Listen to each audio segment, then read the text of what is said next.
Oh, wait.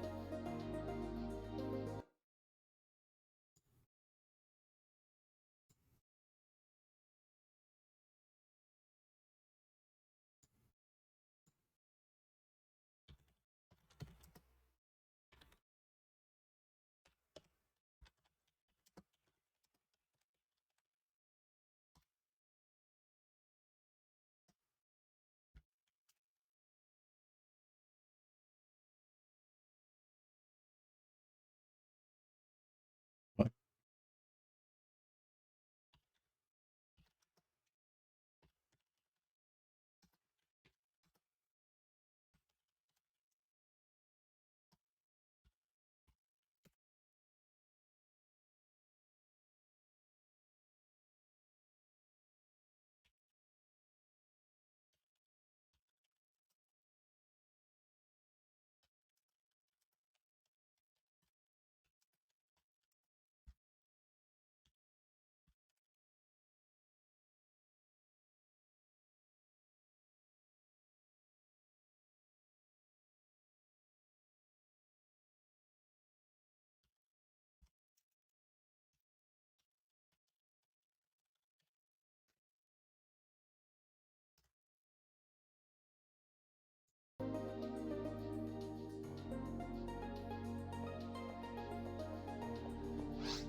Which one was the one that unlocks the Hildebeer one?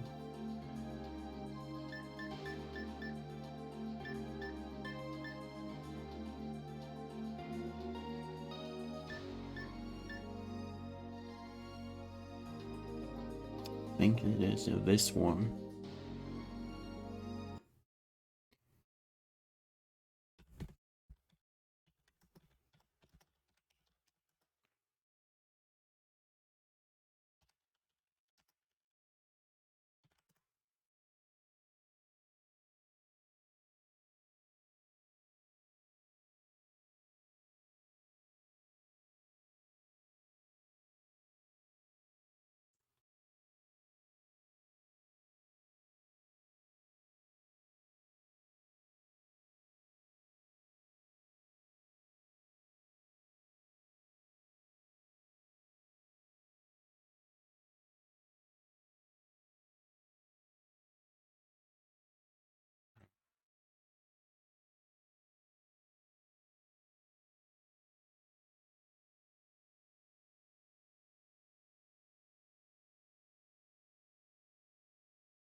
Not the correct correct mission, apparently.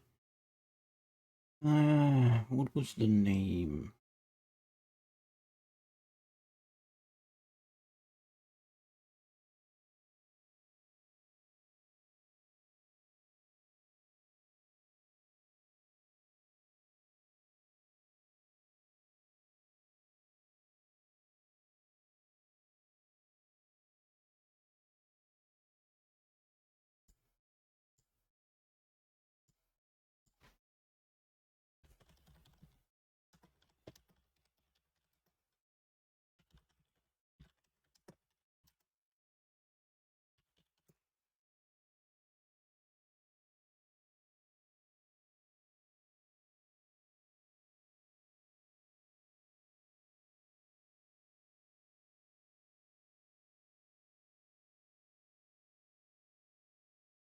Oh.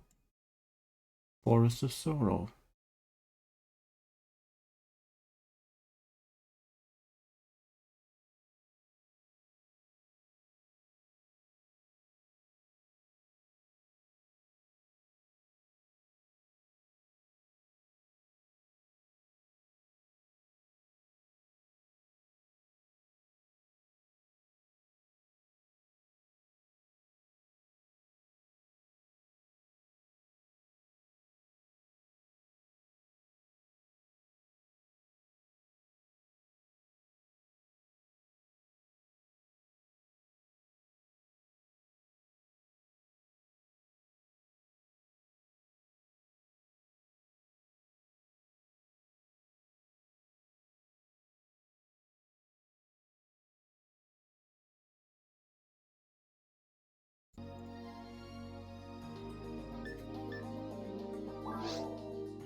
Oh, nice.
How am I running long time? What the fuck?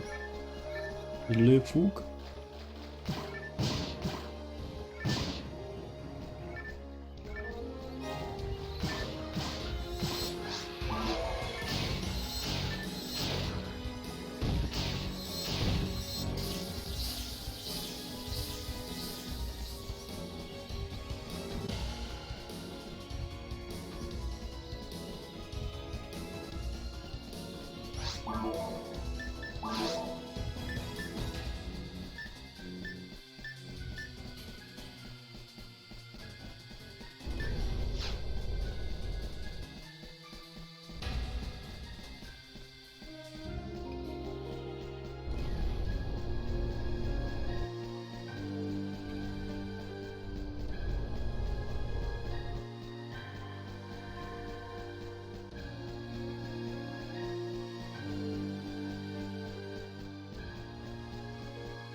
What? Two evade materials in one run.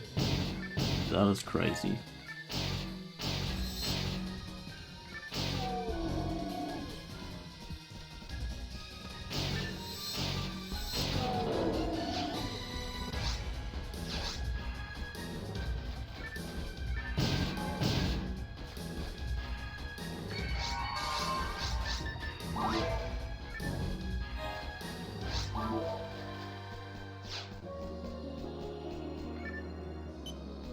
Yeah, I don't care about that one box.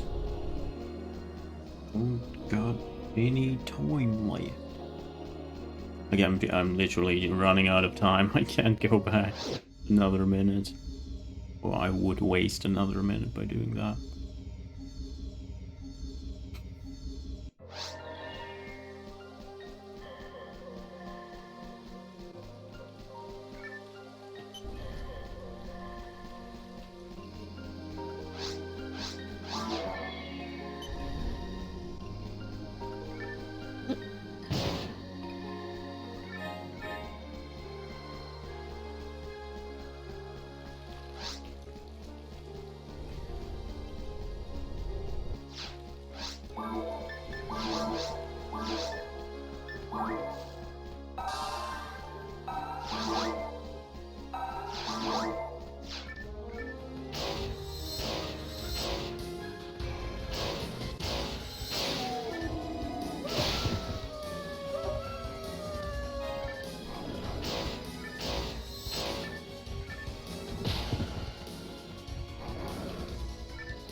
Oh.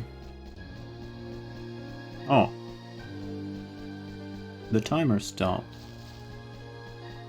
Oof.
Ooh.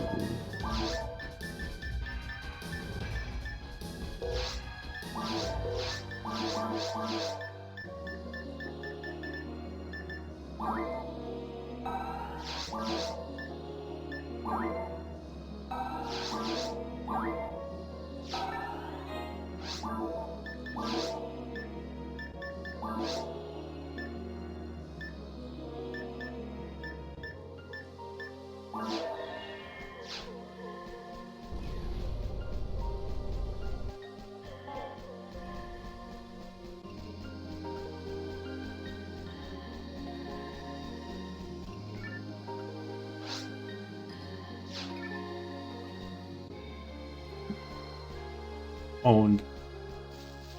Computer says no.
Two more level ups, and I'll finally have the best best magic in the game, or technique, whatever.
Okay.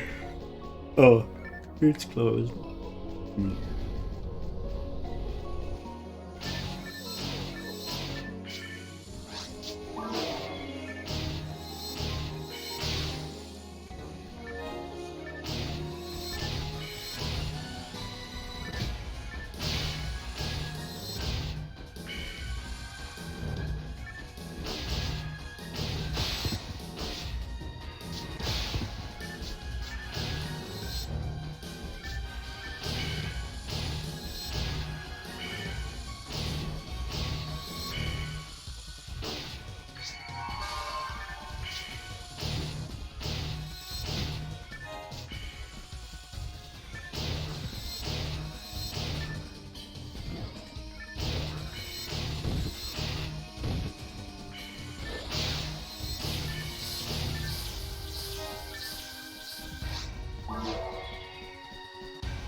Come on.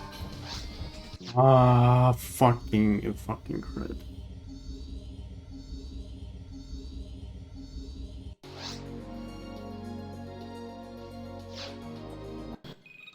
Oh.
No.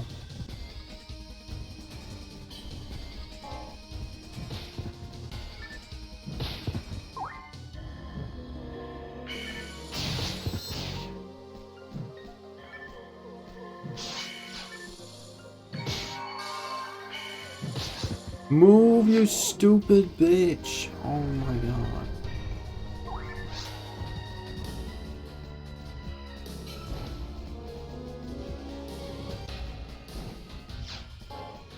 Jesus.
No.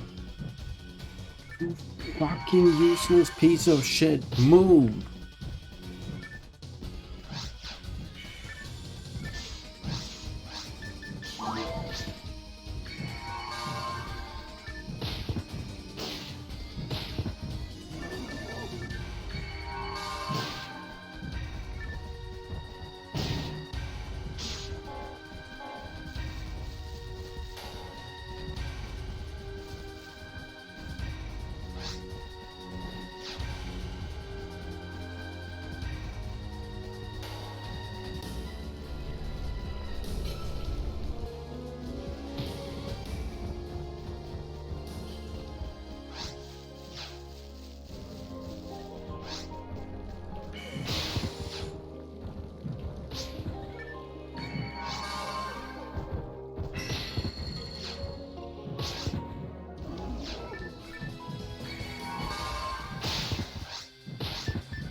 Hmm.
Ahoy hoy, I'm Planet Walk. Now, flat earthers are well known for getting things wrong and never getting anything right.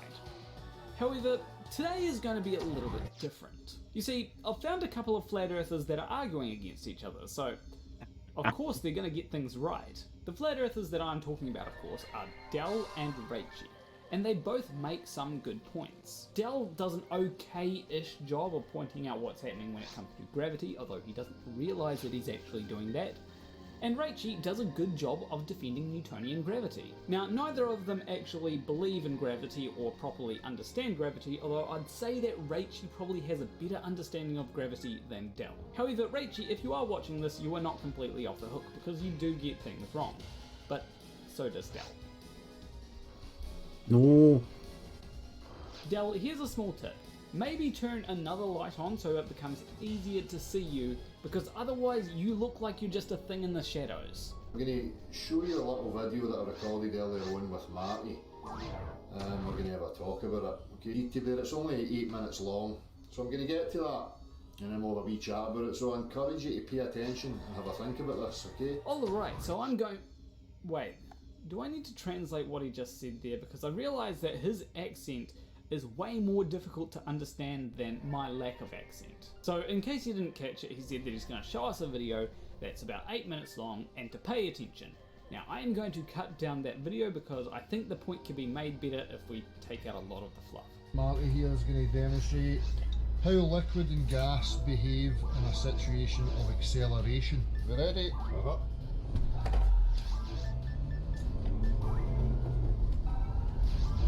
Decelerate. What we see in the situation there is that the air references the directionality of acceleration.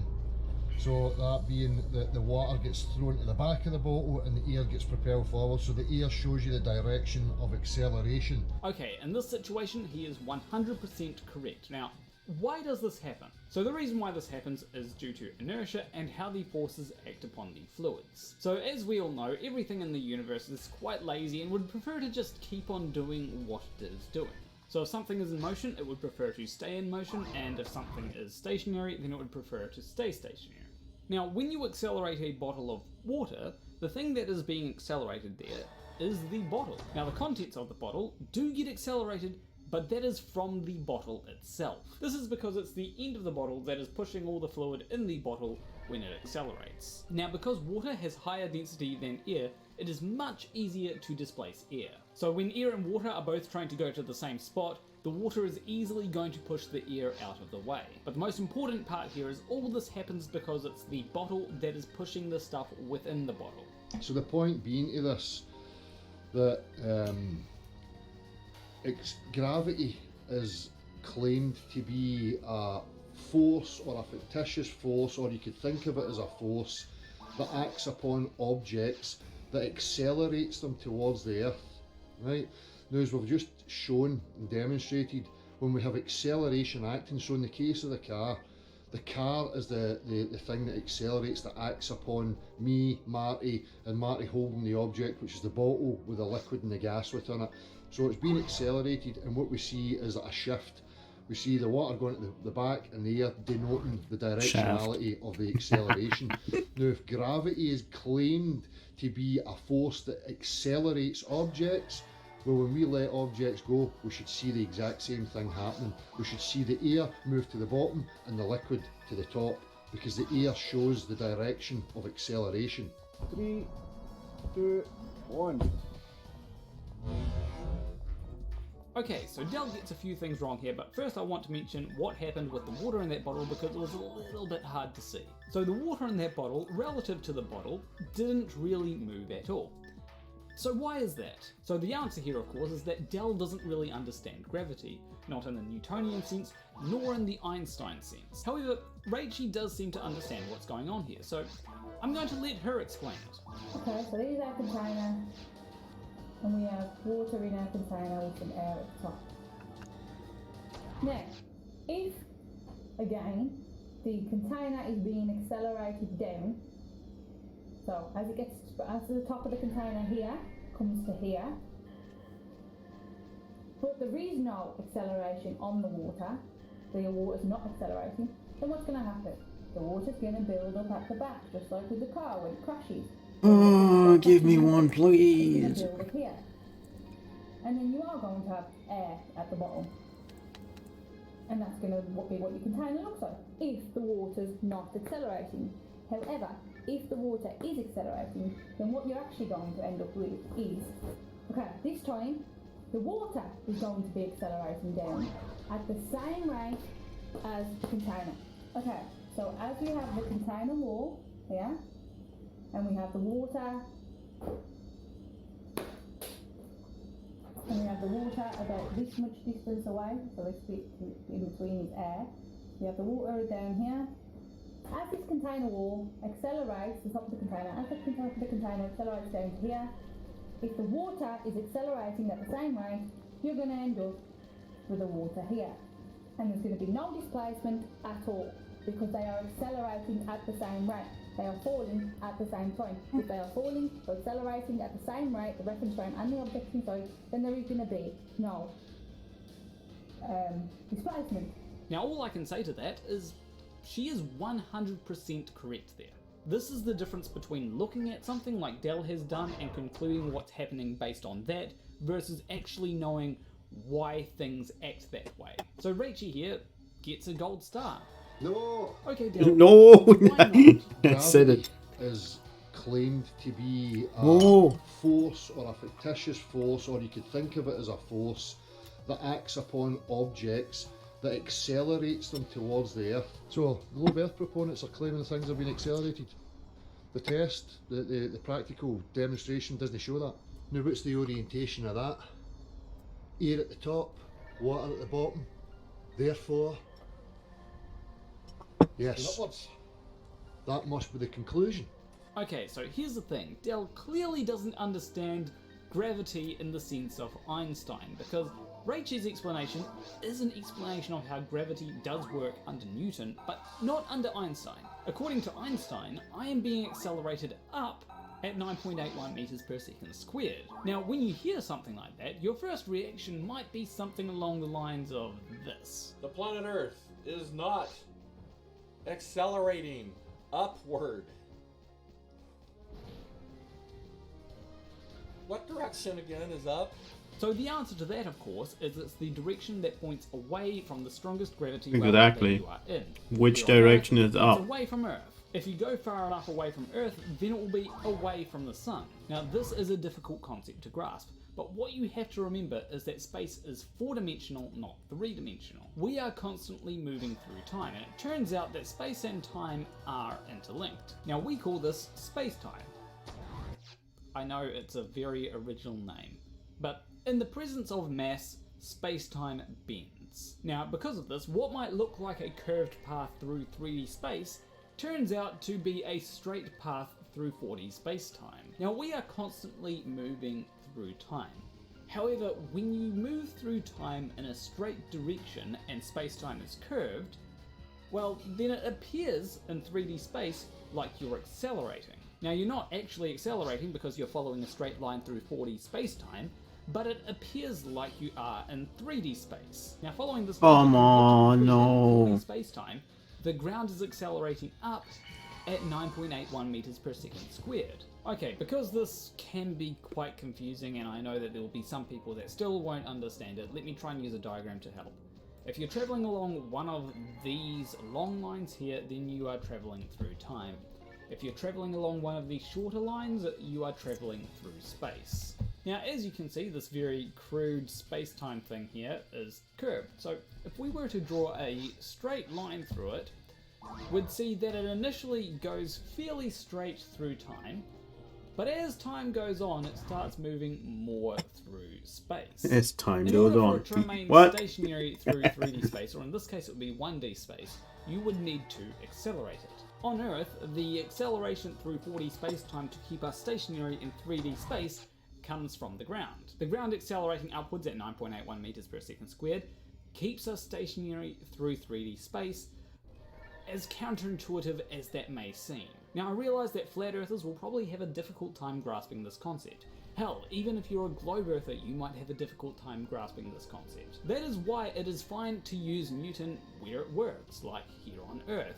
So I will still be giving Rachie that gold star. And Del, you get a bronze star for sort of realising what Einstein realised, and that is the absence of a gravitational field is no different from being in freefall. Now you might be wondering, why were the two flat earthers, Del and Rachie, having a disagreement? Well, the answer is, Del thinks that his experiment disproves relative density disequilibrium. People are so enamoured by their own bias. People have bought into all these mantras, stationary immovable, relative density disequilibrium, all these mantric statements. But the practical references show us something totally different. And people don't like it. Rachel, the object is density, this accelerates down. So density now is a force of acceleration. Are you kidding me on? Don't do what the Globers do and strawman me saying density's a force. I did not say density was a force, Del. I said relative density disequilibrium is a force, relative density, do you know what I mean? Meaning, not density on its own, relative density. That gives the force. And this can be shown with literally everything and anything. No, it cannot. Why does an anvil float in mercury? Because it's less dense than the mercury. Well, yes-ish, but actually no. It is because the volume of mercury that it is able to displace is lower than the volume of the anvil. But I'm sure the question that you are all asking is Del right? Does Del's experiment disprove relative density disequilibrium? Well, I've had an extensive thought on this, and sadly, I don't think so. Unfortunately, that means that for a second, I'm going to have to defend relative density disequilibrium. Okay, relative density disequilibrium, what is it? It means that if an object is more dense than the medium that it is in, then it will go down. If it's less dense, then it will go up. Simple stuff. In the case of this bottle, the water inside of it is more dense than the air, so it goes down, and the bottle itself is more dense than the surrounding air, so it wants to go down as well, but it can't because I'm holding onto it. Now you might think that if I drop the bottle, well, the air outside of the bottle, due to its relative density disequilibrium, will be pushing the bottle down, so the water inside the bottle will want to go upwards. Unfortunately, that is not the case because there would be relative density disequilibrium inside the bottle, forcing the water downwards. Now, even though Del's experiment does not disprove relative density disequilibrium, it still has its flaws. The main thing being is that if relative density disequilibrium were true, the weight of this shouldn't change based on how much water is in it. Let me explain. So if relative density is true, then I think we can all agree that the air is exerting a force on the water, pushing the water to the bottom. I think we can all agree on that. Now if I add more water to this, well, the surface area of the water that is touching the air still remains the same. And the density of both the air and the water are still the same. So why would there be a greater force? And even if we were to somehow grant that there is a greater force internally, that does not translate to a greater force externally. Because if the air pushes the water down at a greater force, then the water also pushes the air upwards at a greater force. This would result in the bottle being the same weight regardless of how much water is put into the bottle. So, why does the bottle weigh more when you have more water in it? It's because of how flat earthers think. You see, flat earthers think about the density of the object and thus the force that is applied to the object as the overall density between the air, the water, and the plastic.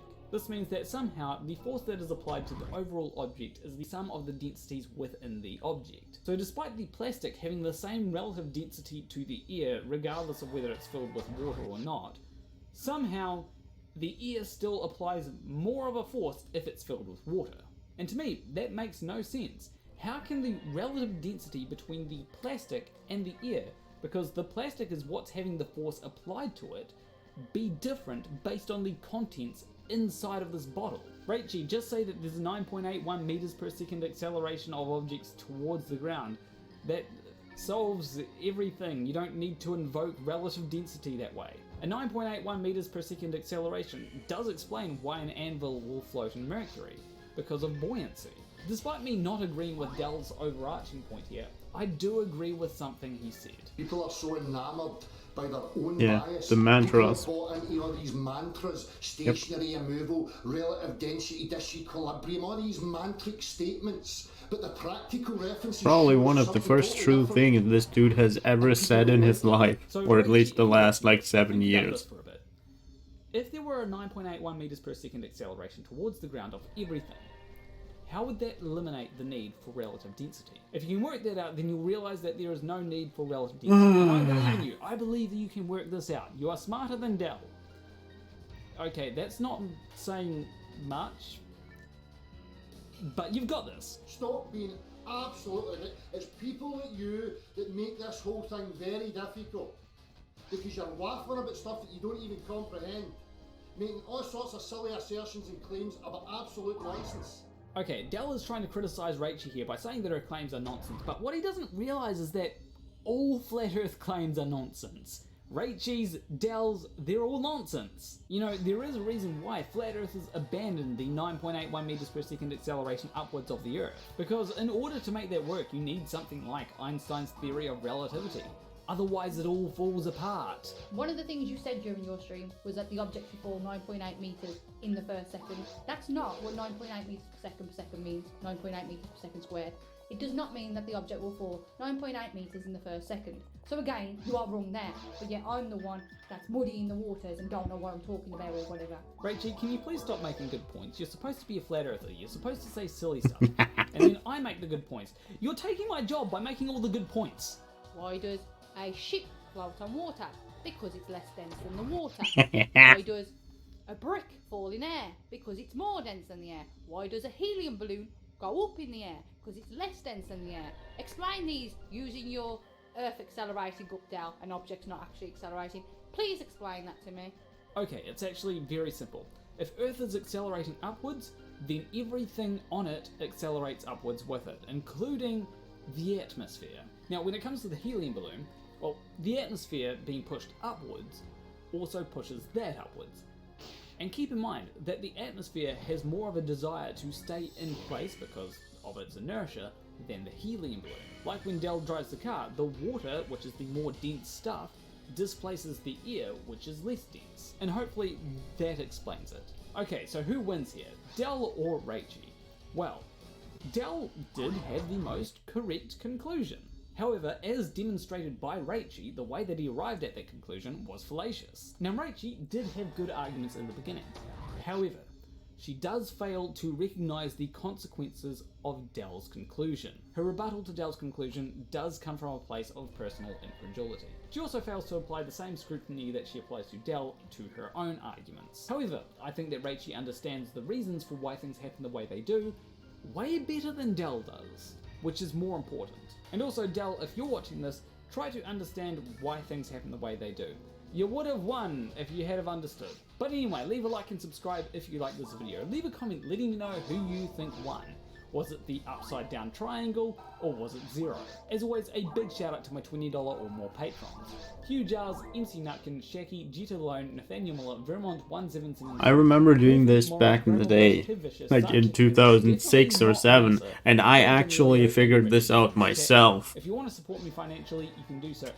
I did it for the... I didn't actually do it for the colored bulk. I did it for the Hildeblue cane. And yes, I know the Hildeblue and the other one are not that good, but I really wanted them. And a channel named Modern Day Debates reached out to me after seeing those to see if I wanted to come on the channel and debate a guy named... Pretty sure that thing drops about young Earth creation. from Hildeblues with Pinkal, and my main character back then was Pinkal, and yeah. Dr. Kent Hovind, and claims to have multiple doctorates, has no degrees of any kind, not even a bachelor's degree, claims to have taught high school science for 15 years, never taught in any school, basically homeschooled some kids in a church, actually went to jail for tax evasion for 10 years. So this guy is like a major scumbag. So naturally I wanted to kind of take a bite out of it. Yeah, as I said, I figured this out myself back then. He just has the exact same... I do not know if I had the same, like if I had the other two. I think I did it with 5 maybe, and not 7. Both does not understand science.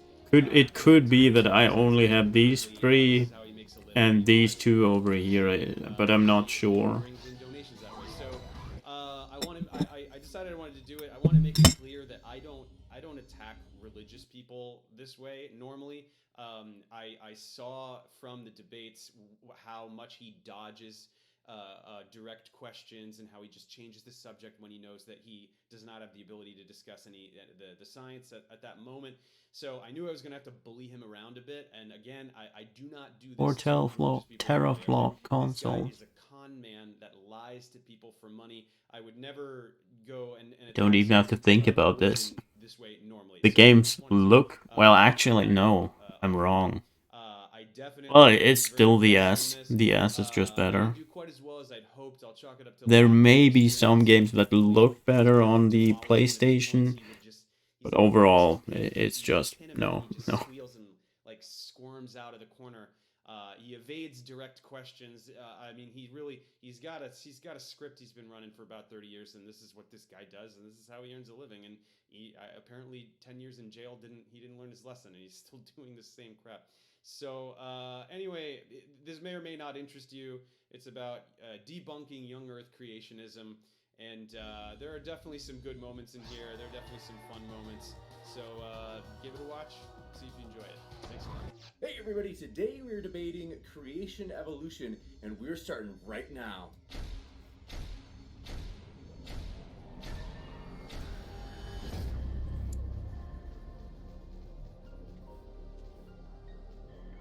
We're gonna get rocking and rolling. Thanks so much, gentlemen, for being here.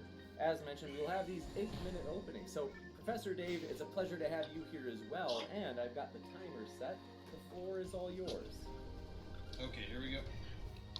Let's begin by stating that evolution by natural selection is an observable fact. Expose some bacteria to antibiotics, chance mutations lead to resistant ones, the rest die, and soon they're all descended from the resistant ones. That's evolution by natural selection. Speciation, or the production of new biological species, is also an observable fact. We have observed the emergence of new species of microorganisms, plants, and animals. We know so much about it that we have terminology to describe the different kinds of speciation that can occur. If you understand biochemistry, none of this is surprising at all. DNA undergoes mutation. New genes means the expression of new proteins with the potential for novel functionality and eventually completely different organisms. This happens faster than one might think. Even a single point mutation can produce legs where antennae should be, additional sets of wings, and other remarkable changes. Kent will respond by saying that these are never different kinds of organisms. Well, what is a kind? This word is in the Bible, but it's incredibly vague. We can read about cattle, a creeping kind, and a beast kind. What is creeping? What counts as a beast? Who knows? Science is not vague like this. A species is a group of organisms capable of interbreeding. So if organisms can produce viable fertile offspring, they're of the same species. So is a kind a species? Well, then the argument is false. Speciation occurs, there are new kinds. Is a kind some other taxonomic category, like a phylum or something else? Then that's no problem, because new species always belong to the same clade. When eukaryotes first evolved, every descendant thereafter was a eukaryote, no matter what else they became. Animals always produce animals, mammals always produce mammals, and so forth. So if a kind is anything other than a species, this will not contradict evolution in any way whatsoever. Instead of defining the term, Kent will perpetuate the ambiguity of the Bible because he needs to blur its meaning to suit his argument. Now, if speciation happens today, it's logical to extrapolate that it has produced all the species that are already here. If this is the case, there should be some evidence. For example, should there have been any intermediary species? Well, fortunately, fossils exist, and after we found enough of them, we were able to identify more transitional species than you can shake a stick at. We have fossils that bridge from fish to tetrapods, from land mammals to ocean mammals, from dinosaurs to birds, and every other transition you can think of. We also see that fossils deeper in the ground, which are older, are less and less similar to currently existing life, which supports slow change over time. This is such strong evidence for evolution that Kent will have to resort to claiming that the geologic column does not exist, but this is a baseless lie. Furthermore, we can figure out how old these things are with radiometric dating, another technique that Kent will desperately accuse of being invalid without any basis whatsoever. Isotopic decay rates are constant, and measuring their levels reveals their age. We can corroborate these ages by using multiple nuclides, and when we get the same age using uranium dating as with potassium-argon dating, the notion that these coincidentally offer the same result, not once but thousands of times, is a statistical absurdity. We can also compare with unrelated methods like tree ring dating or referencing documented historical events. Radiometric dating works, period. Then with biogeography, we predict the locations of fossils based on the configuration of prehistoric land masses. And guess what? We do indeed find them there. You can't get more empirical than, I bet I'll find this thing here, and then you look and you do. Now, Kent will say that none of this is proof of anything. Well, proof is exclusively for mathematics and logic, so anyone who asks for proof in science has no idea how science works. In science, we only say that something is consistent beyond reasonable doubt. For example, a very old Earth is consistent beyond reasonable doubt, as is agreed upon by literally all geologists, the people who study the Earth for a living. So when someone uneducated like Kent says anything to the contrary, it is totally baseless and can only be traced back to one piece of supposed evidence. Some book says a thing. Similarly, all biologists agree that evolution by natural selection is consistent beyond reasonable doubt. But Kent will say, some book says a thing. Kent also strangely proposes that many unrelated fields are somehow part of evolution. Most people would refuse to discuss these subjects in a debate on evolution. However, I'm very interested in demonstrating that Kent has no idea what he is talking about in virtually any academic field. So I'm going to permit the discussion of these topics, and I hope very much that he wishes to discuss them. In fact, let's introduce them now. Kent wants to know about what he calls cosmic evolution, which he thinks is the origin of time, space, and matter in a huge explosion. The Big Bang was actually the origin of space-time and energy, not matter, and it wasn't an explosion. Uneducated people like Kent imagine the Big Bang as fully formed planets and galaxies tumbling out of a kablooey graphic. This would indeed be quite absurd. In actuality, the model describes the universe arising from an initial singularity and then progressing through a series of epochs that require a lot of knowledge in particle physics to understand. Atoms took 380,000 years to form, and stars and galaxies took 150 million. There's overwhelming evidence to support all of this. 1, the recession velocities of galaxies and the expansion of the universe. 2, the cosmic microwave background radiation, a remnant of the recombination event predicted by the model and confirmed observation. 3, the ratio of hydrogen to helium that is predicted by the model and confirmed by observation.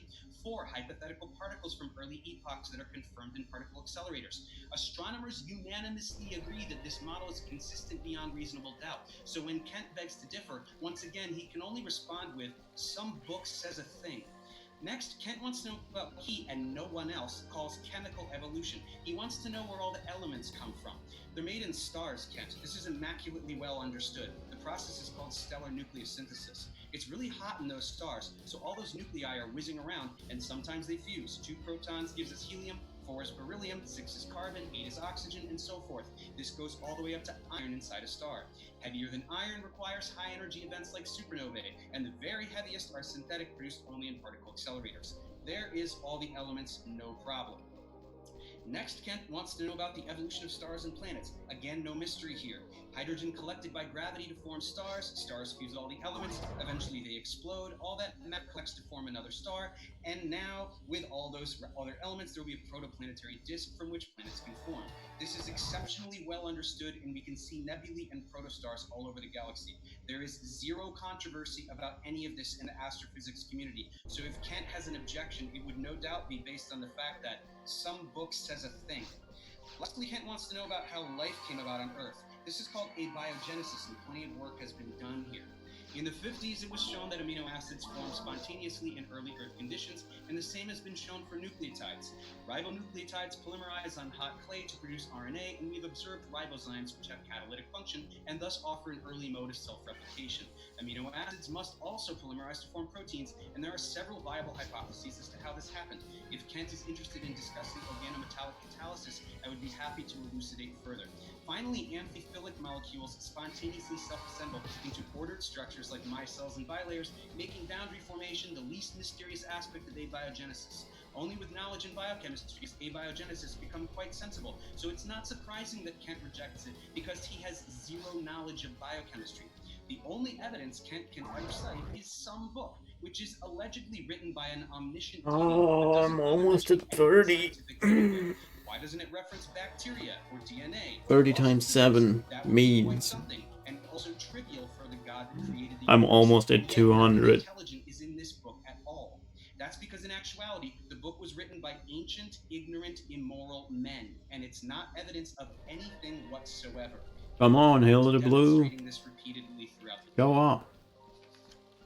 You bet. Thank you very much from Professor The chances of a Hilda Blue appearing is Just tuning in. 1 in And we will now move over to 255 his opening or statement. 56. That will also I'm not be sure.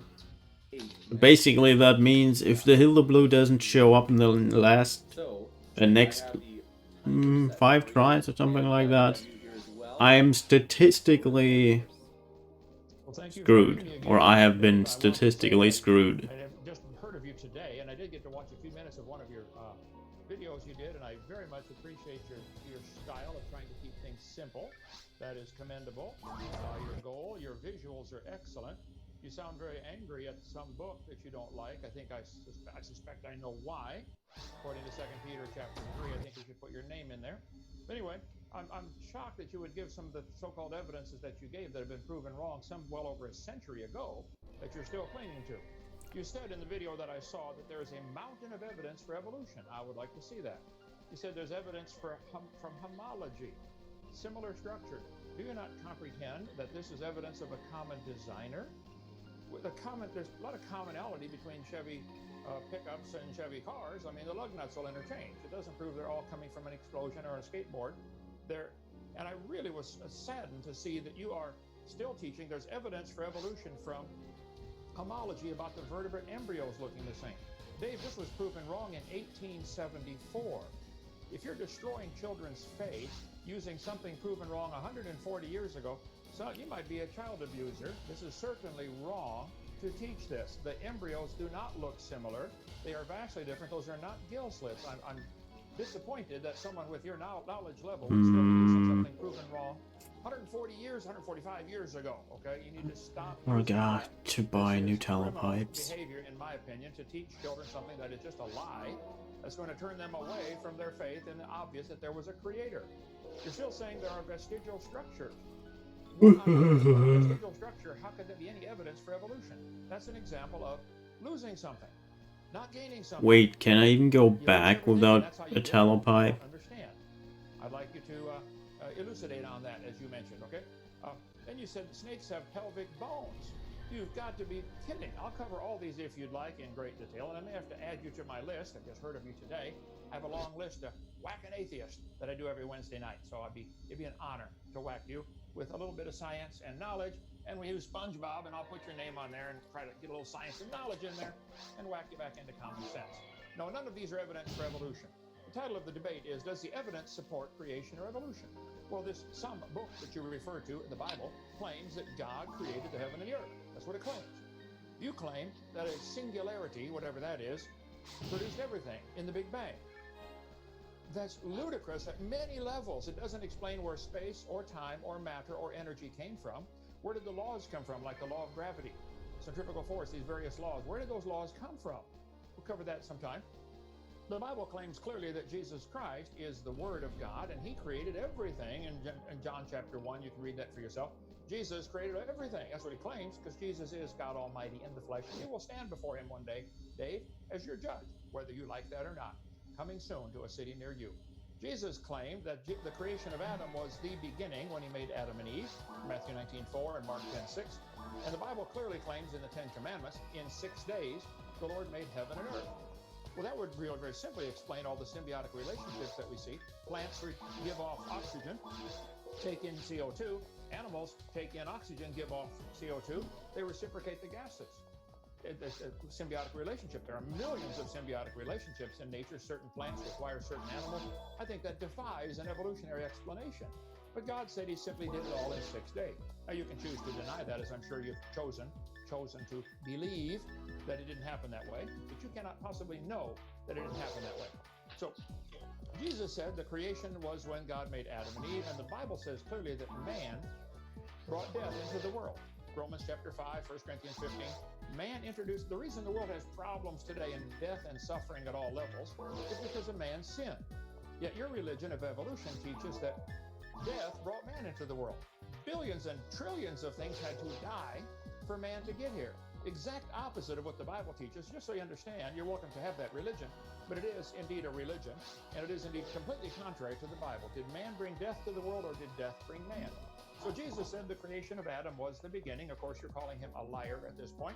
The Bible says nothing died until man sinned, and you're calling the Bible a liar.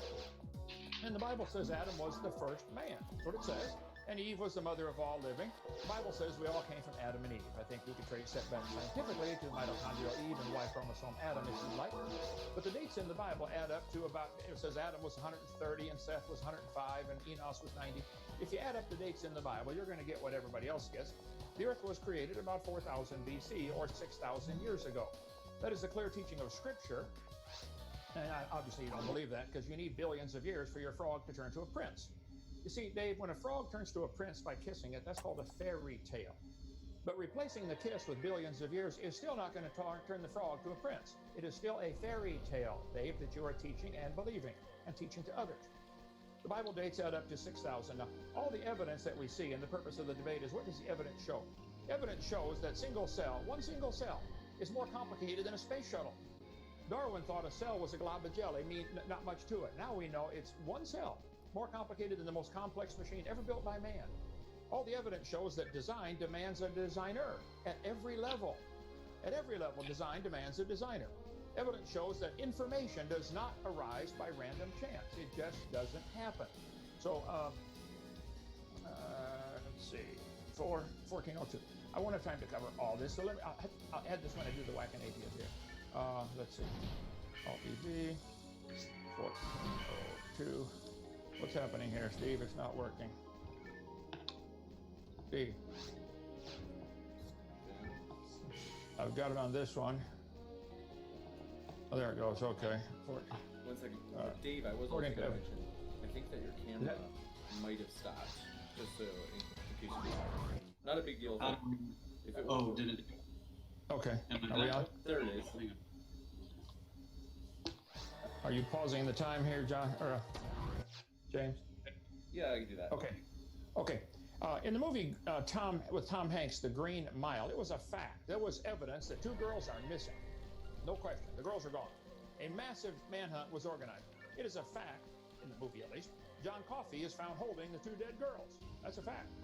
The evidence showed clearly they're missing. When they're found, he's holding the 2 dead girls. It's a fact. He was arrested and executed for the crime, in the movie at least. So that's a fact. The evidence showed that he did it. It was also a fact that he didn't do it. It's a fact that this guy did it in the movie. So I think what you're looking at is you're completely misinterpreting the evidence. You're seeing similarities of different creatures and assuming, you're concluding common ancestor rather than common designer. You're doing the same thing that the people did in the movie here with executing the wrong guy. You're executing the wrong guy. You're claiming this book right here, which you obviously have quite a hatred for some reason. You're claiming this book has errors in it. I'd like to see some of those errors. You're claiming it's not a science book. There's absolutely no science in it whatsoever. Really, I think I could show you thousands of scientific facts in this Bible. It says in this book that all the animals will bring forth after their kind. Cows produce cows, dogs produce dogs.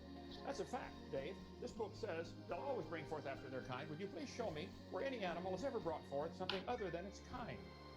And no fossils could possibly count. I can't believe you listed as evidence fossils. As you know well, fossils don't count as anything except something died.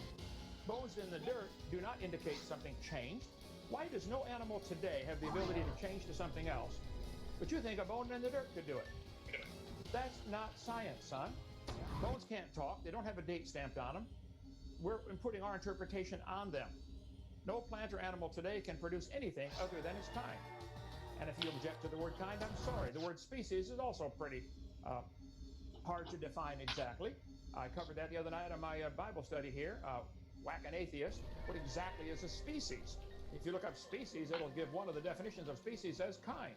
I think in 99% of the cases, it's obvious what a same kind is. Okay, I think my time is up. Anyway, love your style, love your goal. You're completely wrong, Dave. I'll try to get you converted tonight. Okay? Go for it. Okay, ready to discuss? You betcha. James? Sure. Absolutely. Okay, so apart from the same ridiculous pageantry that you offer in every debate where you talk about frogs turning into princes and cars assembling from tornadoes, all of which have nothing to do with evolution whatsoever, but you use to trick simple-minded people into believing your lies, most of what you talked about in your 8 minutes was based on the Bible, not science. So you talked a lot about the Bible. So let's go to the Bible first. Number one, why do I care what the Bible says? And number two, you mentioned something about there's nothing wrong in the Bible or something like that. Is that what you're saying? I've read it for 51 years. I have been statistically screwed. Definitely. In that book, do you know of a specific scientific error? I have some passages I'd like to share with you. Is that okay? Well, first of all, is the purpose of this debate tonight to show that the Bible is wrong? You're supposed to be presenting evidence that evolution is true. But the Bible is your only piece of evidence for creationism. So I'm going to show you that it's not evidence for it. I'm pretty sure I'm like right about now. I'm at 250, around 250. So it should have been one. No, I'm not missing the point. You didn't say the word. What is a kind? At this point, there should have been one, but there hasn't been one. Their kind, do you mean species? It doesn't use the word species. That's Carolus Linnaeus's term. I believe. I don't know if he made up the word species, but you're talking about bringing forth. So species is organisms that can produce viable, fertile offspring. So is that what you mean by kind? Okay. If a man or a woman today is sterile and cannot produce children at all, are they still? No, but Homo sapiens in general. Homo sapiens in general. Dave, they can't reproduce. They're no longer human. Okay, so it's not a species. You're saying a kind is not a species? I think the word kind and species probably are synonymous at many levels, but I wouldn't restrict it to that. You can't have it both ways. You can't have it both ways. You have to say what a kind is. If a kind is a species, then you're saying that they're not new species, and you're wrong because speciation occurs. If you're saying that a kind is anything other than a species, then that statement does not contradict evolution whatsoever, because every time new organisms come forth, they are part of that kind, which is a clade. You were talking about anything else, you're talking about mammals, talking about eukaryotes, whatever it is that you're talking about, evolution does not require for new kinds to occur. They will always be within that kind. So you're either wrong or you're not contradicting evolution. Which one is it? Right. James, I would request that you kind of keep track of the time. It looks like he's trying to monopolize all of the time. I would like half the time, please. So if you can please moderate as you're supposed to. Okay, Dave, would you please tell me what is the best example you know of any creature producing something other than the same species? What is the best example of a new species? Do you know what polyploidy is? I do. What is it? Polyploidy is a doubling of the chromosome number. It doesn't add any new information at all. It's the same information. Does it produce a new species? Does it produce a new species? If I copy a videotape and oh wow, I got two videotapes, they're identical. It's the same information, Dave. Then why is the organism not able to interbreed with the parent organisms? It's a new species. Polyploidy produces new species. Polyploidy produces things that usually are infertile and cannot reproduce at all. That's not true at all. That's not true at all. So many plants that you eat. Kent, stop. When you say something wrong, I'm going to correct you. I'm not interrupting you. When you say something wrong, I'm going to correct you. What you just said is demonstrably wrong. Many of the plants that you eat are tetraploid, hexaploid, octaploid. Many plants have evolved through polyploidy, and that is an example of instant speciation. Let's give Kent a chance to respond now. And when you are wrong, I'm going to correct you, Dave. This book is the book that God preserved for us to read. You're going to be judged by this book. Well, we didn't get a chance to talk about the Bible because I had some passages I wanted to share with you. Sure. We can do that another time. But polyploidy, hexaploidy, any of those, all they are, as I think I pointed out earlier and already answered the question, it is a doubling or tripling or quadrupling of existing information. Is there new information added with polyploidy? I mean, new information. Yes, there is if two polyploid gametes fertilize one another. What is the new information that's added? The information from two gametes. The information from two gametes. Do you not know how meiosis works, Kent? Do you not know how meiosis works? You'll need like 5 level ups until I finally learn the magic version of the telepipe. Predators for a long time. Why haven't any of them evolved wings? Don't you think that would help? That's not how evolution works. Evolution doesn't work at all. Okay, there is no evolution. No, you That's not can't how it just works. say It doesn't work. evolution didn't do this or didn't do that. Evolution is random mutation by chance that is then selected for by natural selection. You can't say that evolution didn't do this one thing that I think it should do. Nature is blind. That is not a valid argument. Would you please give the audience an example of something that has been a mutation that has added new information?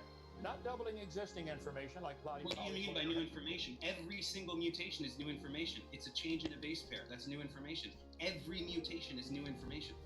Whoa, whoa, whoa. I'm going to quote you on that one. Every mutation is new information.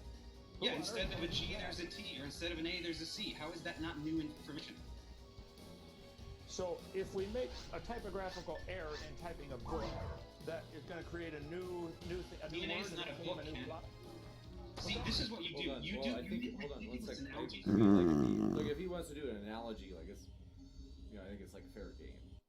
But his analogies are always like, well, I mean, like, I'm totally okay. Like, if he has a moment to explain the analogy, and then we'll definitely come right back to you if you have the analogy, and then I'll tell you why it's stupid. Okay, I asked you, what is the best example you know of an animal that created a new species that had to contain new information? What would you give? And I use polyploidy because it's undeniable, because it happened instantly in one generation, as opposed to give me a specific. What is a specific plant or animal that with polyploidy has added new information that made it into most of the plants that there's tons of plants that you eat, like bananas and stuff like that. Okay, so bananas are an example of strawberries are octopoid, huh? Okay. So fuck off, no. Octoploidy, 8 times the buzz. All they end up with those giant strawberries that taste terrible. Is it still a strawberry, Dave? What do you mean that tastes all strawberries? We're talking about all strawberries. What do you mean that tastes terrible? What are you talking about? Well, I've seen the giant strawberries they produce with octoploidy, and they're hollow and they taste terrible in my humble opinion. That's okay. Strawberries are octoploid. Strawberries. Okay. Not the special whatever you're talking about. I have no idea what it's still a strawberry. But it can't. This is a simple yes or no, Dave. Is it still a No. strawberry? What? Do not kill that Hildeblue, you fucking wench. Fuck off. Kent, these are different species. Okay, I'm using. No! We can talk about speciation. Did you not see that list I provided? What the fuck? Your answer was strawberries are a great example of octoploidy. There's no new information. It's still a strawberry. How is it Wow. not new information? How do you not understand? How? Okay, see, when you say things like frog turning into a prince, you're just revealing that you are a con man. Why are you saying things like frog turning into a prince and a car doesn't make itself into a tornado? These things are not valid analogies. You're saying that a tornado doesn't make a car. What the hell does that have to do with evolution? It's a man-made object. Your argument is I'm so there's pissed. a thing that is designed, therefore everything is designed.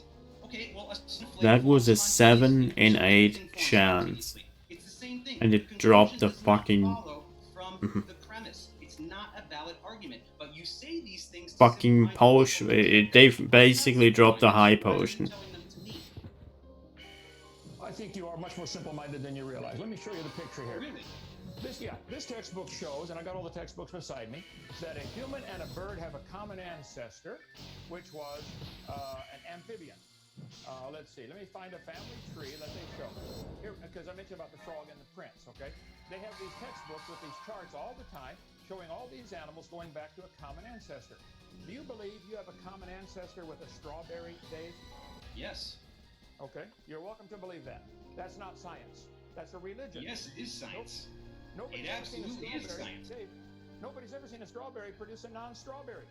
Ken, You might get a bigger strawberry. Or that's octoploidy, not but it's what still a strawberry. evolution says happens. When you say dogs never produce non-dogs and things like that, you're mischaracterizing science. You're mischaracterizing evolution deliberately, again, to trick people into believing you. Nothing in evolution ever says that dogs produce non-dogs. Nowhere is that said. What does that have to do with anything? Okay, let's Dave, calm down. Nowhere does evolution say dogs produce non-dogs. Is an amoeba a dog? No. Just yes or no. Okay. Did the dog come from an amoeba? What? Okay, they had a Yes common or no, ancestor. Dave, come on, yes or no? Did dogs come from an amoeba? What does this have to do with anything? You not What does this answering have the to do with question, anything? son. It It's did not come from an specifically to do with amoeba. everything. No, it did not come from an amoeba. What does that matter? Well, the charts in the book show the amoeba turning into all the creatures, including the No, dog. they don't. Show me a book that shows that, Ken. No book shows that. Show me anything coming from an amoeba. Okay. An amoeba is a protist that has a common ancestor with all other eukaryotes. An amoeba is a eukaryote, right? Is an amoeba a eukaryote? A eukaryote simply means the cell contains a nucleus that's bound in a membrane. That's a common And it has design. many other organelles and very similar metabolic pathways. These are all in the history of evolution. And I'll use the same terminology you've been using. In your simple mind, you think because they're all eukaryotes, therefore they're all related. Could not that be a common design? You know, all the cars on the highway have metal in them, iron. You're just using the exact same analogy. Why are you talking about cars? They're not biological organisms. This is not a valid analogy. You're saying that there's something designed, therefore everything is designed. Adding biological ability to reproduce makes it 1 trillion times more complicated, much harder for you.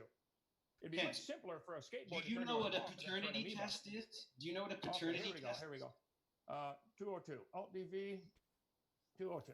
You asked for, here is a tree of life used in the textbooks that shows humans and arthropods Humans. coming from a single cell, sponges. Do you believe we all came from sponges, Dave? Do you believe this textbook is right? You do? Yes. Okay.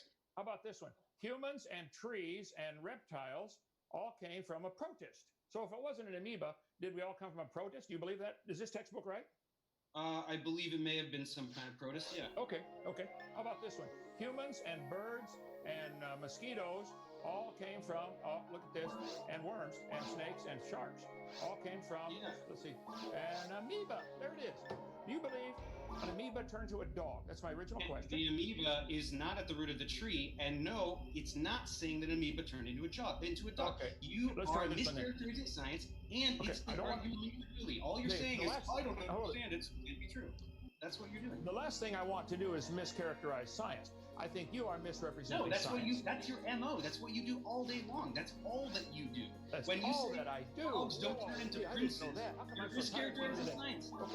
Now, Dave, let me make it very simple for you. You like to make things simple. This chart shows humans and mosquitoes coming from a protista. Did the dog come from a protista? If it wasn't an amoeba, I'm sorry. already did this 9 times. You can say all animals and all plants. You're not answering the question, Dave. You're just asking the same question 18 times. You can say the dog and then any animal you want. Yes, they're all related. The answer is yes. Okay, good, fine. So the dog, I'm trying to make a point here now, Dave. The dog came from a protista, and a protista is not a dog. So you said that I will always say dogs produce dogs, and you say that's not what science says. That's not what evolution says. Of course, dogs Aren't always they produce both dogs. eukaryotes? Well, then Aren't they both eukaryotes? Why didn't the protista keep producing protista? Somehow it produced a human on this chart. Did you not know that there are many protists in the world?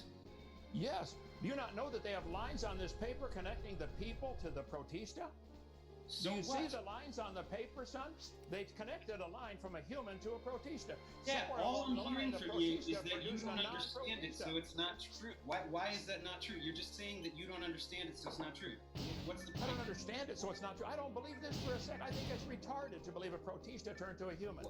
Now, What if you I want to will believe that, that's fine. No one says that. See, that's you You do. mischaracterizing it. You said protista turned into a You human. think What does this that chart mean? is right. Over 2 billion years, Ken. Over 2 billion years. Okay. So instead of a kiss to turn the protista to a human, it took billions of years. That's your new magic ingredient. What's wrong with that? If you kiss the protista, it won't do it. But if you wait billions of years, the protista will turn to a human. You just try to mock it. You say, "Ooh, kiss and tornado." It's stupid. This is what you do. I am mocking it because it is stupid. It is stupid to believe a protista evolved to a human. What? Based on your incredible expertise that does not exist because you have no education whatsoever? Is that what you're reasoning on? Here we go with the, okay, I'm a kindergarten dropout, okay? But I don't think anybody's ever seen a protista produce a non-protista. Where's the example? Evolution does not, wait, what are you, wait, Wait, evolution does not say that it must. What do you say? This chart came from an evolution textbook, and it shows a protista turning to humans, gorillas. They're eukaryotes. They're eukaryotes, Kent. They're all Did the eukaryotes. protista turn to a pine tree and a human? This chart says they did. This is what kids have to learn in school. You do believe a protista became a human and a pine tree. Over 3 billion years. Son? Yeah. Huh? Okay, just admit it. If you want to believe something that dumb, that's fine. Okay. Don't call it Kent, science. all you're saying is that you don't get it, so it's not true. So let's get into I the. get it Let's just get into fine. it. Kent, we're pointed not out- getting anywhere with this. You're going to take all the animals forever. Let's talk about genetics. Science. Let's talk about genetics. What is a Calm down. paternity test? Kent? Okay. What is a paternity So, test? what? Somewhere for the protista to become a human, Okay, new so information you want to has ask to my be questions, added. and you're just going to go on and on and on and on about protists No, turning no. into whatever I you want to want talk you about. to. I want the audience to see what a dumb religion you guys have chosen to follow. Not a Protista religion. Produce, Not a religion. It is a religion. You believe. No, there's no moral code, there's no social structure, there's no Imagine. natural Here you beings. go. Not a Put your religion. name on right here. Okay. Put your name on right here. You imagine that over millions, billions of years, the protista could turn to a pine tree and a human. That's what the charts show, and that's my objection. It doesn't Yet there's happen. overwhelming evidence to support it. Well, I've asked you to show it to me. The protista. Did you had to not be- hear the part about fossils? Dave, protista don't have a lot of things that humans have. Protista Yeah. don't have fingers and arms. They don't have Yeah. the brains that they do. Protista have everything humans have. No, I agreed with you when you said they don't have hands, because anyone can see. Good. We're getting somewhere. So somewhere along the line, the protista had to have new information added to turn to a human on this chart. Didn't it? Yeah, and I just told you that all mutations are new information. It's new information. It's a new gene. What Okay. do you not see So about you're that? welcome. You're welcome to imagine that this happened, but where is the scientific evidence for any protista adding new information? Protista have a very short generation time. I don't know what it is for a protista, probably a couple of hours. You can get the equivalent of millions of years of Trying to human get evolution in one protista how a lifespan. protist would turn into a human. What does that have to do with evolution at all? I'm telling you that very slow accumulation, gradual change, mutations, new genes. Did you not see my slide in the beginning?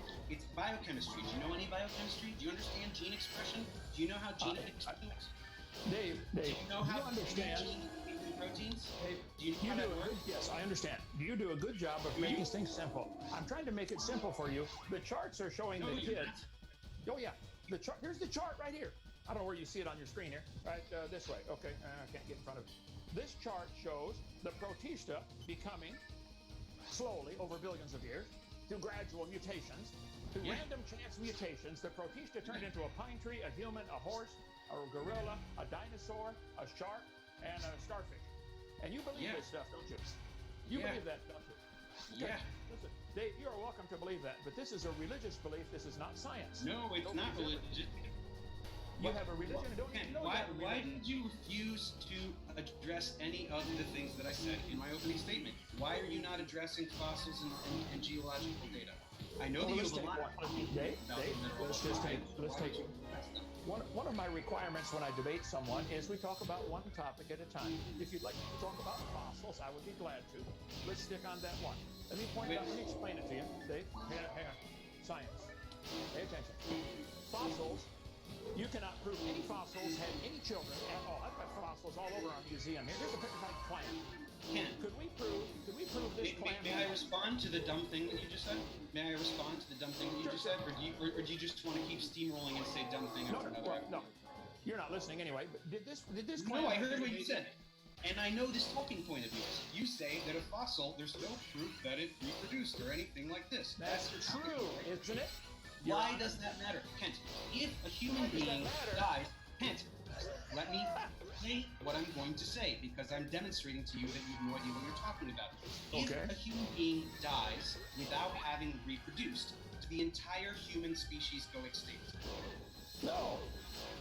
So what are you talking about? That organism, it doesn't have to have reproduced. It is a member of some species, a population. That one died and we found it. So what? Okay, wonderful. That's great. We have fossils all over our museum. Dave, a simple question. Could you drawing prove... the talking point of yours? Yeah, because you don't get it. Could you prove this fossil? Do you understand what I just said? Dave, you said fossils are evidence for evolution. I'm pointing out you can't prove that fossil had any children. You couldn't prove it had children that were different. Did you hear what I just said? That fossilized organism does It's not part of have a to have population. I've heard it till I want to puke on it. Okay? Well, you want to puke on it because it demonstrates that you have no idea what you're talking about. I have every idea what I'm talking. You're the one that doesn't No, know you what don't, I'm or you wouldn't say that dumb thing that you just said. No, what I said was true. You don't get it. Fossils would in an honest court of law, no fossils would count. They would all be thrown out because where the judge is a developmental biologist. What do you mean a court of law? Who cares? Dave, we don't see any animal today. This chart shows a protista producing a human. We don't see protista produce anything other than protista today. But you think a fossil protista could do it? What do you mean other than protista? No. Evolution does not say that. See, this is why you need to define kind. Because if you are saying that kind is species, then you're wrong. Speciation occurs. Do you agree that speciation occurs? That's a slippery term, but yes, I'll give a qualified yes. I agree. It's really not a slippery term, though, because species is not a slippery term like kind. Species is a population of organisms that can produce viable fertile offspring. It's actually a very rigid definition. Okay, good. Now, there is a whole population of protista on this planet, like trillions of them. They are having babies all the time. Do they ever produce anything other than a protista? Today. Can we watch it? It doesn't say that they will. Everything will. They did. No, a protist is not a species. A protist is not a species. A particular species of paramecium may evolve into, or a subset of a population of paramecium may evolve into a new species of paramecium, but a protist is not a species, right? A protist is a group, and you're deliberately using protist because it's so poorly defined. It's not a kingdom. It was on the chart. I just showed you one on the chart. I'm trying to help you understand, son. Okay. Let's try this you're one. not trying to help anybody understand anything ever. You're trying to make money. That's what this is. Don't try to screw around. These folks live here and work here. Am I in this for the money? Nah, you're not. I agree with you. What a what you're talking about. Now, yeah, okay. Okay, Dino Park Man.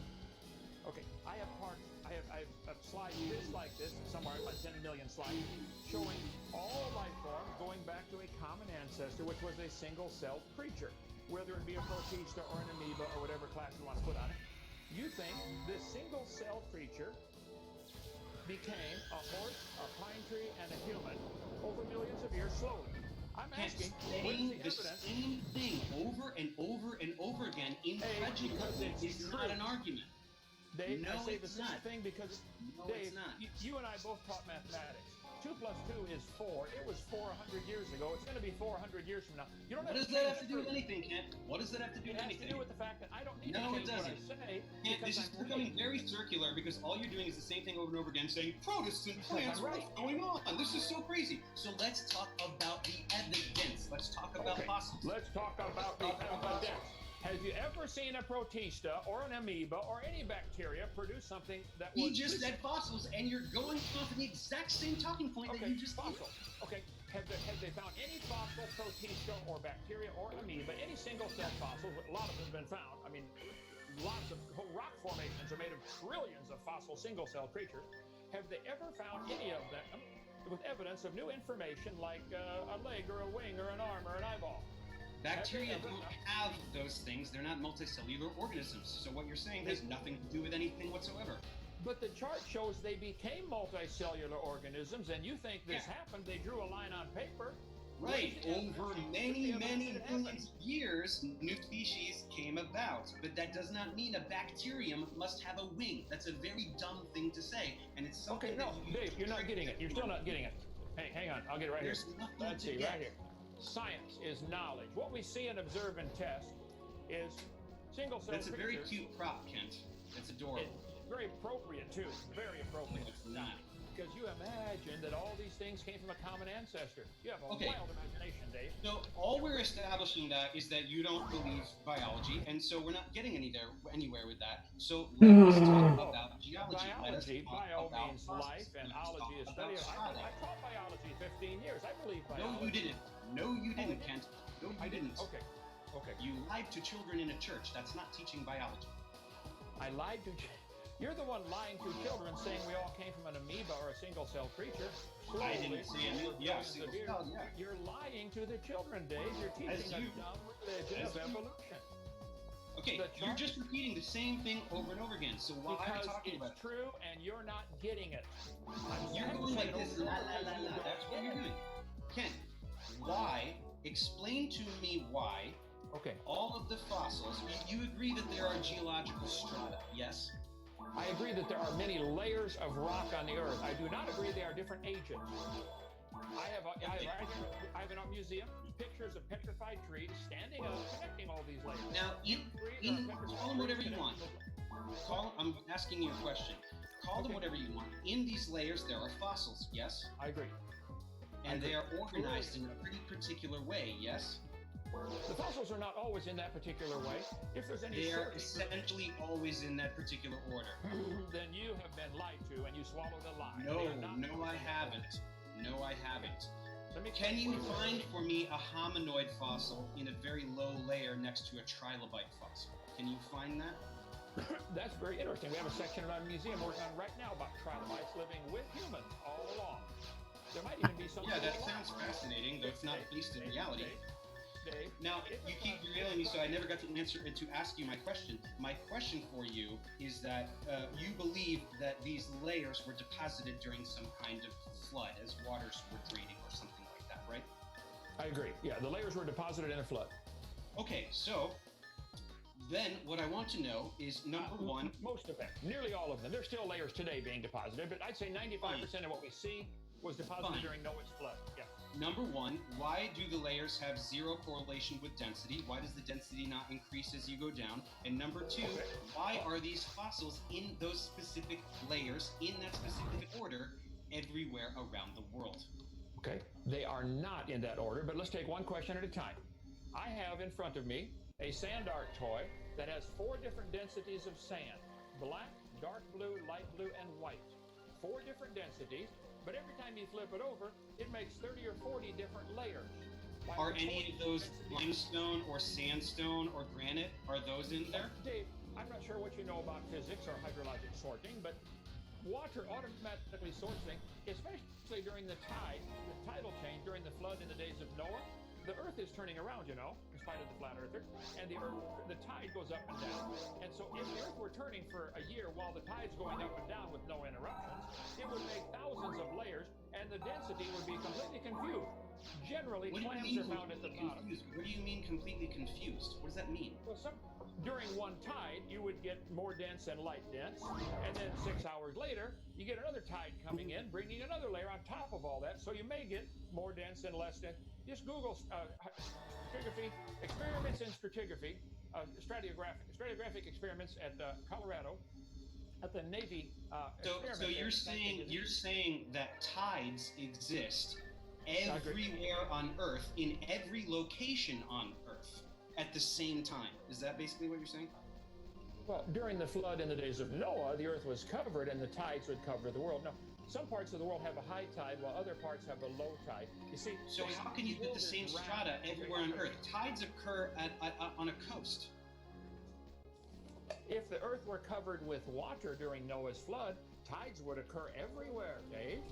What do you mean they would occur everywhere? Tides occur on a coast. Tides come in and out. If the world is covered by water, where is a tide?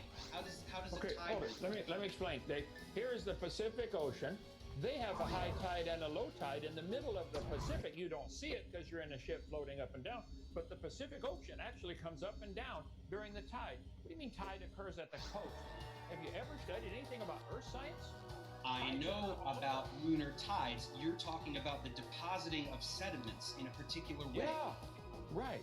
See, the world is turning. At this latitude, 31.3366 degrees north latitude in Lenox, Alabama, we're turning 886 miles an hour toward the east. If the tide were going up and down during Noah's flood, the water would have to rush sideways at really high speeds to fill that bump, and then rush down the other way at high speeds to lessen the bump. Really high speeds? What does that have anything? How is it any different than tides today? Okay, it's not. But the tides today get interrupted by banging into the continents. Earth turns toward the east, so the tides generally at the eastern coast a little more because the tide is being drawn out by the moon. The lunar You're gravity. trying to ascribe some kind of magical quality to tides that doesn't exist. We see what tides do today, and we see what they do. It's very simple. Here, look at this. I just flipped this thing over. These 4 different densities of sand made, probably 20 different layers. And again, are any of those things sandstone or limestone or granite or anything that would be applicable to this discussion whatsoever? I think it's pretty obvious even from the name. You might even get this. Sandstone is made from sand, okay? Sand is moved very easily when tides move back and forth. Water And going how- back and forth. But it's not the same material. How does it possibly compact It into would have to harden. one of those? It would have to harden over the next few hundred years after the flood.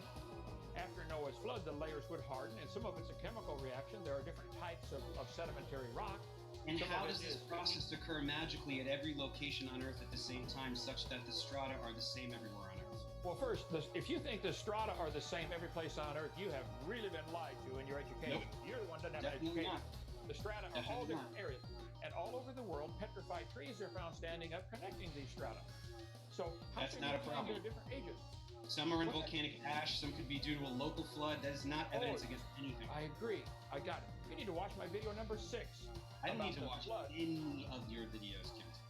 You didn't? I'm sorry, I didn't hear you. Did you? I didn't and I don't need to.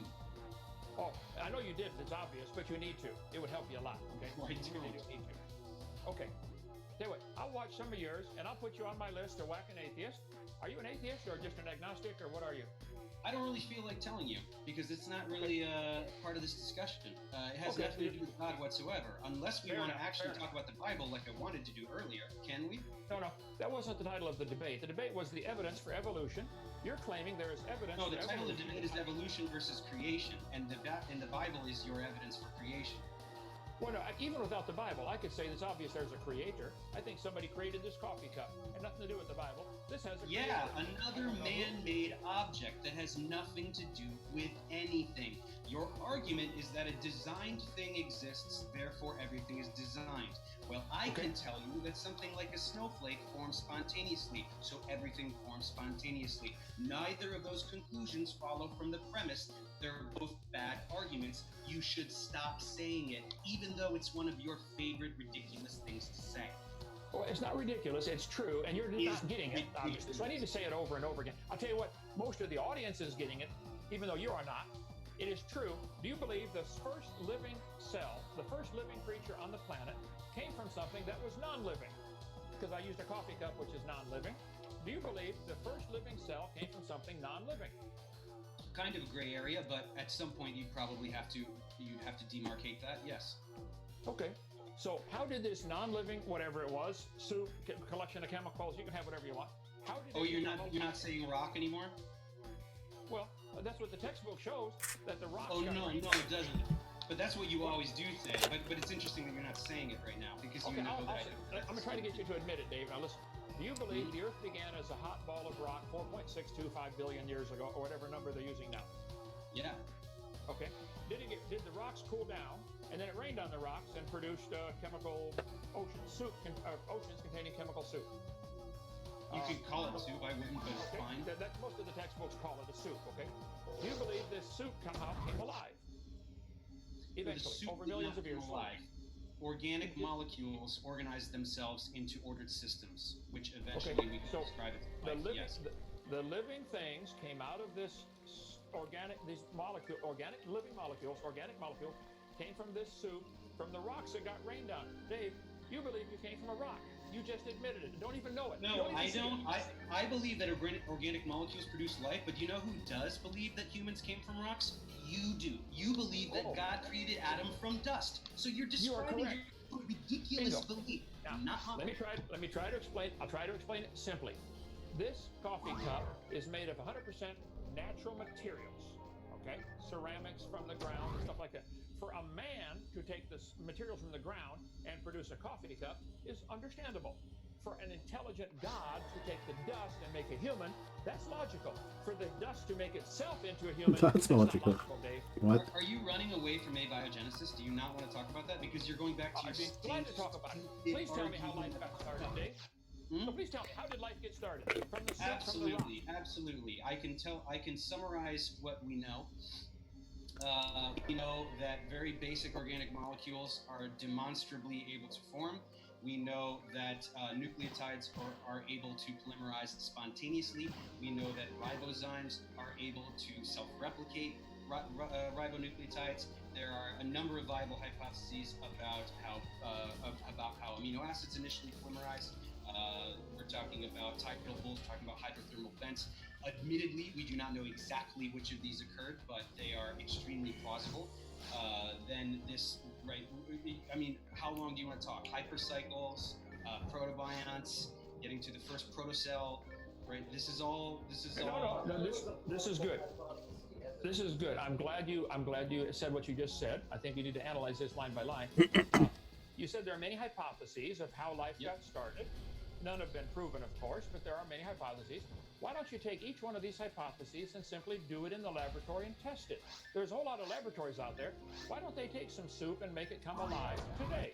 Have anybody in any laboratory ever seen or produced, even with all the chemical brains and chemists in the world, have they ever been able to make life today?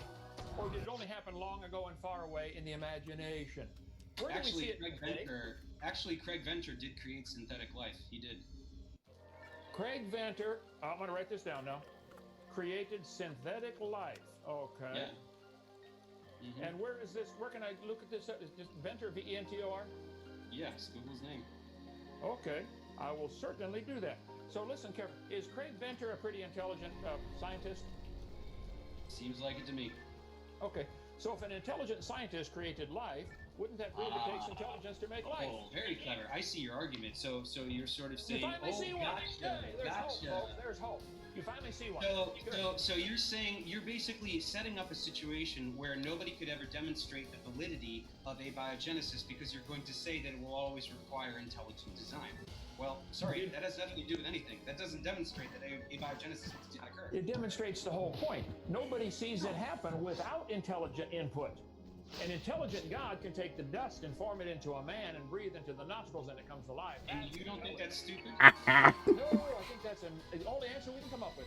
You're looking at cladistics and evolutionary biology and very well understood things that slowly create organization over time. And you think that's stupid, and you think a God going on dust is not stupid? Hold on, you said this is well understood, but you admitted they don't know how life got started. There's a bunch of hypotheses. We don't know which hypothesis occurred. We don't know which of these hypothetical processes occurred. They're all very plausible. They're all plausible. Well, then make life 20 different ways then. Why don't you do it in the soup and do it in the ocean and do it in the warm little pond? Yeah, do it in the ocean where all of the living organisms are that consume organic materials. How's that going to work, Kent? You mean because there's already living things there, life can't get started again because they would eat it? Is that what you're trying to say? Yeah. Okay, well, tell you what, let's get rid of all the living organisms. Let's get you a pot of hot soup, just chemicals, no living organism, and make some life.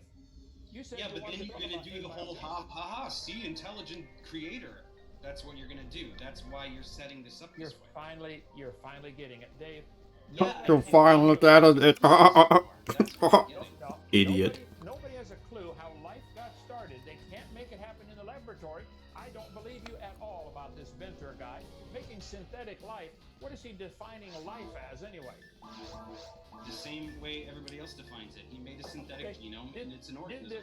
Did this synthetic life that he created, was it able to move, breathe, respirate, reproduce, give off waste, the things normal life things do? Yeah, it's a unicellular organism. It's a bacterium. So he created a unicellular organism. He created the genome. What? He synthesized the genome for it, yeah. Let's see, it's up on the screen here. The first synthetic cells made in 2010. Inventor's team at the Craig Venter Institute in California, out by you, copied an existing bacterial genome and transplanted it into another cell. Now hold it. He copied an existing one and put it in another cell? You think he made life? Well, now it's a new organism. He invented a new organism. The question is abiogenesis. Did he create life or copy a living That's not the organism's question. brain? He did not create it from constituent parts, but that's not the question you asked me in that moment. He created a new species. Oh, okay. So who's being evasive and duplicitous here? I just Dave? answered the question that you asked me, Kent. Okay. Have any scientists been able to create life from totally non-living material? Taking the existing gene code of a bacteria and transplanting it is not creating life. Try again. Who else besides Venter Well, did it is. do it? I mean, technically it is. He created a new living organism. He did not create life. He created You're missing the point. He created a new bacterial species that is alive. That's, I didn't say make a new species. I said, how do you get life from non-living species material? not alive. He did. Oh, from non-living material. He started with some living material, Dave. Bacteria. The one he started with was already alive. Okay, so it's a different topic of discussion, but it doesn't matter. It's not disproving abiogenesis in the slightest. Oh, it matters greatly because that's why I said you guys believe, you imagine that life can get started from non-living material, and it can't happen. It's never been observed. It's not science. I just told you, you don't have to observe something. Can you see atoms, Kent? Can you see atoms? Oh, now you're going off on a rabbit trail unnecessarily here. No, it's not a rabbit trail. You just said that we don't know that we know it can't happen because we can't see it. I'm asking you if you can see atoms. Can you no, see you can't see gravity either. Can you see gravity? Can you see? You know and what they light both is? exist. Isn't that incredible? So we're establishing that you don't need to watch something happen or be able to see it to have evidence that it occurs or has occurred. And you are wrong that there is no viable hypothesis. We have viable hypotheses that are very credible. Now, saying that there's two reasons why this thread that you're pulling along here is ridiculous, because number one, anything that I say, you're just going to say, see, it's an intelligent designer. So it really is not going to be relevant. Because it's true. Because it's true. No, it's not true. Venter's not intelligent? An experiment, you're asking for an experiment that is going to replicate conditions from which... I could probably almost be level 40 at this point. Or, well, not 40, but I would definitely be at, like, level, I don't know, like 32 or something like that yet. We didn't get a chance to talk about the Bible, which is most of what you talked about originally. I still would like to. Well, I'm sure we can do that. Now, I believe the Bible. I'm not asking it to be taught in schools, though. You're demanding that your hypotheses of life starting from a soup be taught in schools. You want me to pay for that for the kid? You're brainwashing the kids. You're lying to the children. You're going to pay for that? You're going to pay for that? With what? All of the property tax pays for the schools. Yes, we taxes. The taxes he evades. You want to talk about taxes? I pay every tax I owe. You want to get on that rabbit trail? You talk about a straw man? Yes, I'll take that on if you'd like. I just find it ironic that you bring up taxes.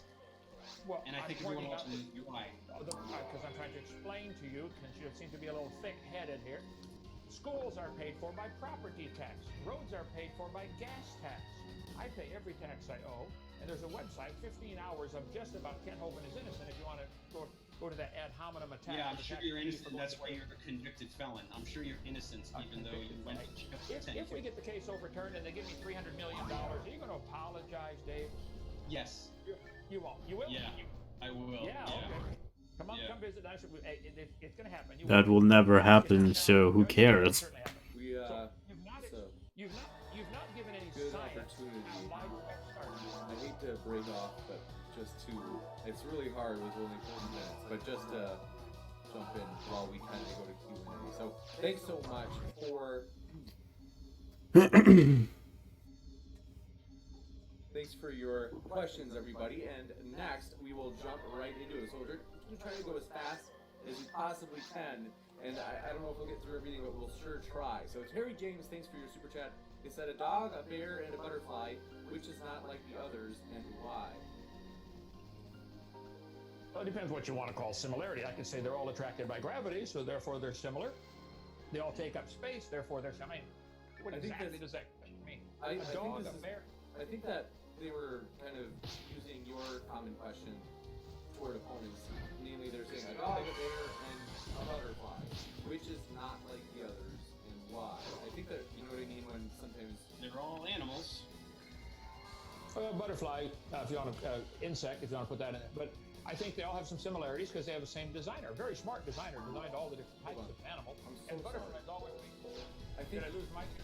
We got it back, I think. No, it's here. It's just that they're saying which is not like the other. So they're saying there are three, and they're saying a dog, a bear, and a butterfly, which is not. Oh, he's talking about mammals, for fuck's They are all sake. different from each other. We have 4-year-olds here at the campus that can show you that a bear and a butterfly and a dog are different animals, different kinds of animals.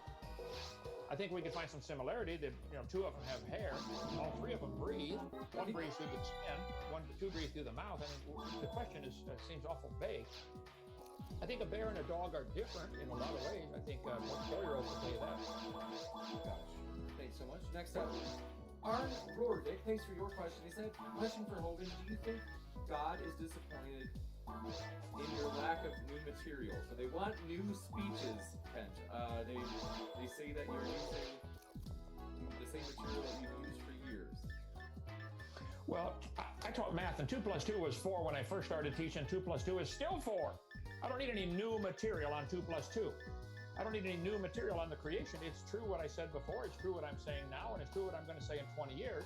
If there's something that I'm saying that's incorrect, Oh, I already have a flame barrier in the bag. Of course, it annoys them because it shows how stupid evolution is. I enjoy doing that. So I do produce a lot of new slides and visuals. I work very hard at my job here, and I try to produce. We have cool science experiments here at our science center in Dinosaur Adventureland. All kinds of fun stuff to do down here. But I produce new stuff all the time. We work hard around here, don't we? We produce all kinds of stuff. We've got about 30 people living here now. So yes, I do produce. But as far as new, I don't need to change truth. Truth is not going to change. And dogs produce dogs. I'm going to say dogs produce dogs from now on, because that's, you know what? Dogs produce dogs. No exceptions. And they didn't come from a protista. Gotcha. Yet you believe in a more rapid version of evolution than everybody else, because the kinds that are on the ark have produced all the variation today in a few thousand years. So you actually do believe in evolution, Kent. I believe in rapid variation within the kind. It's nothing like saying dogs came from a rock, Dave. You're the one Variation within the kind that produces new species that cannot interbreed with one another? Well, that happens. I mean, there are humans today that can't breed, can't make babies. Therefore, they're not human by your logic. That's not Homo sapiens, the species as a whole.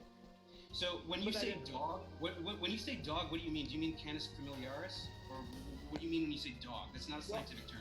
I think that's true. The wolf, the Canis lupus, Canis domesticus, Canis familiaris. I'm not sure exactly where that kind border is, but I think most people would say there's a barrier. You can't get dogs smaller as. So what about coyotes and jackals and foxes? Are those all part of the dog kind? Foxes might even be in there. I don't know what the original kind was. Okay, so if two dogs, as you call them, are on the ark, how do we get all these other things now? You got to jump into the next question pretty soon here, guys. So sorry to do that to you, but just because we have limited time, John Lloyd, let's see. Terry James, thanks for your super chat. He said, Kent, why do whales have digits but fish don't? Whales are mammals. That's a modern class. People decided to put whales in the mammal category because they breathe air and produce live young, etc.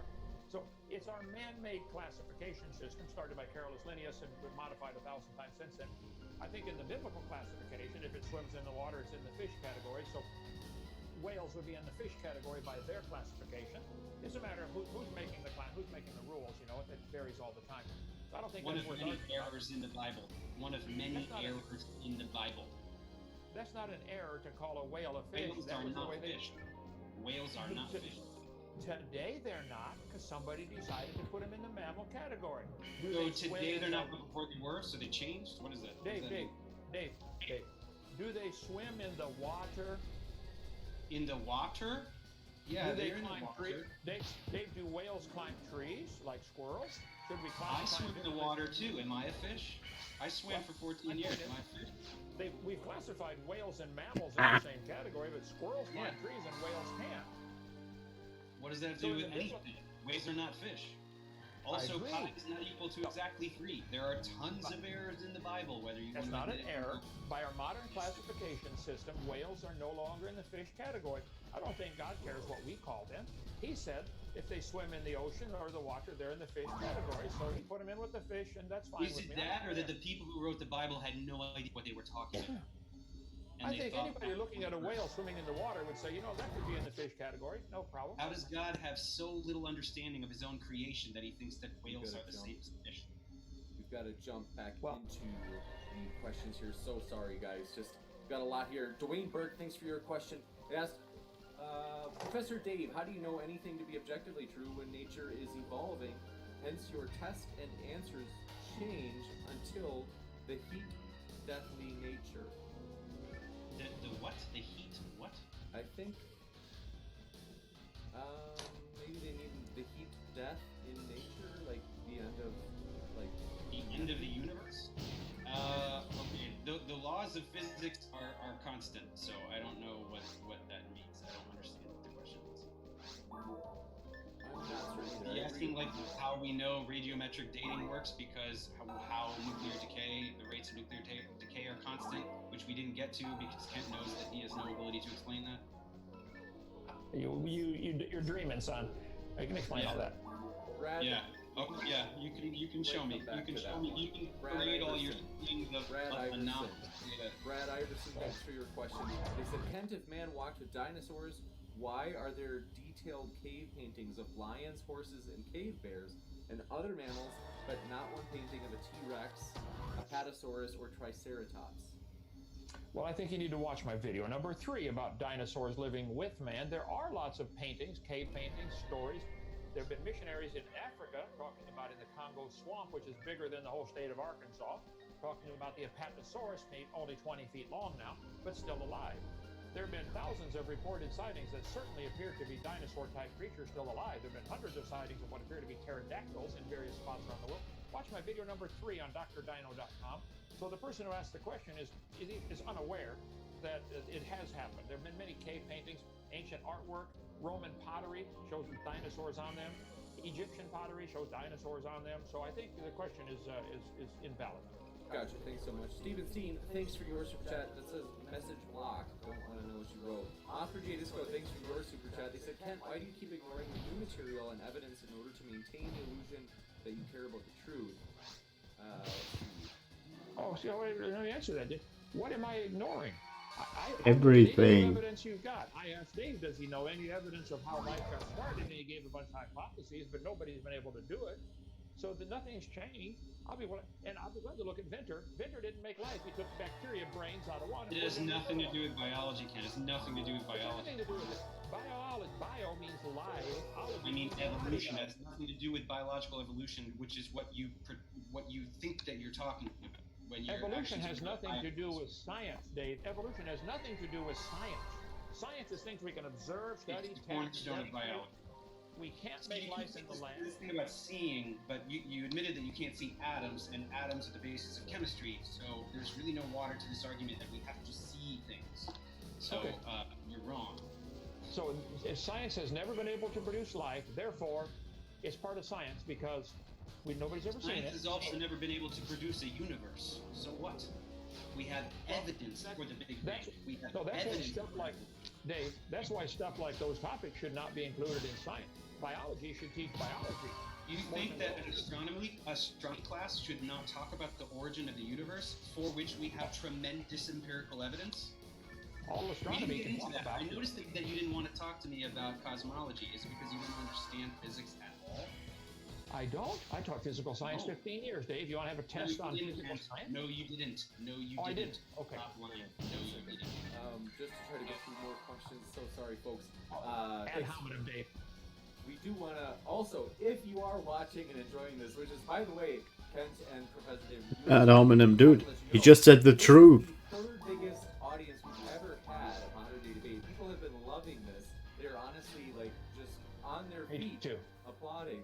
They're just pumped. So, want to let you know the live chat is just roaring. He literally brought it up. My attention's divided. So it can't be ad hominem. If you are watching though and you're enjoying this, hey, feel free to give this video a thumbs up to just let us know, and we'll try to get to have these gentlemen on. He addressed the argument, which was because, well, it was about himself. It has to be like about him. Like, he did address the person because the argument was about the person. What the fuck? It's been 202 times, 203 debates counting tonight. I think I understand clearly. The evolution theory says that everything came from a dot of near nothing that exploded for some unknown reason 13.772 billion years ago. A bunch of it cooled down. Did not explode. Nope. A ball of rock. It slowly began to rain on the rocks for millions of years and finally turned them into soup, and the soup came alive, and that first life form found somebody to marry and eat, and slowly evolved Somebody to from marry. organism into humans, monkeys, and whales. I understand. See, the problem is I do understand what the theory says. No, you don't. That's why you say things like dogs always create dogs, which has nothing to do with anything, Ken. You don't understand anything you said. You summarize 4 fields of science and then just brush it aside as though there aren't thousands of scientists that haven't been saying that all of those things are true. Dave. Hi. Hi. Slide back up, would you? Trying to get my technical attention. Okay. No, Steve. Go my slide back up. I am objecting to the textbooks that put this kind of stuff in here and say everything, dogs, pine trees, and humans have a common ancestor, which was a protista or an amoeba or something like that. This is what is being taught. This is not science. It's biology. Biology is a science. Yes, biology is science. Biology is science. You can teach the kids all the biology. Okay, boys and girls, this is the radius, the ulna, the carpals, the metacarpals, the phalanges, the That's anatomy and physiology, not biology. And so you want to teach biology, but you don't want to talk about how all eukaryotes have the same cell organelles, and you don't want to talk about how all eukaryotes are using the same metabolic pathways? Dave, I'll be glad to talk about the fact that all eukaryotes have the same type of cell structure, though there are really some wild differences, I think you'll admit. All that means is eukaryote, all that means is the nucleus is bound by a membrane. And then a bunch of other organelles that are all doing certain things. Why does that prove common ancestor? Why doesn't that prove common designer? You refused to answer this earlier. Do you believe in a paternity test? Do you believe in the validity of a paternity test? I think there can certainly be some errors, but I think it's highly accurate. Yeah, paternity tests are highly accurate. Why is it highly accurate? Because of the genetic similarity? Because There's we can demonstrate conclusively ancestry through genes? Oh yeah, So, I think we can test Microsoft PowerPoint and Microsoft Word have tens of man-made thousands. objects can't invalid analogy. Not what we're talking about. We can prove that your son is your son through genes, right? And we can prove that his son is his son through genes, right? So tell me how many generations need to elapse before you do not trust genetic data? How many generations need to elapse before you say no, lineage cannot be demonstrated through genetic similarity? Okay. Do you think a paternity test would show that you are related to somebody in China? I mean, yeah. Okay. We probably do have a common. I bet we all come down to Africa. Right. I bet we all have a common ancestor with the Chinese. I think her name was Eve and his name was Adam.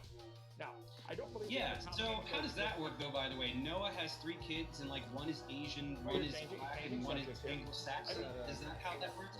How do we get people? Okay. And all the animals. The paternity test. Hey, what's the gene code of this rock that you came from?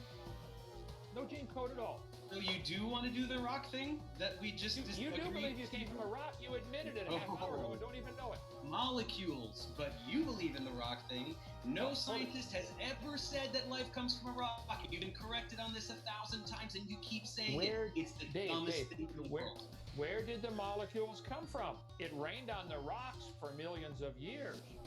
Kent, if your mother eats a pizza while you're in the womb, are you made from pizza? Are you made of pizza? Are you a pizza? What a straw man argument. Dave, you believe no, it's not a straw man argument. You're saying that because chemistry happened near rocks, we came from rocks? No. What does that do with anything? Okay, the chemistry. Let's talk about the chemistry. What molecules are in this water? Where did those molecules come from? I want to give you a chance from the rocks. Kent, I'll give you a chance to answer Dave's question, but then we gotta for sure go back to the question. Sorry, folks. I'll give you a chance to respond, Kent, but after that, then we have to go back to the Q&A. I am completely lost on what his question was now. What was it? Oh, paternity tests. Yeah, I believe paternity tests are fine. I don't think they would show that we all came back from a rock, though. I don't think paternity tests would show that. No rock, because rocks don't have genes, Kent. Again, that is a ridiculous You're getting thing. Okay, you're getting it. I'm not getting anything about what you say. No, maybe you're right. You're probably right. You're not getting anything. Go ahead. Because you keep saying this dumb thing about the rocks and that cars can be made from tornadoes and ridiculous things that have nothing to do with biology whatsoever.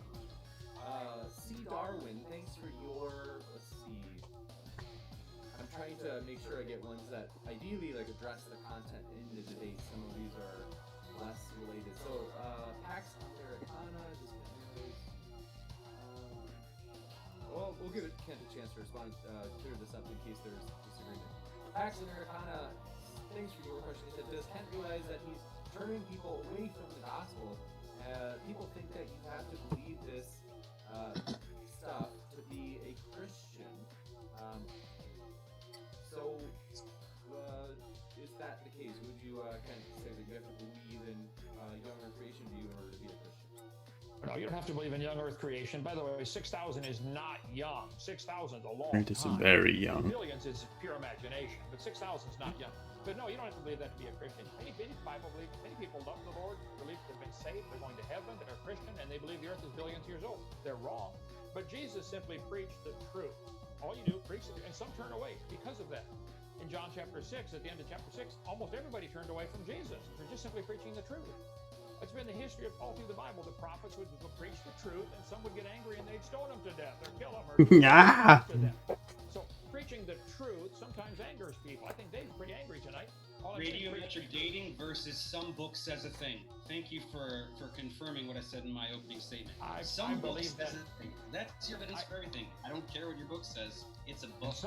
And some rock him alive. I don't care what your How about Harry Potter? There's a guy named Harry Potter. He does magic and flies around. Did that happen too? Is that true? You're the imagination. You think a protista became a whale in a pine tree.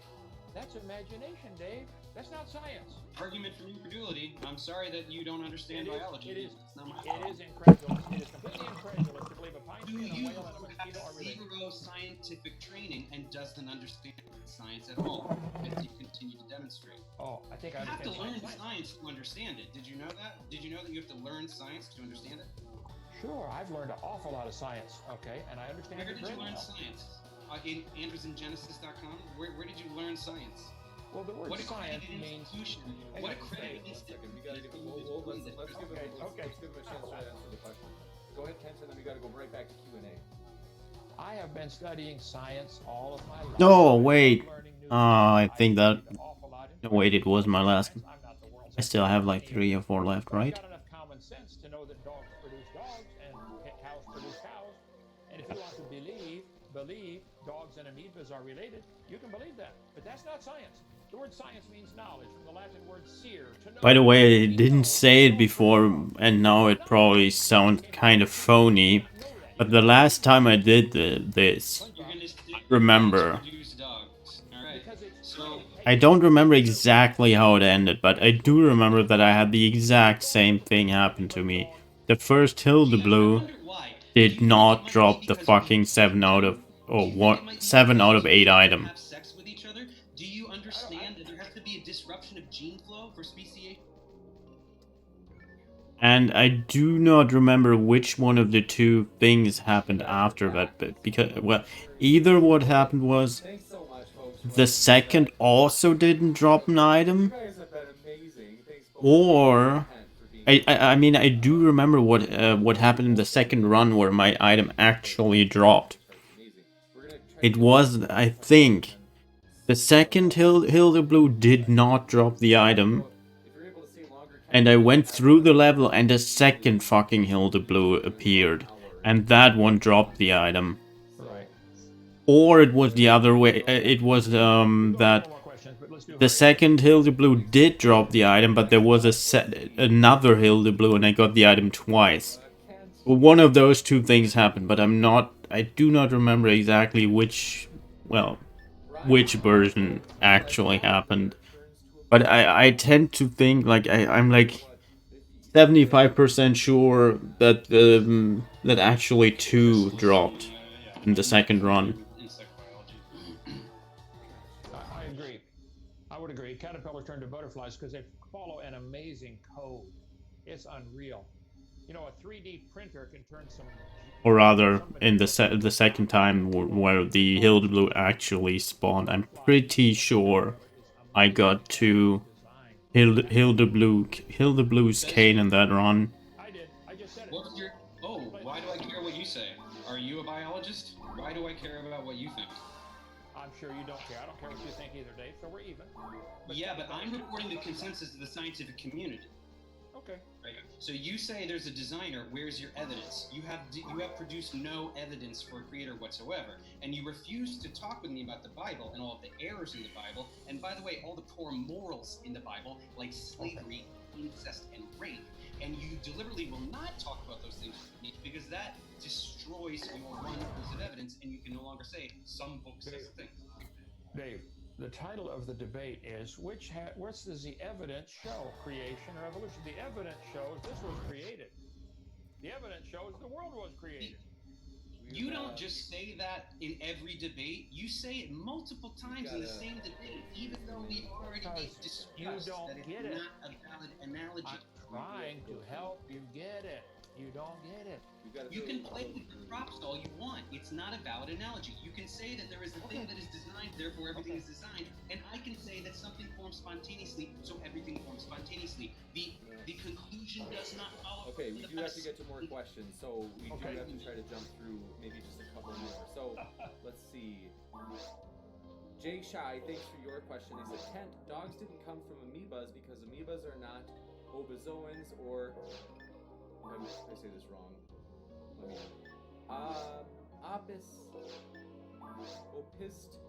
opisticons. They share common eukaryotic What's a jump back? but diverge. So I can read that one more time. Kent, dogs didn't come from amoebas because amoebas are not ovozoans or opisticons. They share common eukaryotic ancestry but diverge. Well, he is welcome to believe they share a common ancestor. I've been asking, why don't they do it again where we can watch it in the laboratory?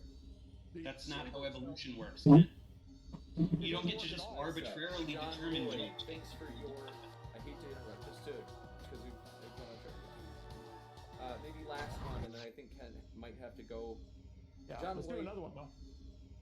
Thanks for your super chat. They said dissentfromdarwin.org. Over 1,000 PhD holders disagree with evolution.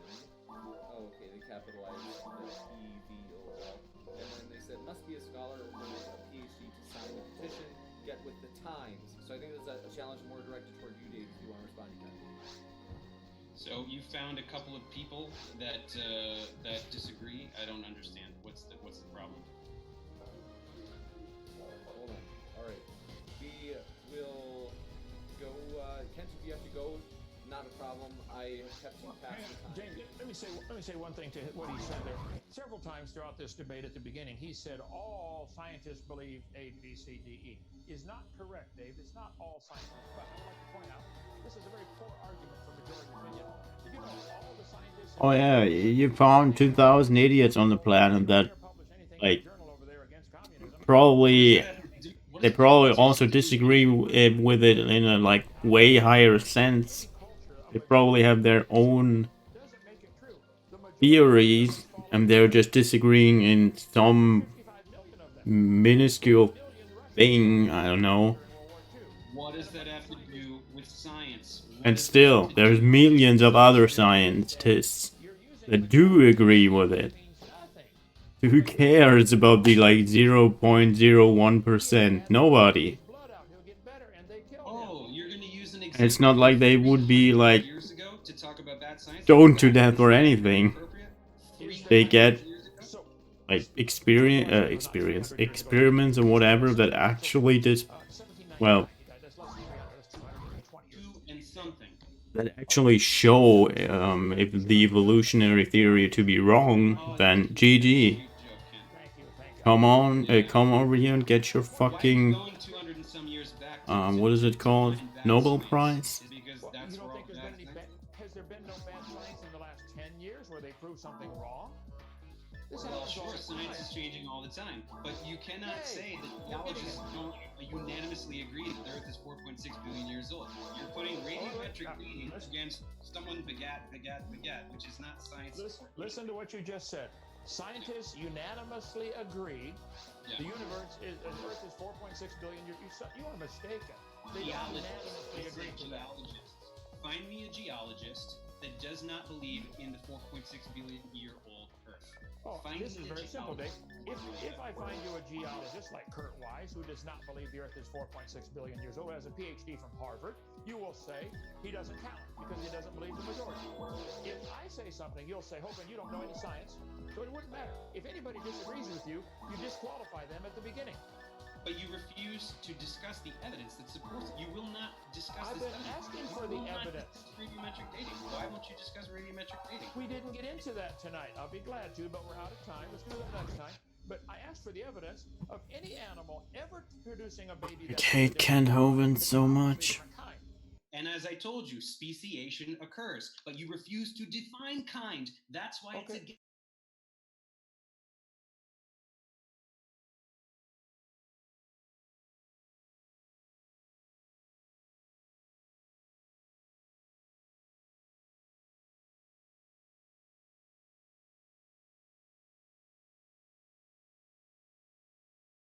I'm kind of a fragile little child. Meet Flat Fact Smacking from TikTok, but I'll probably just call her FFS from now on. And yeah, she is kind of a fragile little child. We're going to see how much she, didn't learn things very well when she was younger. So we are literally told that it's the spin of the Earth that creates the gravitational force. That's right, she thinks that the spin of the Earth is the claim for what causes gravity. Now I can give her a little bit of slack for that, I suppose. It is something that some people believe, but it is not certainly something that's ever been taught in a school, hopefully, because that's not it. It's not the claim at all. It's mass attracting mass. So if you're going to try to be smarter than all the scientists in the world, you should probably figure out what the globe claim actually is first. So now you're saying that there is no spin, or that it spins so slowly that it wouldn't fling water off. Okay. What? So regardless of how fast or slow it spins, you can't stick water to a spinning surface. Or non-spinning. Yes, you Water can. doesn't stick to a wall. Water always spins, Water always sticks to a fucking ball. That is reality. That is your physical, provable, testable And water is literally always curved. The spin of the Earth supposedly creates gravity, which gravity is an invisible force that is supposedly powerful enough to hold oceans to a ball. Powerful enough to hold the moon in its rotation around the Earth, but it doesn't affect the butterfly. Oh, FFS. It's clear that you have not taken any physics classes ever. F equals ma is the second law of motion. Force equals mass times acceleration. So the mass of the oceans is large. You multiply that by the acceleration due to gravity, you get a large force. You take the mass of a butterfly, which is small, you multiply that by the force due to gravity, or the acceleration due to gravity, you get a small force. It's really not that difficult. Gravity holds my 23,000-pound plow truck traveling 60 miles an hour on a highway to a ball. Gravity holds that plow truck to a ball. I'm gonna have to excuse me for a minute. Somebody driving a 23,000-pound snowplow just dumped a whole bunch of snow at the end of my driveway. I don't know. Somebody was upset at me or something. Anyway, I gotta go shovel. But doesn't pull the hawks to the ground by this magical force called gravity, but it doesn't sink children in floaties on the surface of that water to the bottom of the pond. All right, I finished. Did she say anything smart while I was gone? No. Oh, FFS. No, she didn't. You can't stick water to a ball. You can't stick plow trucks to a ball and not have that powerful force affect something as delicate as a butterfly. You just can't do it. So. All right, I cleaned up from shoveling the snow. And yes, you would expect that on TikTok, a whole bunch of people called her out for being so ignorant of the cause of gravity, and she doubled down on it. We are taught that the spin of the Earth is supposedly how we have gravity. That's what I said. Somebody else commented on that page and said, oh, she says that the spin of the Earth is how we have gravity. And that's not what I said. I said, we are taught that supposedly. And that's because I was taught that. I learned it at one point or another in my life and grew up to believe it. Nowhere are you going to find somebody claiming that the spin of the Earth causes gravity in a school. You're not taught that. Maybe you heard it from some guy that you thought was wearing something very sciencey. Do you guys know how long a mile is? No, probably not that guy. Maybe this guy. I'm dressed like a scientist. No. Yeah, that's definitely the scientist she was thinking about. Well, let's have a look at one No. of our other videos. There are, however, high altitude balloons, and those balloons, when not using a fisheye lens, have taken photos of the Earth, and they're all flat. All of them. That's the real truth. And anybody who sees this video that wants to disprove that, you can go ahead and go take a look for yourself. Well, thanks for the invitation. I did exactly that. In this video from Dwayne Kellum, he used a rectilinear lens, and you can see here on the screen right now the analysis of that lens and showing that there is no barrel distortion added. At 117,000 feet, you can clearly see the curve of the horizon. So, if you are honest and a truth seeker, as you claim to be, FFS, then you will see the curve of this horizon and then say, oh, you were wrong. There is a curve to the horizon when there is a rectilinear lens, when there's no barrel distortion, but that's not it.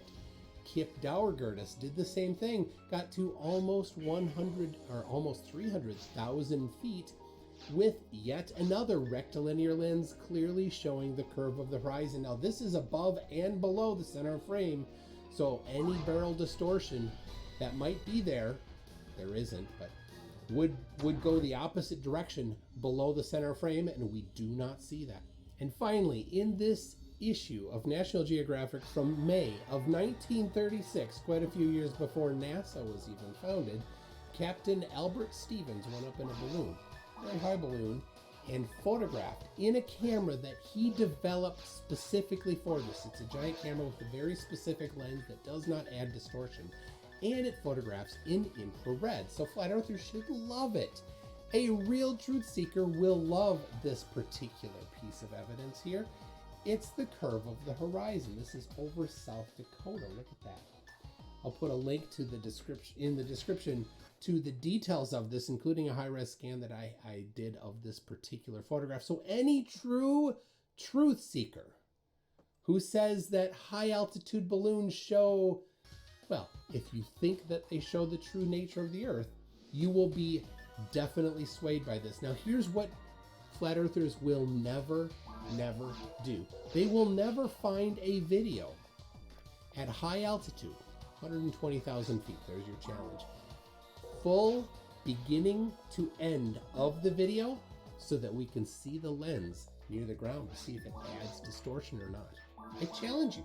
Link it in the descriptions. Right here, I challenge you. You won't. You have clipped and cropped and short sections of videos that have high barrel distortion, and they chose the specific section of the video where the barrel distortion causes the curve of the horizon to not be so curved. And in fact, most of them, it shows the horizon curving up on the edges the wrong direction. For flat earth, it makes it look like the earth is concave. Anyway, she has a little bit more to say on this topic. There is no curve. NASA says, science says, that the Earth is 24,000 miles, a little more than 24,000 miles in circumference. And when you do the numbers, you should have an 8-inch per mile square drop. That's why people say, oh, you can see the ships going over the horizon. Nope. Wrong. Well, if you can see ships going over the horizon, then you should be able to photograph a curve from, say, an airplane. But you can't. High altitude balloons have not proved that there's a curve. They have proved that there isn't. You need to get your facts straight, because it's not looking so good for you. From a commercial airplane, you're not quite high enough to easily see the curve of the horizon left to right. But I got two different things for you. First of all, if you're in the cockpit or you have a wide view of the horizon, you can in fact get a photograph of the curve of the horizon. I have 3 of them right here. I hope that you enjoy them. This is exactly what you were hoping for, isn't it? All right, well, number 2, this one's much easier to test. If the Earth is flat, then the horizon must rise to eye level or very, very slightly dip. And that's it, assuming there's no refraction. If there is refraction, the horizon should be above eye level for flat Earth. But when you test this actual claim, by bringing with you the smartphone that almost all of us already have and installing the Theodolite app for iPhone or Dioptra on Android, you too can test to see whether or not the horizon dips. Flat earthers often say that the horizon rises to eye level, but they never measure it. So this is your opportunity, FFS, if you do care about truth. The next time you get on an airplane, commercial airplane, 35,000 feet or so, I challenge you. Bring your phone, test it at altitude to see if the horizon dips. Now here I'm asking, this is the audience participation part. I'm going to ask everybody, when you're on an airplane next, bring the app, install it on your phone ahead of time, and when you're at elevation, 35,000 feet or higher, make sure you turn on the GPS. You can do it, it's okay. You have my permission. You can, whatever. Turn on the GPS because it'll give the elevation, it'll give the coordinates. And if you have a good, clear view of the horizon where it's not fuzzy or cloudy or hazy or dark or anything like that, send them to me. I'll put them on my website. Measure the dip of the horizon. So get it one photo straight out where it's as close to 0 as possible. And then, especially if it's a nice crisp horizon, dip the camera to the horizon to measure the actual dip of the horizon. And at 35,000 feet, it should be about 3.2 to 3.5 degrees if the Earth is a globe. And if the Earth is flat, the horizon must be 0. I challenge you to do this, FFS, Flat Earthers, and please, everybody, send it to me. I'll include it on my website. So there you go. Real truth seeker, FFS. It's not looking so good for you. Anyway, Chatbox Travels. Yes, my name's Bobby Clerk.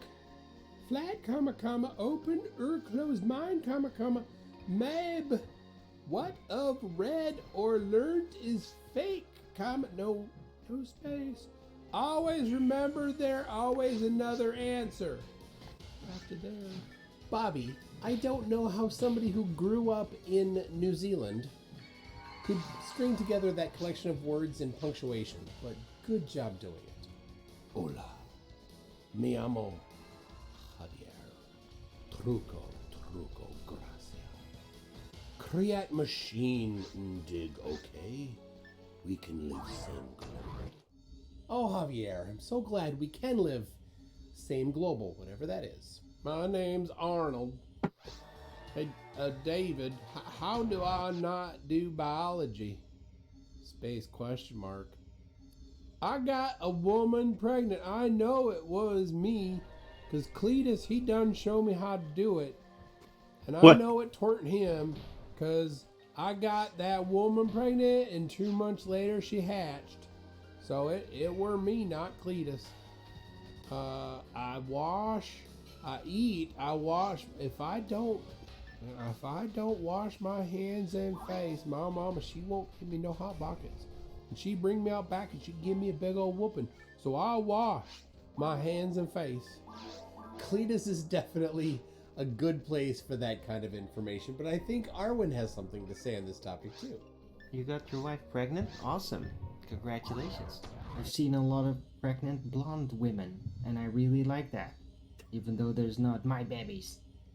It's been a while since I've had anything from this guy.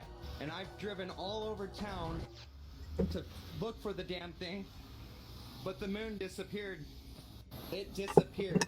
That's right, it's Professor Derek from the Dunning-Kruger Institute for kids who can't science good and want to learn to do other stuff good too. In this video, he teaches us about the theory of relativity. Relative to your point of observation, is anybody on this globe here upside down?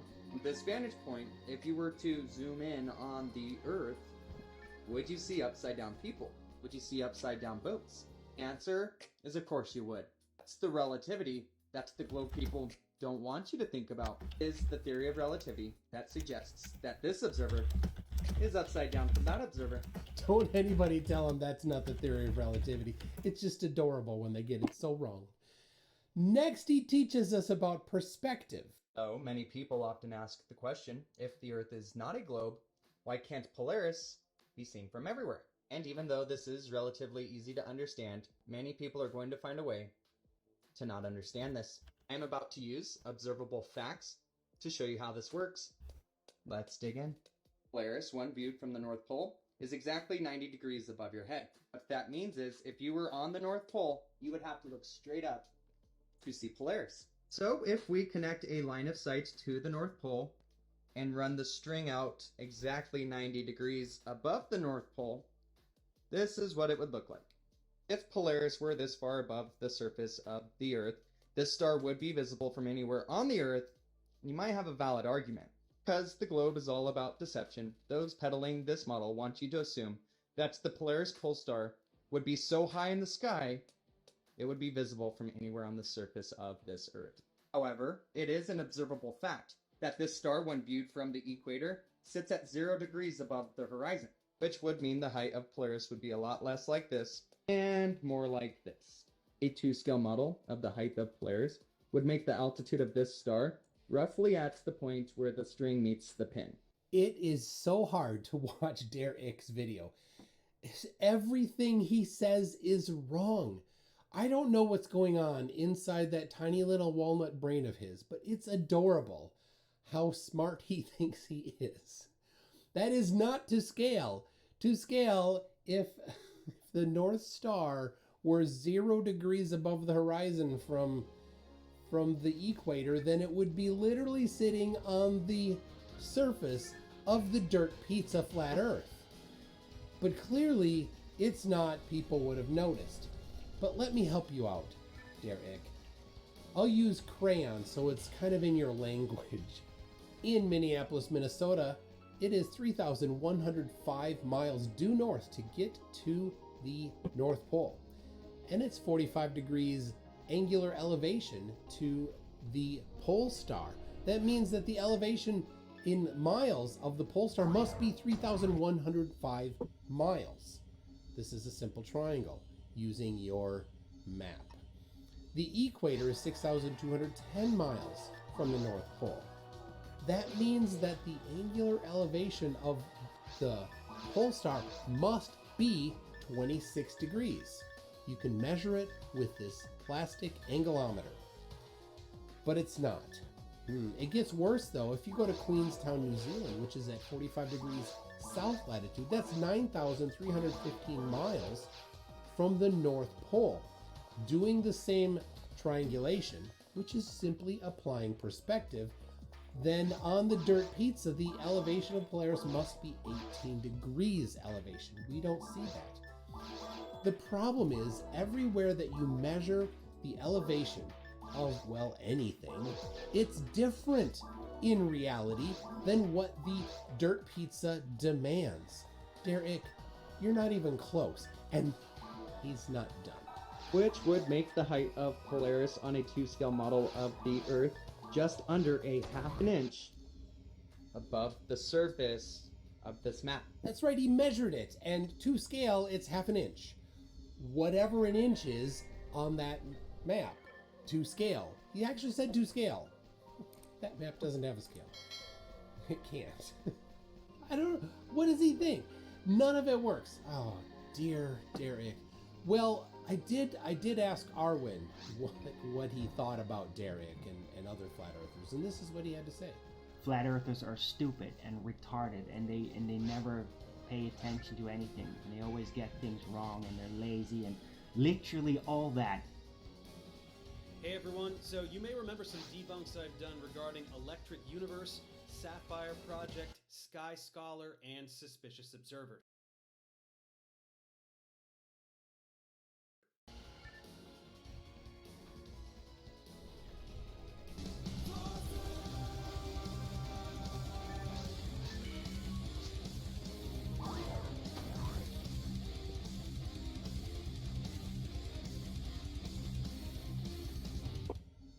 So, at the end of last year, I got pretty sick. Yes, haha, you are very clever, that's my name. Now shut up. I was very ill for a couple of weeks, and I wasn't sure I was going to be able to get any videos finished. But like an absolute bamf, I managed to pull through my normal amount of work.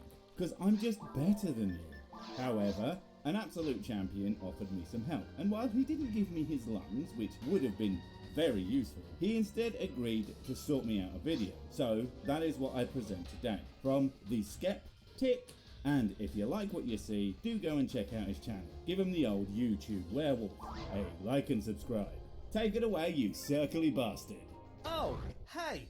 So apparently, sometimes some creators pretend that they're sick and get other YouTubers to help them out when they have the sniffles or something.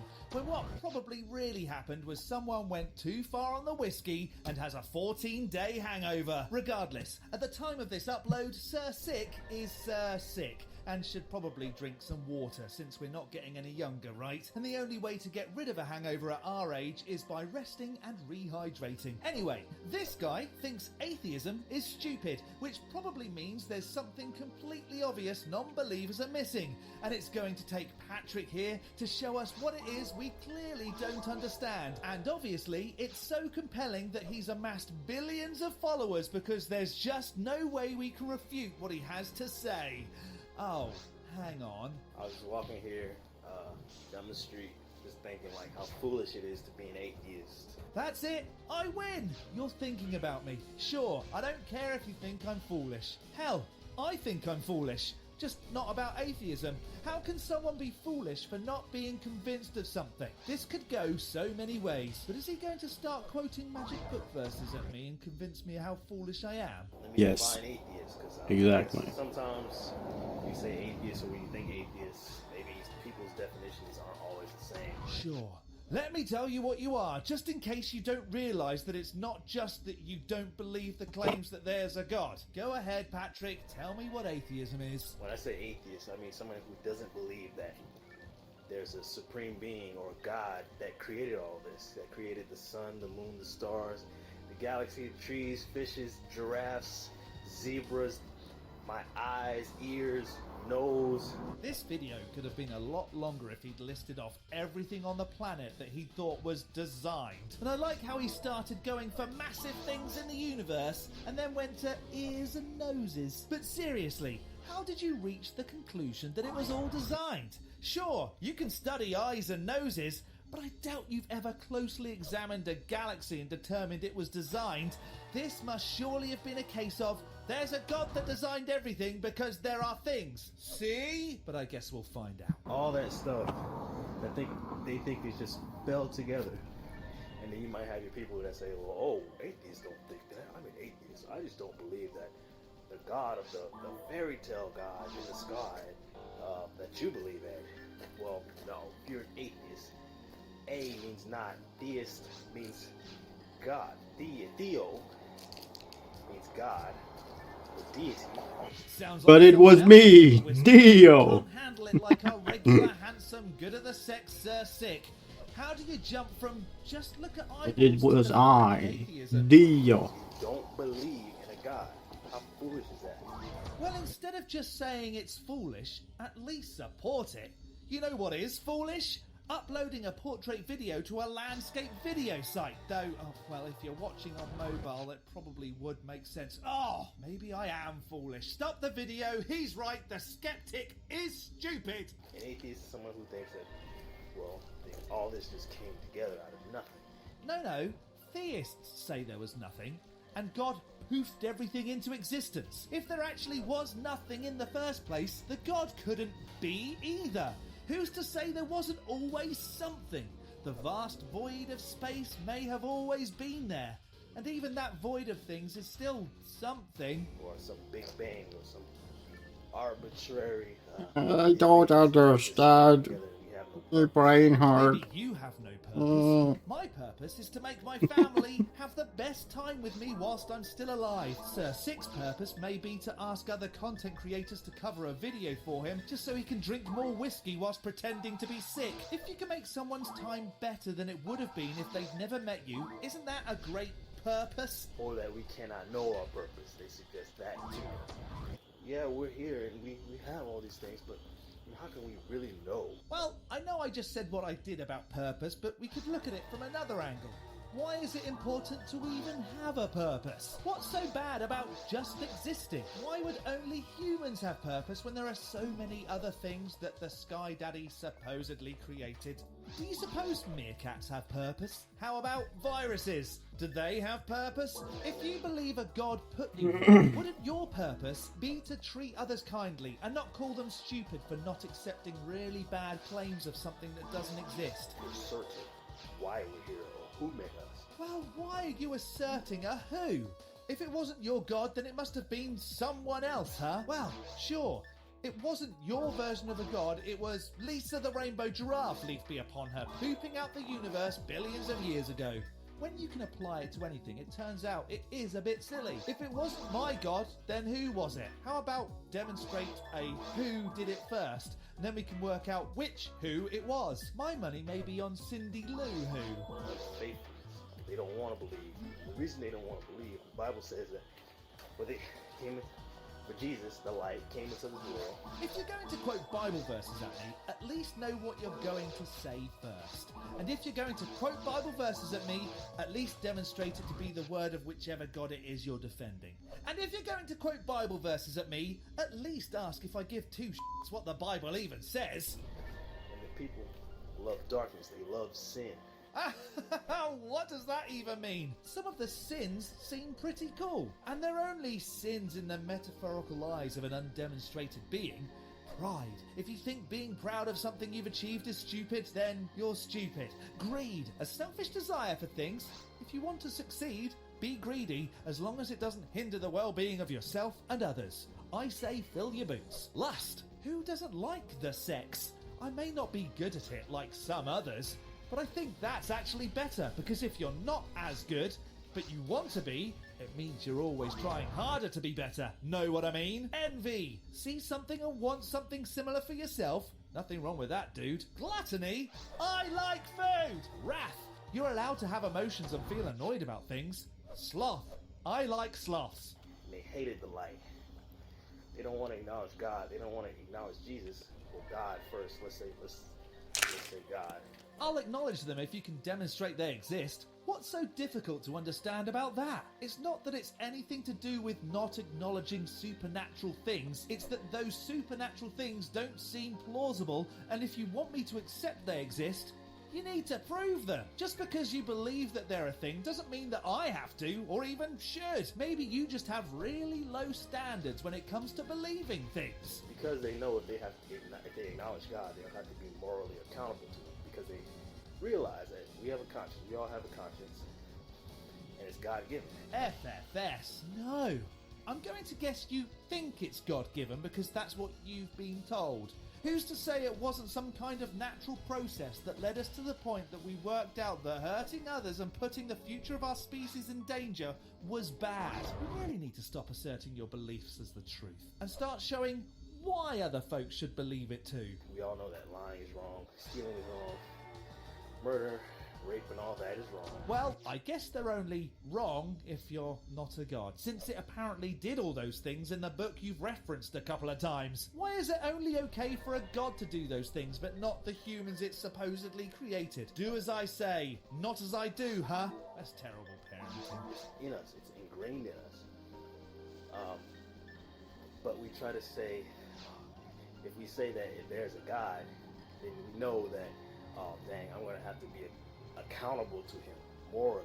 So you only do good because you think you have to be accountable to an undemonstrated wizard floating through space. That's pretty stupid. I don't do bad things because I don't see how it would be good for me, my family, or society if I did. Is that stupid? So people try to either dismiss the notion that there's a God altogether, or they try to bend. They try to make an idol God that they're comfortable with. They're saying, well, God's a forgiving God. He knows my heart. It wasn't that long ago that you pretty much understood what atheism was. Now you're doing this, Patrick. Instead of being a big moaning whinge bag and saying, wah wah, atheists don't think God exists, so I'm going to call them stupid. Get to actually proving that a God exists. Is it right of me to call you stupid for not believing there's a small penguin that lives in my jacket pocket? No. Because it would be stupid of me to assume you believe that without evidence for it. And yes, He does. We all have a sinful heart. It's full of deceit and lust and pride and envy. Oh no. I hate being proud of the things that I do and wanting to have sex with another consenting human. Oh, my heart is so gross. Whatever am I going to do? And they don't want to acknowledge the fact that God is also good and just God, and because he's good, he must punish sin. Well, that's dumb. Because of being as good, it has to punish? When a kid does something they probably shouldn't, like hitting another kid, do they get punished with eternal torture? Or do the parents sit and discuss what the thought process behind it was and discover better ways of dealing with negative emotions? Yeah. I tell you what, the next time my stepdaughter doesn't tidy her room, I'm going to drown the entire town, because that seems a good and just way of dealing with it. Or if she calls someone names based off of their physical appearance, I'm buying a bear to maul her because I'm such a good parent. People don't like to acknowledge that fact. They like to pick and Yeah, that was about the two dudes that there were two children in the Bible that Esther the priest, and I think made fun of him because he was bald. And somehow the priest summoned the bear, and the bear killed the two children. That's what you're doing. Yep. You just seem to be picking Seems the good bits when I'm here logical. reminding you of the bad. if you're a sinner, if you don't have Christ in your heart, if you don't repent of your sins and trust in Jesus, you will die and go to hell. Well, I'm going to die anyway. Why would I waste time giving a crap what someone who may or may not have existed thinks about me? And is it stupid to live that way? Or is it stupid to threaten someone with something that can't ever be proven to exist? You seem like such a nice person, Patrick, with your threats of damnation if I don't accept your ridiculous claim. That's just what the God of the Bible says. So, I mean, no sugarcoating or anything. All I heard here was, my God is so wonderful and loving, it will make sure you're tortured if you don't believe in it. How do you know that your Bible is right? Maybe one of the many other holy books is right and you got it wrong. I'd really consider changing to giraffism, since the all-powerful cosmic deity, Lisa the rainbow giraffe leaf be upon her, doesn't actually care if you do or don't believe in her. You're a sinner, you gotta repent.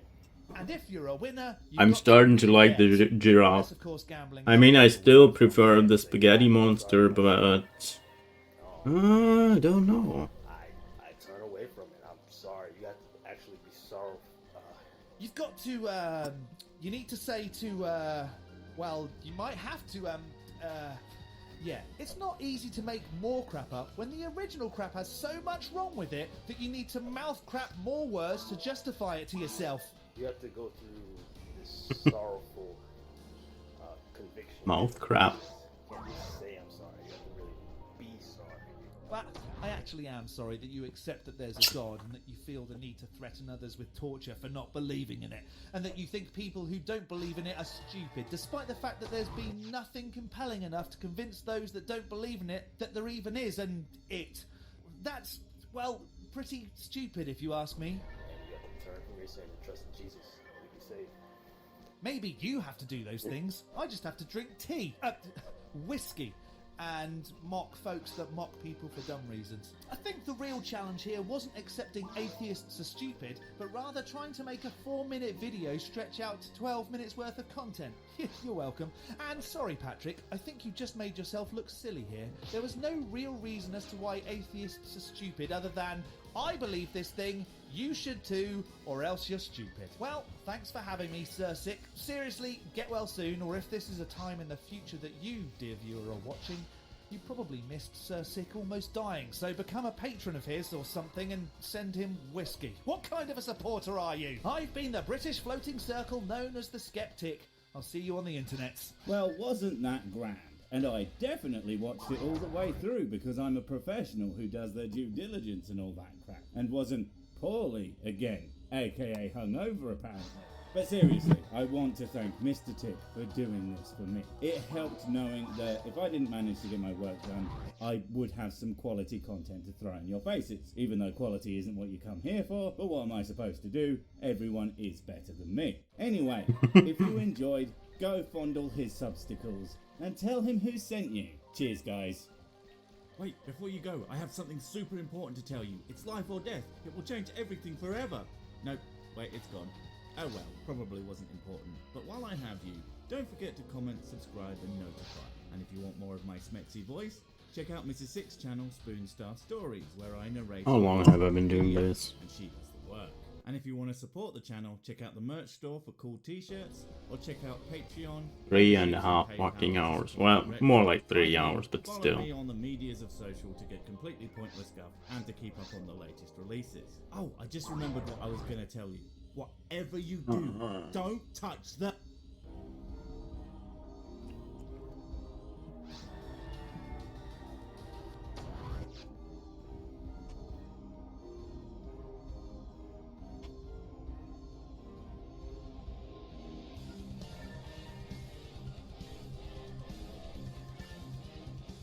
By the way, I will stop doing this if the next one also doesn't drop the item I want.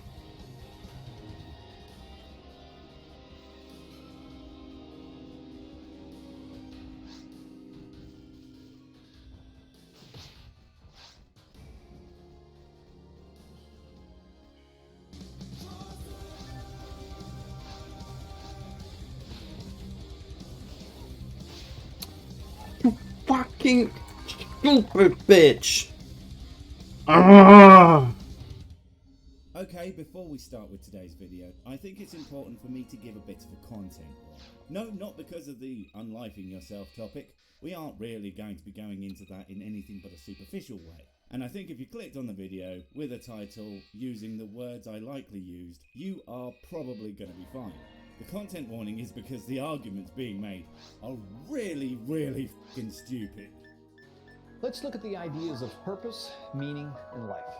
I think the meaning of life is not to play overly loud goddamn piano music that drowns out the things you're trying to say. Although then again, they are the things you are trying to say, so maybe that's a good thing. Creation basics. Oh right, so like all of it, since it is the most basic bitch explanation of the origins of life and the universe, etc. Because why have deep explanations that help us truly understand how things work, when you can just say God did it and then get back to jerking off over your invisible boyfriend Jesus all day? More like creation basic bitches, am I right? Welcome to Creation Basics, where our goal is to make God's creation part of your everyday conversation. Really? Really? Every day? Fucking hell, way to make already tedious people even worse.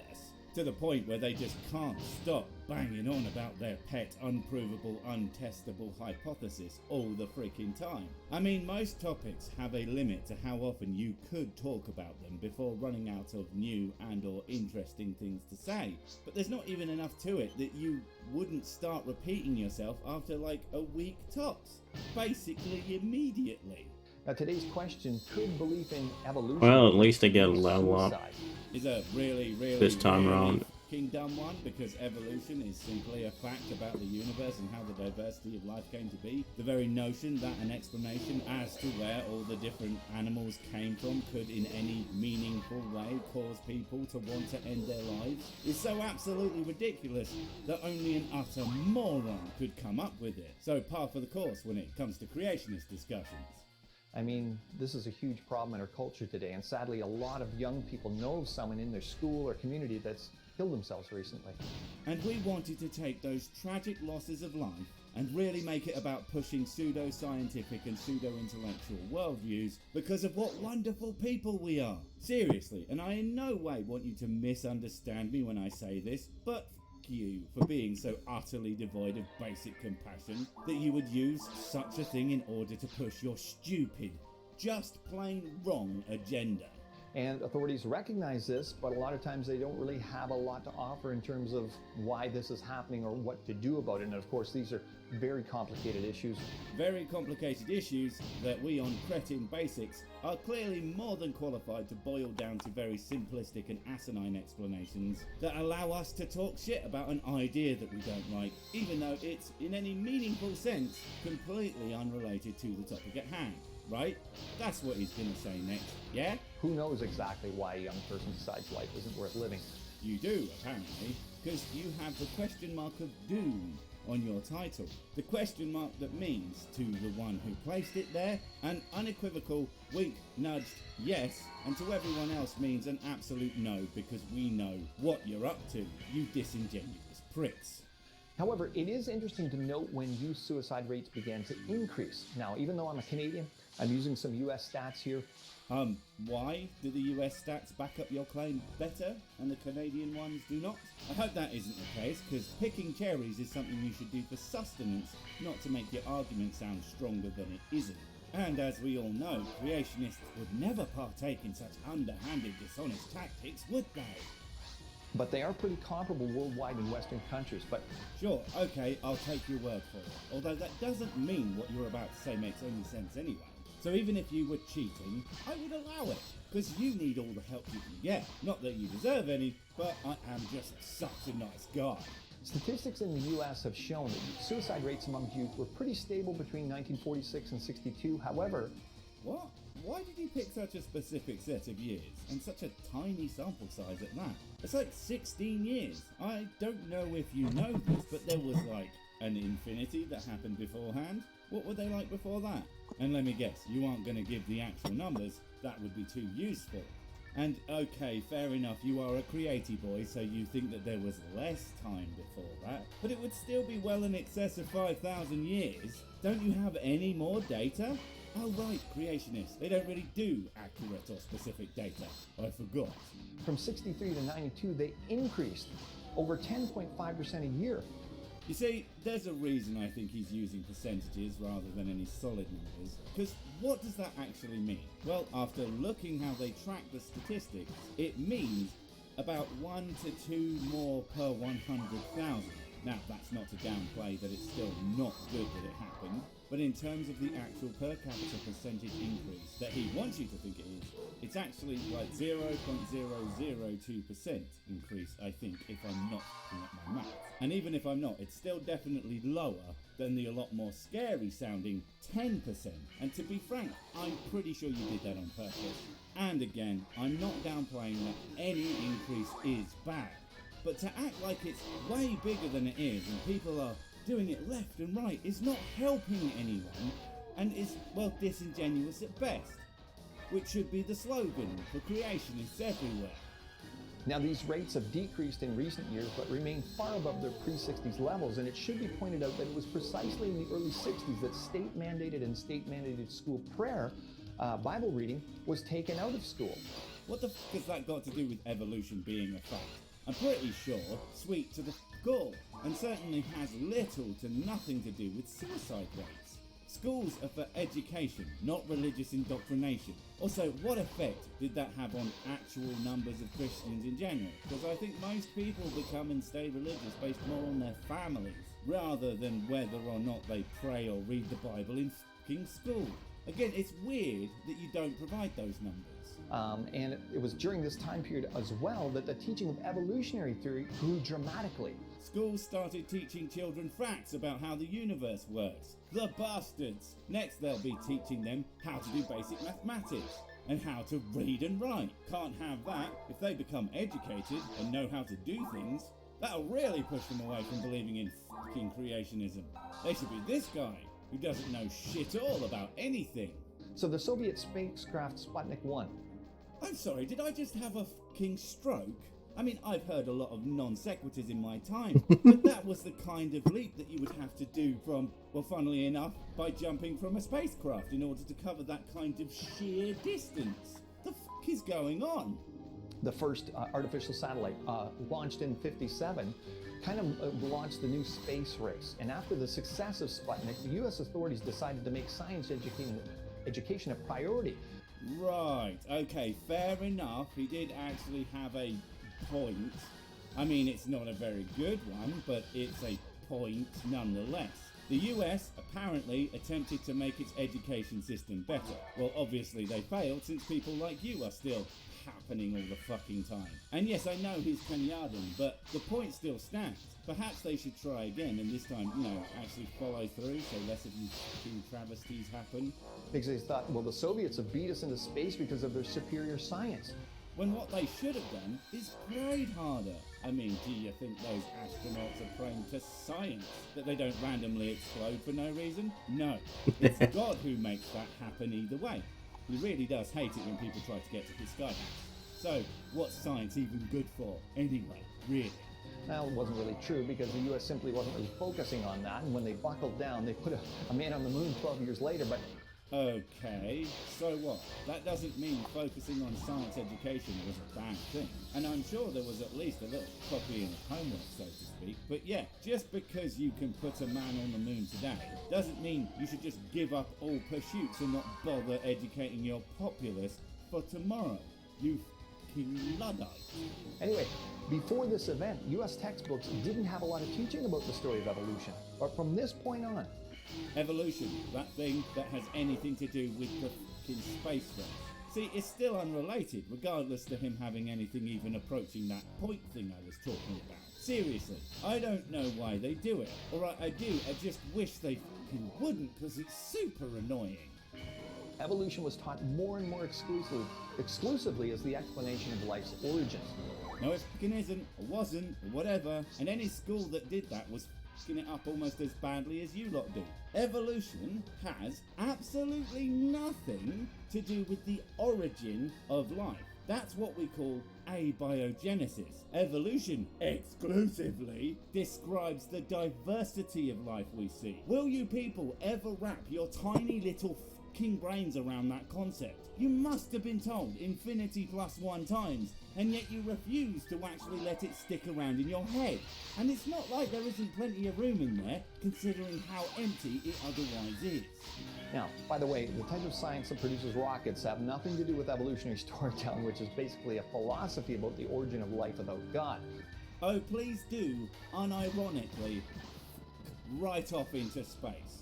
Evolution is not a philosophy, and it was never discovered in order to disprove God, or any other such asinine bullshit. It is simply a fact that was discovered, and then people have spent huge amounts of time and resources understanding it. The fact that you think it's just there to replace your bullshit goes to show how little you do understand it. That, or you're just lying about it, which frankly would not surprise me. As a matter of fact, the leader of the Apollo program, Werner Braun, was a creationist. If true, okay, so fucking what? You said it yourself. Rocket surgery doesn't have anything to do with evolution. So a rocket science guy could absolutely not understand the science behind the diversity of life and still be a completely competent rocket boy. That's the thing about people. They can be the smartest brainer in the world on one topic and a total moron on another. I don't think that dichotomy is shown more strongly than the idea of a creationist rocket science fella. I really don't think any of this proves what you think it proves, me. But anyway, the point is... Oh my god, you have another point? What kind of creationist are you? We all know that you guys don't really have more than 1 point. You just say things out of your idiot holes and hope that other idiots think they are worthwhile things and not completely idiotic gibberish, which is in fact the thing that they always are. The explanation of origins in public schools was swapped from one model to a completely different model within a very short period of time, and these models completely contradict one another. I seriously doubt they weren't teaching evolution before that, and just because a school taught the Bible in any sense, that sure as shit doesn't mean that they were necessarily fucking creationists. In fact, if they were swapped so easily, I seriously doubt that they were. Also, creationism isn't a model. It doesn't fucking model anything. It's just, this book said God did it, and I'm too stupid to bother learning anything different. I mean, it's very hard to believe what the Bible says about origins. Hey, you said it, not me, buddy. But only because that's not how I would say it. Because I don't think it's hard to believe what the Bible says about origins. I think it's fucking impossible to believe because it's so goddamn stupid. That's why I'm always so baffled at people like you who think it's literally true. You are like a puzzle wrapped in an enigma, all bundled up in a moron. If you believe in the, evolutionary history is true. You don't have to believe it. It is true. And it's less a history and more of a evidence that is real and demonstrates that evolution is a thing that happened. And you can believe your nonsensical fairy tale version of events as much as you want, but that doesn't change the fact that it is gibberitic nonsense. And that the only reason you believe it is because someone once told you about it and convinced you it was the only real explanation. But your inability to pass fact from fiction is again irrelevant to what actually happened, end of story. As a matter of fact, it's kind of hard to believe in 2 more opposing accounts of history than creation and evolution. See, that's the thing. The problem that you have, and a non-stupid Crimsbian doesn't, is that you, for reasons beyond me, don't understand that the Bible was written by people. It's a story designed to impart a certain set of values, and not an actual account of how anything happened. The smart theist knows that if there is a God, the Bible is man's attempt to understand it from a certain perspective, and any literal interpretation is foolhardy at best. And they certainly wouldn't be stupid enough to try and blame natural phenomena for terrible things that happen to people, like the absolute morons you and yours are. Now today, secular schools and universities continue to answer life's three big questions, philosophical questions. Where do we come from? What's the meaning of life? What happens when you die? They answer those questions? Aside from the first one, they kinda don't. Not in the sciences anyway, because those are actually philosophical. We don't know if anything beyond the beyond happens after we die. Maybe it does, maybe it doesn't, but we certainly have no way to find out. To be fair, the best guess is probably nothing, and the meaning of life is basically the same. We have no way to tell what ideas are true in that regard, so the most likely guess, as of now, would be there isn't one, in a fact kind of way, and that's okay. Most people find their own meaning, or they kind of don't care. Translated through a naturalistic evolutionary view. I mean, where do we come from? It was a fluke. Wrong. Look at you not actually understanding what the origins of life are.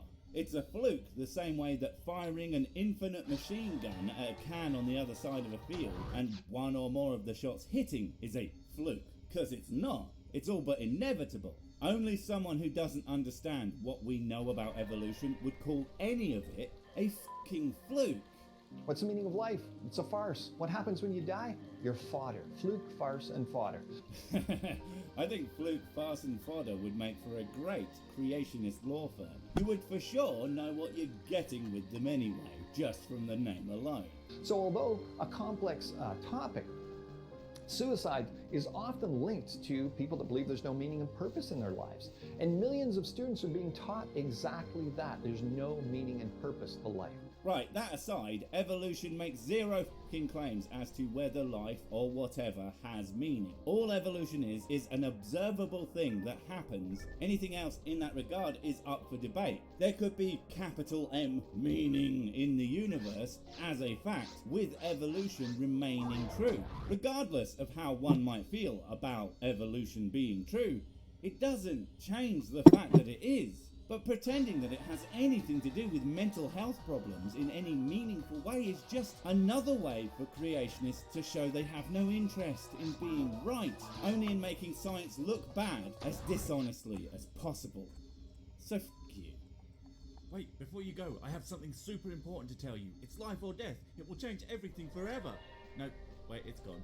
Oh well, probably wasn't important. But while I have you, don't forget to comment, subscribe and notify. And if you want more of my smexy voice, check out Mrs. Six's channel Spoon Star Stories, where I narrate and voice all the videos, and she does the work. And if you want to support the channel, check out the merch store for cool t-shirts, or check out Patreon, memberships and PayPal to support directly. Finally, follow me on the medias of social to get completely pointless stuff and to keep up on the latest releases. Oh, I just remembered what I was going to tell you. Whatever you do, don't touch the...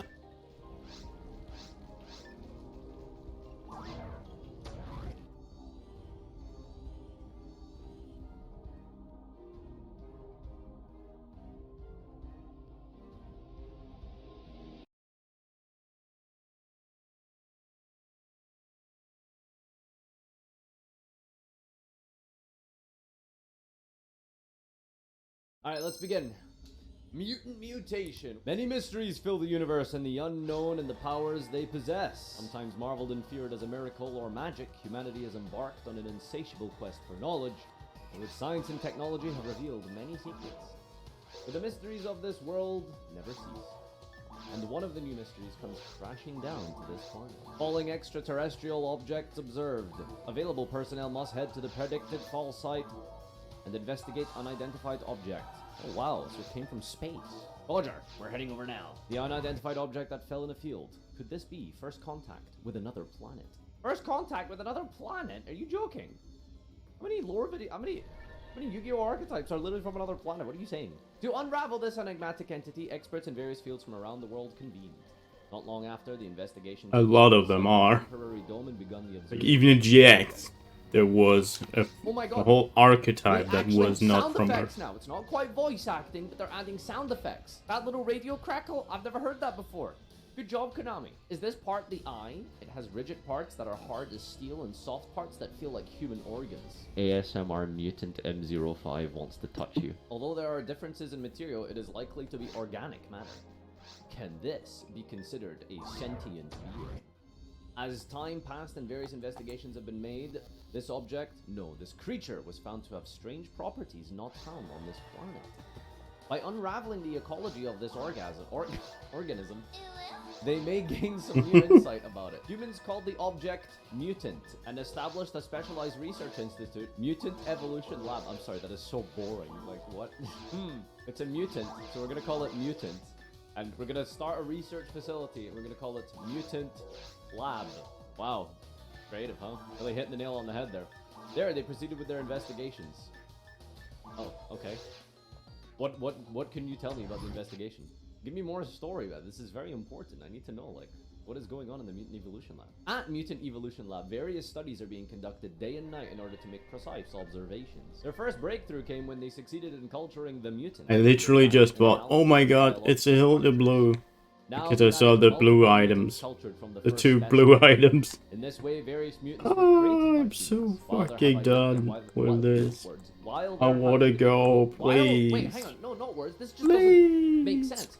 While there have individual differences. That's not English. What? Oh my god, are we Google translating again, Konami? Come on. While there have individual differences, clarification of their shared properties, characteristics, etc. was put in progress. Look, they're moving as if they are responding to each other. Is it the mutants' method of communicating with one another? So far, the dialogue between mutants and humans has not been established, but the way the mutants seemingly react with each other through sensitization? That's not a word, is it? Hold up! Dictionary, sensitization.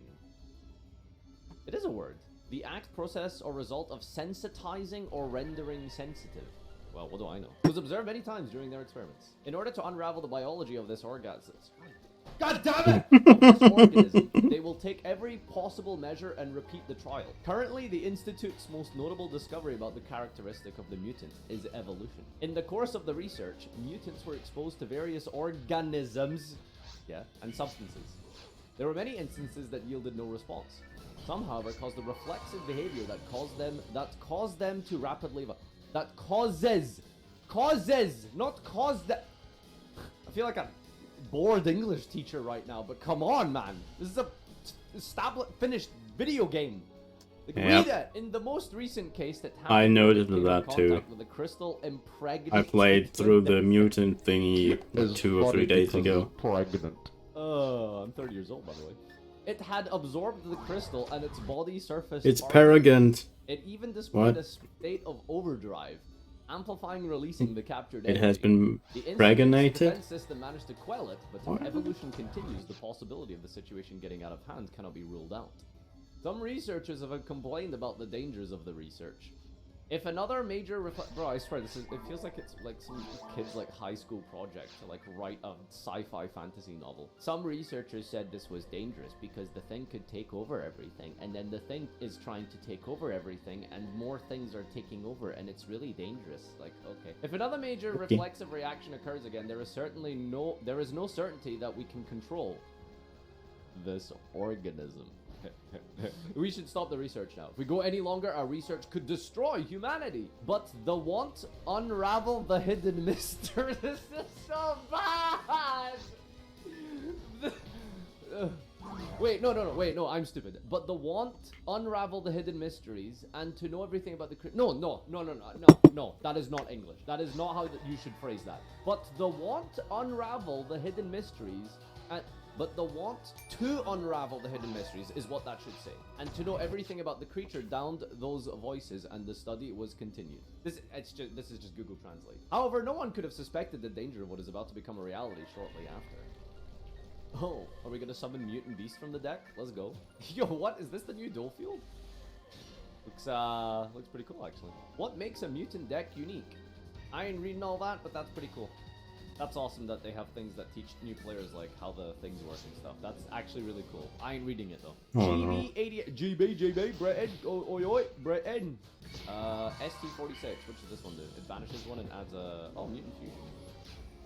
Konami, there's no way you think this is how you play this deck. JB, Mutant Beast. That's the best one. Now you have mutant mutants with different attributes on your field and in your hand. Activate Mutant Fusion. This is so terrible. This is not how you play this deck. Hard summoning Synthesis? No, you're supposed to summon it with Cry about it. Now activate Synthesis and Destroy. Wow, this was a 3-card combo. Guys, this is a 3-card combo. Let's proceed to the battle phase. Attack your life points directly. Your opponent's life points directly. Yep. What a great combo. If you had Mutant Cry about it, it's a 1-card combo. You know, you don't have to worry about this stuff, you know? Nice, we're doing an actual duel with this now. Oh boy, this is, I think, is this a good hand? Yo, Delta! Konami, no! They're catching on, dude. So it's the little ones that, like, do stuff when they're banished, right? Especially, if you control mutant, special this card, tribute this, then banish a mutant card from your hand or deck, and special monster from your hand or deck based on the banish. Whoa, yeah. Okay, I've never actually played with this one before. Let's try it. Alright, so you special this, and then what? You banish this from your hand or deck. That kind of nuts. And then you special one from your hand to deck based on the banished cards. There you go. And then we can use this and summon beasts too. I'm not activating Mutant Fusion. So if level would be so yeah, okay, so we're gonna use this first. Doesn't do anything. Let's just get this guy for a body. A guy. I want a guy. Just add another one of these, I suppose. And then let's protect with expansion. Wait, why can't I protect with expansion? If a level 8 or higher mutant would be destroyed by card effect. Oh, card effect, not battle, huh? What the fuck? You play this thing? Just pop a card, 4 heads. That's all there is to it, buddy. Just pop the card, lol. Why is Gold Sword good in this deck? What does it trigger? What's the synergy? Is there anything good to trigger? Or the Thunder Dragon play? What do you mean Thunder Dragon play? What Thunder Dragon? Oh my god, it goes red? See, now his laboratory is dying as well. Oh, he's killing JB. Sick. Dude, this guy's animation is so cool. Transmodify? Transmodify? I haven't seen that card since 2014. Alright, do we got a story here? One day at Mutant Evolution Lab, alarms rang out in a shrill tone. The first report was that the mutant destroyed the incubator of its own volition and other individuals were following suit. The mutants that escaped began to absorb a variety of things in the Institute and had begun to evolve rapidly. Some absorbed the animals that were quarantined in different sectors and evolved into a beast-like form. Is that supposed to be a monkey? It's got... No, monkey. Not really. I don't know. What is that supposed to be? What are these things? I don't know. Some developed a mechanized form with robotic arms or incubators from absorbing parts of the lab's equipment. Mecha cyborg dog gorilla. I'm talking, of course, about Man-Bear Pig. The next report stated that defense systems were compromised and it was deemed impossible to contain them within the laboratory. In addition, all staff members were notified to promptly evacuate and abandon the facility. Okay, time to go home. The fruit of our labor. Bye. That's why I said it was dangerous. Dude, this is the Twitch chat equivalent of he told you. He told you. What a great day. To be able to witness with my own eyes the moment of evolution that shouldn't have happened on this planetary system. Wait, why is that a great day? Hurry up and close the shutters. Don't trail. No. Doors is gonna help here. The workers made a desperate attempt to escape from the lab as the mutants continued to evolve and destroy to the point where it can only be described as an outbreak. In the meanwhile, the evolution of the mutant was just entering its next phase. Oh, Monka. The mutants started to absorb one another, consolidating all that was gained from their evolutionary processes. Soon, it begins to transform itself into a more gigantic life form.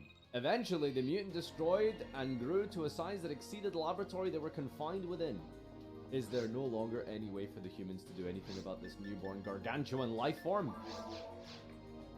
Activating shipyard. Although there are many mysteries left unanswered about the mutant, but at the very least, we can conclude that encouraging its evolution is extremely dangerous. I hereby leave these records of our research in hopes that it will be beneficial to mankind. Godspeed to the rest of humanity. Wow. Today I learned evolution is fake and not real. Let's take down Mutant Sus, the big boss man. I don't know what I'm doing, but I did it. I almost committed death on this guy. I'm just sort of cooking here, but it's working out. Okay, unironically, somehow the Metaphys cards are kind of good in this deck. Alright, we got a 5-star difficulty here, though. What have you given me? No wonder this is 5-star difficulty. What is this? Kaiser Kira Snake? What it controls a monster, you control a monster, you can special summon this card. You can only special monster per turn, summon this card. Summon, you can special level 8 Sea Serpent from your hand or grave. Are you Sea Serpent? No, you're a beast. Alright, let's trade him in, I guess. See if we can find some good cards in this deck. Ah, Blos. Alright, well, I'm not trading in because I need some board presence here. What? It stays level! It goes to 0! Aww, throwing! Imagine read. I did read! If your opponent chose monster, you control a monster. Special summon this card from your hand. There you go. Why do I need to read the rest of the card? Is this a go next? Did I just like completely throw this? We're gaming now, dude. Finally, we're playing the game, dude. Yes! This is what I'm talking about. Wait, optional effect? Destroys a monster by battle, you can draw 1 card. Bro! Duro! Free! Thank God Master Duo just activates and clicks buttons for you, because I would not have been none the wiser. Oh my god, I still have my normal summon! I am playing Yu-Gi-Oh! Today, guys. Today I'm literally playing Yu-Gi-Oh! They took the good one out the deck! Okay, let's just go back to this. Snow? Oh my god, is he gonna banish his whole hand? Oh, nay! Banish your snow, huh? How do you feel now? I bet you feel very stupid. I bet you feel very stupid. Let's go! Well, that's it, guys. We're done. That is the Duel of Mutant Mutation. Comment, like, subscribe, etc.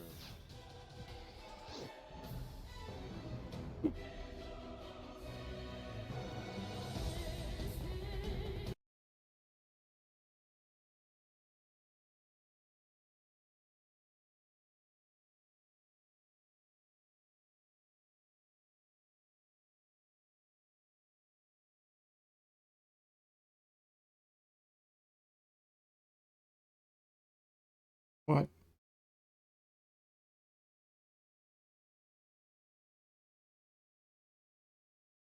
What's going on, everybody? Welcome back to Dash Reacts, and today let's check out another South Park episode you highly recommended from season 18. This is Cock Magic. Let's do this. Yeah. Hey guys, thanks. Support your team. Thank you. Hey guys, did you get one Don't of know her these? yet. Hope you can make it. The girls volleyball team has a big game tonight, and we're just asking for people to come cheer us on. Girls volleyball? What's wrong with supporting girls athletics? Dude, girls should totally be allowed to play sports. You just can't expect people to want to watch, okay? Alright. He's such a jerk. Kenny is fighting Slaughterhouse tonight. I mean, no offense, but we're not gonna miss the fight for girls volleyball. There's hardcore dude shit to watch. In the last few years especially, I know there's been the whole issue of WNBA players not making as much as their male counterparts. One side, the women work just as hard, they should make just as much money. And then on the other side, it's, no, this is a business. The guys are putting more butts in seats. They should make more money. What do you think? Let me know in the comments. Magic the Gathering. And then I'm going to attack with my Elder Beast. Hold on. Can Kenny block his Elder Beast? Not with his shapeshifter, it's already tapped. This asshole needs to make a move already. Quiet in the peanut gallery, please. I am attacking, but with a newly summoned Spark Gas who have Trample, 4 damage to your Planeswalker. Oh no, Kenny! Shh, but he's dying! He's just stacked his shapeshifter with an elven blade! I can block that with Uprooted Minotaur. Get him, Kitty. Surrogate Sorcerer unblocked, winner McCormick! Yeah! No! I never played myself, but I know Magic the Gathering was huge. And I don't know if it's as big anymore, but I know people would make bank off of winning Magic the Gathering tournaments. It was such honage, it was almost repulsive. Hey, you guys like hardcore stuff, huh? Yeah, we like hardcore stuff. We're fucking dudes, bro. I'm talking real man shit. We're men. You want to see real fights with real brutality? Go here. This is the underground stuff, so keep it quiet. And you might want to pack a barf bag. Should be the next one. 2778 Mala Vista Drive. Wait, this is City Walk. What's exciting and hardcore about shitty shrimp? We Kraus! We This call you guy. tonight! Go away, praise! My shitty walk! Mitchell, the janitor, sent us? Didn't we look like police? Okay, come on, $5. $5 each, come on, $5. Go, go, go, go, go, go, go!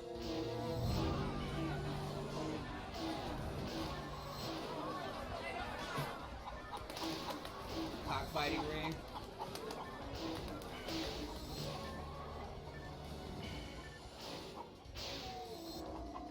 Scrambles plays a Black Swamp mana card. Are the Roosters playing Magic the Gathering? Yes. Cock Yes, they are. Fugitive Wizard is literally torn apart from the battleground! The mana is flying now as both Roosters play sorcery spells its mass calcify against Into the Void! Silly. That was freaking hardcore. Can you believe that Rooster played a Colonian Twin Grove with half his mana tap? It was just decimation. It was really about the most man thing I think we've ever been a part of. What's the matter, Kenny? What do you mean about it? You feel bad for the Roosters? Yeah, I feel bad for the Roosters. Who's to say the Roosters don't want to play? I mean, they were going at it pretty hard. Guys, I think maybe Kenny's a little hurt because he was the big Magic champion, and now chickens are stealing his thunder. No. A little bit? No. We should all go in on a Rooster. With Kenny's magic skills, we could probably kick serious ass. What do you think, Kenny? Would that make you feel better, huh? Where's that smile, Kenny? I think he's smiling, you guys. You'd be able to tell. Roosters are being forced against their will to play Magic the Gathering, and you know nothing about it because you're white. Cock magic isn't an Asian thing or a Mexican thing. White people do it too if they're poor enough. You got a jumped car in your front yard, Mr. McCormick. Care to tell us where the cock magic fights are being held? Being from Atlanta originally, anytime I hear about any kind of animal fighting, it instantly makes me think of Michael Vick. Michael Vick pled guilty to federal dogfighting charges. Can you imagine being kept in a small cage, barely able to turn around, and then finally let out only to be blasted by Arctic ice spells and legendary creature cards? It's illegal, and it's wrong. And anyone I find involved with this filth is going down. Dad, it's not that big a deal. It is a big deal, okay? People can get hurt. Believe it or not, I was into cock magic back in college. Yeah, so I'm not some fuddy-duddy who doesn't get it. I just want to make sure if you boys do it, you do it right and safely.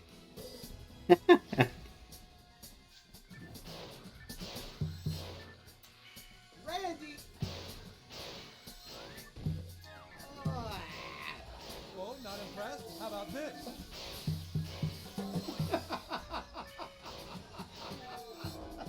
Put your goddamn cock away. And it was in front of his son and all of his son's friends. You perv! We only deal in the highest quality poultry planeswalkers. Wow. Are you looking for a New Hampshire or a Cornish breed? We don't really know the difference. Well, your New Hampshire broiler chickens are the best for white mana. These here have been raised to play mostly protection spells and do well with sorcery cards. You think they mind being made to play Magic the Gathering? They're fucking chickens. Well, our friend here has some animal rights concerns. Do you have any free-range chickens? Free-range chickens are primarily control deck players that slow the game down with board control cards. Screw the free-range chickens, huh, Kenny?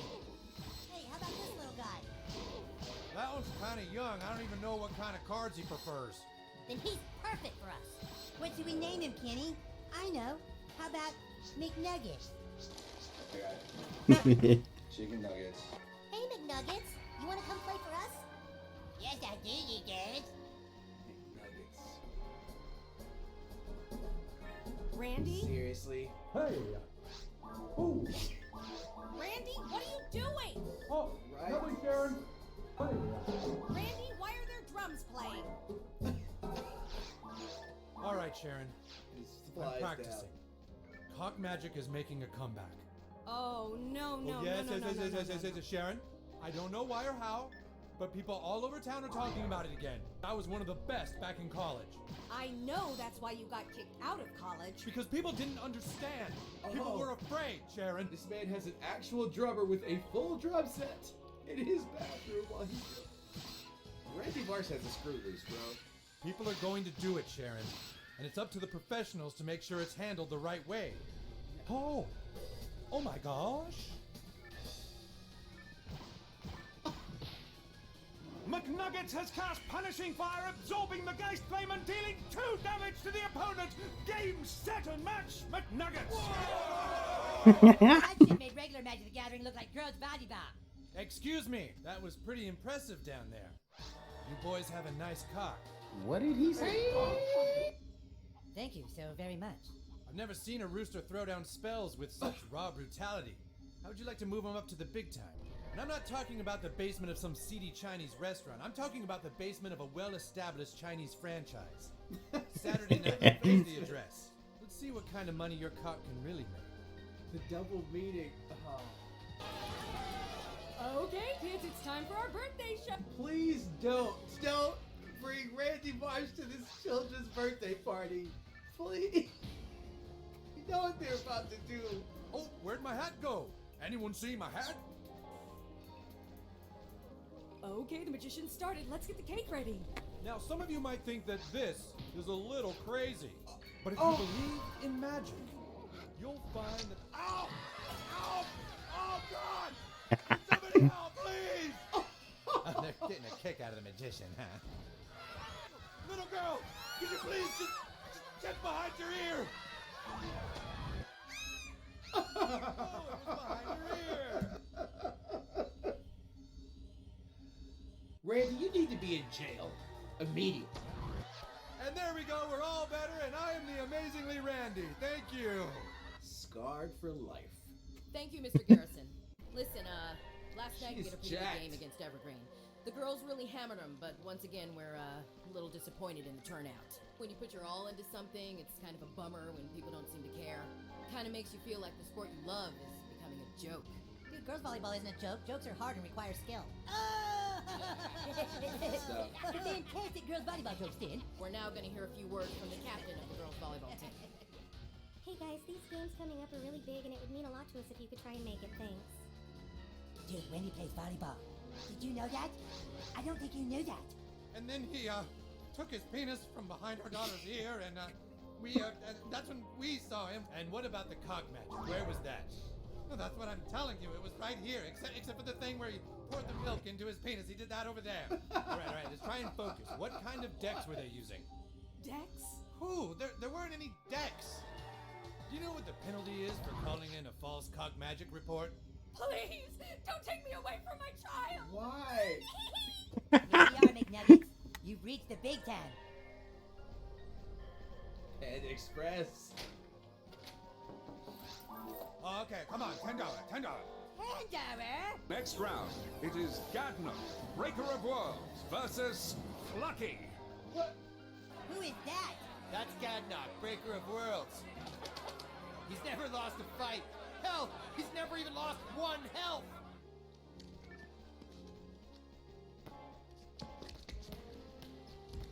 He's got more legendary creature cards than I've ever seen. McNuggets is scared. He doesn't want to play. McNuggets is scared, dude. Can you stack his deck with more mana? At least he showed up for Wendy. McNuggets deck with more mana. All right, your rooster's up next, boys. I don't think he wants to play, dude. He doesn't have a choice. But this isn't even a fight. This is just a Slaughter.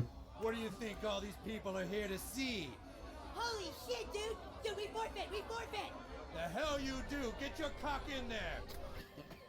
You're watching ESPN Illegal, your source for bullfighting, dogfighting, and cock magic. Oh. And a warm welcome back to the Cock Magic Championships. Certainly an electric atmosphere here in the basement of Panda Express. The challenger McNuggets has been scratched, and substituting for him is 9-year-old Kenny McCormick. Never a dull moment in the illegal sport of cock magic. Gadnok, Breaker of Worlds, plays a creature card. Jesus, Paragon of Fierce Defiance. Now every red creature Gadnok plays will have a +1 attack. Gadnok attacks with Merciful Pretender. McCormick sends Charging Rhino to the graveyard. Not too much he can... Oh, and he's just laid down life's legacy. That was not expected. Gadnuk doesn't know what hit him. McCormick follows with Crackling Doom and Abzan Battle Priest. Are any of these cards based on actual Magic the Gathering cards? Like, I have no idea. I don't know if they're weak cards, strong cards, or what. If you know, let me know in the comments. My God, someone has to put a stop to this. Freeze! Freeze! You're all going to jail for a long time. Especially you, scumbag. Lousy cops, how did you find us? We saw your flyers. Panda Express, Cock Magic at 9 p.m. We didn't put those flyers out. And now, for your halftime entertainment, please welcome the incomparable, the beautiful, the amazingly Randy. You know what that music sounds like? We live in a world of brutality and violence. And some people think there's no room for wonder anymore. Well, just for a moment, I want you to think one thing. Whatever you believe is real, is real.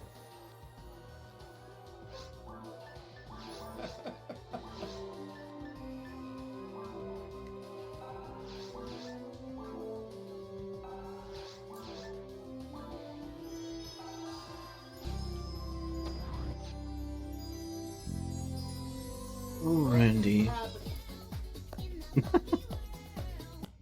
Stop doing it! The lotion.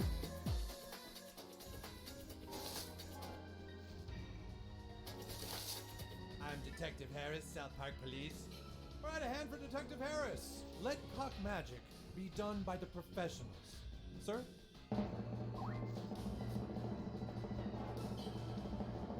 No! Yes.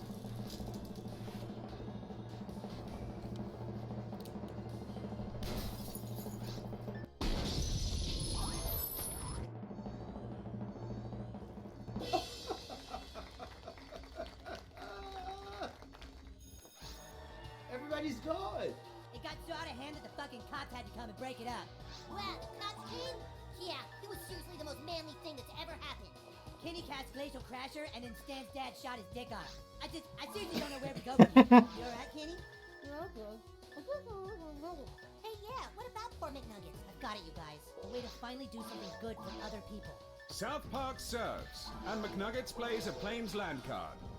1-0 South Park, and McNuggets summons Downtreader Elk. One South Park player is eliminated. You, the girl with the ponytails, you are dead.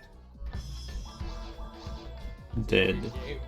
That was an interesting episode with 2 different types of cock magic. Really funny stuff. Thank you so much for recommending that one. If you enjoyed this reaction, please make sure to give this video a like, comment, share, and subscribe. And I'll catch you in the next one.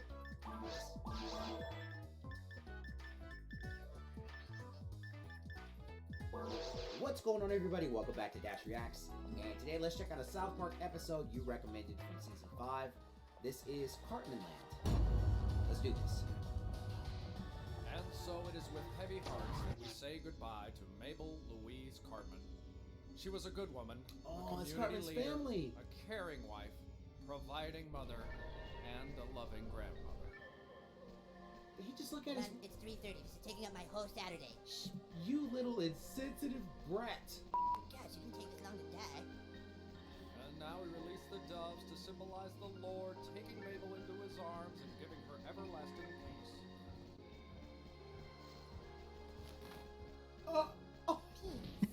Awful. Sweetie, we have to tend to some of Grandma's business. Ah! God damn it! My loving son, Stinky, I leave you the house in Nebraska. Look after it as your father and I did. You were always my favorite fat little man, my perfect round little pudding pile. For you, Eric, I leave from my life savings the sum of $1 million to be transferred to you immediately. Who's it, Jigga what? Eric is the primary benefactor of my estate, since it is likely the rest of you would spend the money on crack.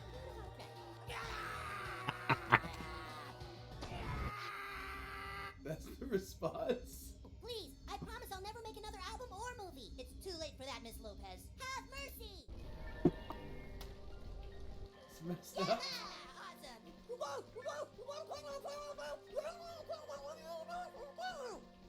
Why?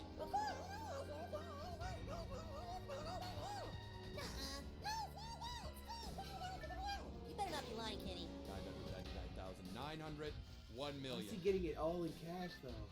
Eric, that is a lot of money. Don't you think you should keep it in the bank instead of at your house? I'm not keeping it, Mr. Garrison. I'm spending it. I'm an investment broker. I can help you invest that money. Nuh-uh, I'm spending it.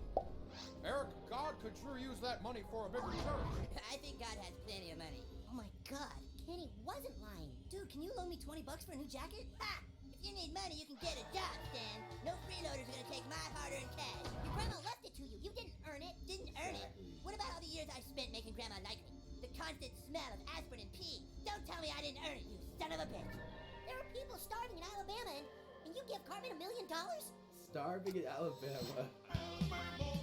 You sure this is what you want, sweetie? My own amusement park, Mother. I'm sure. And now you just sign here, Mr. I can't sort of fork in my pork. The park hasn't been doing great business. Fresh. It ain't right, Chris. The truth is, the park is a financial flop. I haven't turned a profit in years because I can't keep attendance up. I'm not buying the park to get people to come. I'm buying it to keep people out. Okay. It's been my dream to have my very own theme park, so that I could be alone in it all day, every day. I love theme parks, but the rides are great. If there's one thing I hate, He's not wrong. Lines. I wonder which theme park has the longest wait times. In my mind, I would assume it's Disney, but I've never been to Universal Studios, and I haven't been to a Six Flags in so long that I can't even remember how long the wait times were. But what do you think? Let me know in the comments. There get to be so many people that they make Fast Pass. So then there's lines for Fast Pass. Yeah. You stand in line to get a ticket to stand. Oh, come on. Lines for the bathrooms, lines for the drinks, lines for cantankerous and rare cantancular planks. Cartancular. Did you see that thing? You see that thing right there blowing the horn? That looks like something straight out of Dr. Seuss. So I think Cartman is being Dr. Seussy right now? Because he even rhymes. So he said, lines for the bathroom and lines for the drinks, something and something cartancular planks. And those Dr. Seuss books would always rhyme in a funny way. Some of them are friendly like that yacht up in the back. This is This great. park is for me. Nobody else will be allowed in. Well, then I guess I don't feel bad. Congratulations, the theme park is yours. This morning, I woke up and felt a sharp pain in my ass. I felt down there and found this big sore lump. I'm 9 years old and I have a hemorrhoid, Stan. I have a hemorrhoid, and Cartman has his own theme park. It doesn't seem fair. All my life I was raised to believe in Jehovah, to believe that we should all behave a certain way and good things will come to us. And what does this so-called God give me in return? A hemorrhoid. It doesn't make sense. What is your logic? Sometimes good stuff happens to bad people.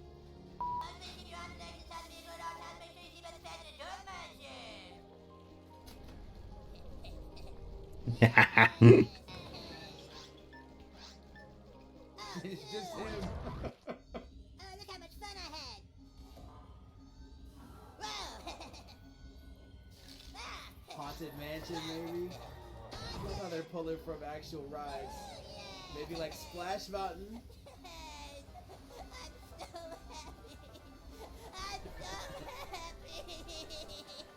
Check out the all-new Cartman Land. It's our grand opening. Cartman Land has over 100 fabulous rides and tons of great surprises. And the best part is, you can come. That's right, because in Cartman Land, only I and Cartman can get in. It's the greatest amusement park in the Colorado area, and nobody can go, especially Stan and Kyle. So much to do at Cartman Land, but you can't come. I like that. So much to do at Cartman Land, but you can't come, especially you, Stan and Kyle.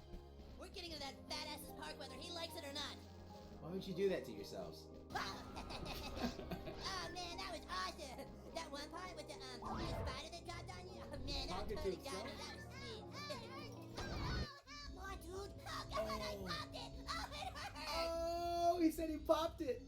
Oh. Dude, Stan, I have to go home. I need my cream. Doctor recommended Preparation H.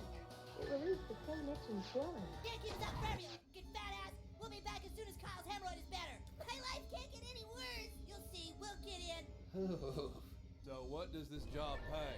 In return for you working security, I'll let you ride 2 rides a day. But only 2 rides, and only if I'm not on them.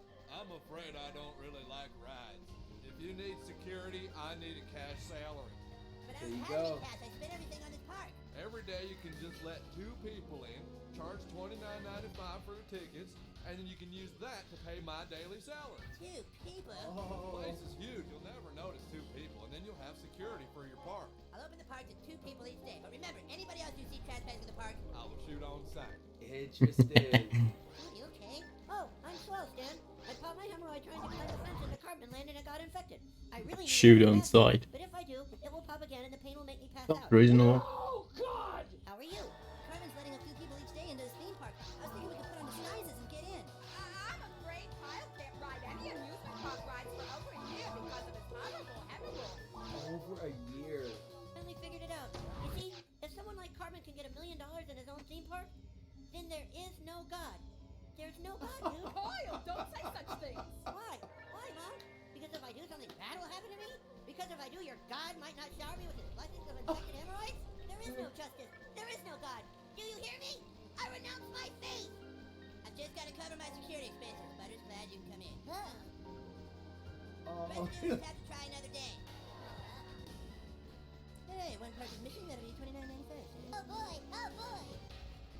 time enjoy your apartment land. Ugh, finally, work is over and I can get back to riding my rides. You like 10 seconds. What are you doing? Well, we're in line for the spook house. Line? I hate lines! But even with 2 additional people, they're still not gonna have to wait for anything. So with the Haunted Mansion, it's gonna be like a bunch of cars they can jump into. And then with roller coasters, it's a roller coaster car of multiple people. The haunted house ride broke down. I need you to fix it. I'm security, not maintenance. But I don't know how it works. Your rides are gonna break down every now and then. You need to hire a maintenance person. All right. I'll let 2 more people in each day so I can hire a maintenance person. Theme park economics. The stupid maintenance person demanded I have food and drinks inside the park, so now I've had to hire a beverage person, which means I now have to let 8 people come in a day. But you are to try your best not to ride any rides that I am on. I love where this is going. Who are you? Mike Gainer? Ha! Get the hell out of here, Stan! God damn it, Carmen, let me in! I thought you said buying a theme park was stupid! You made Kyle lose his faith in God, you fat asshole! Get him out of here! Move along, sir. Ah! This isn't over, Carmen! He faced him. Well, now I can finally get back to riding my ride. Chupacabra. Oh man, I'm so scared. Oh. Just a little more. There we go. Hello, Kyle. How's the hemorrhoid today? Awesome. Kyle, we want to tell you about the book of Job. It's a story from the Bible. Isn't Job the one in the Bible who went through all that crap, all that suffering, but he would not curse God for any reason? And I can't remember how the story ends, though, but I think that's Job. Oh, I think you'll see differently after hearing this. Sit down, Kyle. You see, Job lived in the east of Jordan a long, long time ago. He was blessed with 10 lovely children, a wonderful wife, and many friends. And every day he praised God. But one day, Satan went up to heaven and talked to God. God says to Satan, have you seen Job? He is a great man and he praises me every day. He only praises you because you gave him so much. If you didn't give him those things, he would curse your name. God said, oh yeah? I'll show you, Satan. I'll take those things away from Job and he will still praise my name. God had a bunch of barbarians come in and slaughter Job's ox and donkeys and murder all his workers. As Job's sons and daughters were eating, God sent a mighty wind to collapse the house and crushed and killed them all. Job was terribly sad. He fell to his knees and said, the Lord giveth and the Lord taketh away. Then Job got painful sores all over his body. He was in terrible, miserable pain all day, every day, but he still kept his faith. God said to Satan, see, I told you, Job still praises me. That's the most horrible story I've ever heard. Why would God do such horrible things to a good person just to prove a point to Satan? Job has all his children killed, and Michael Bay gets to keep making movies. Michael There Bay. isn't a God. So specific. Need to cover the new ticket guy's salary, so that's 3 more admissions a day. Cleanup crew for the bathroom, money to cover paint and upkeep. 816 people can come into the park today. He's getting back to normal attendance. Welcome to Cartman Land. I don't understand it. He's not fighting the infected hemorrhoid at all. It's like he's lost all hope. In just over 2 weeks, young financial genius Eric Cartman has managed to turn a theme park that was seeing less than 100 attendees a day into a thriving park with attendance in the thousands. And the way he did it was with the brilliant "you can't come" technique. For the first several days, the young businessman saturated the market with claims that nobody could get into his park. I love this. Scarcity and exclusivity are really effective business tactics. When you tell somebody that they can't have something or they can't do something, it only makes them want that thing even more. South Park is on it, man. You can't see this movie. Nobody can see this movie. I can't even go in. Eric Cartman is surely the financial genius of our time.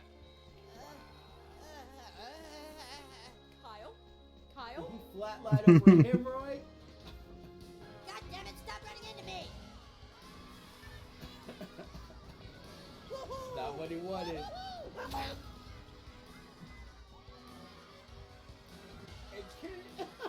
Oh no!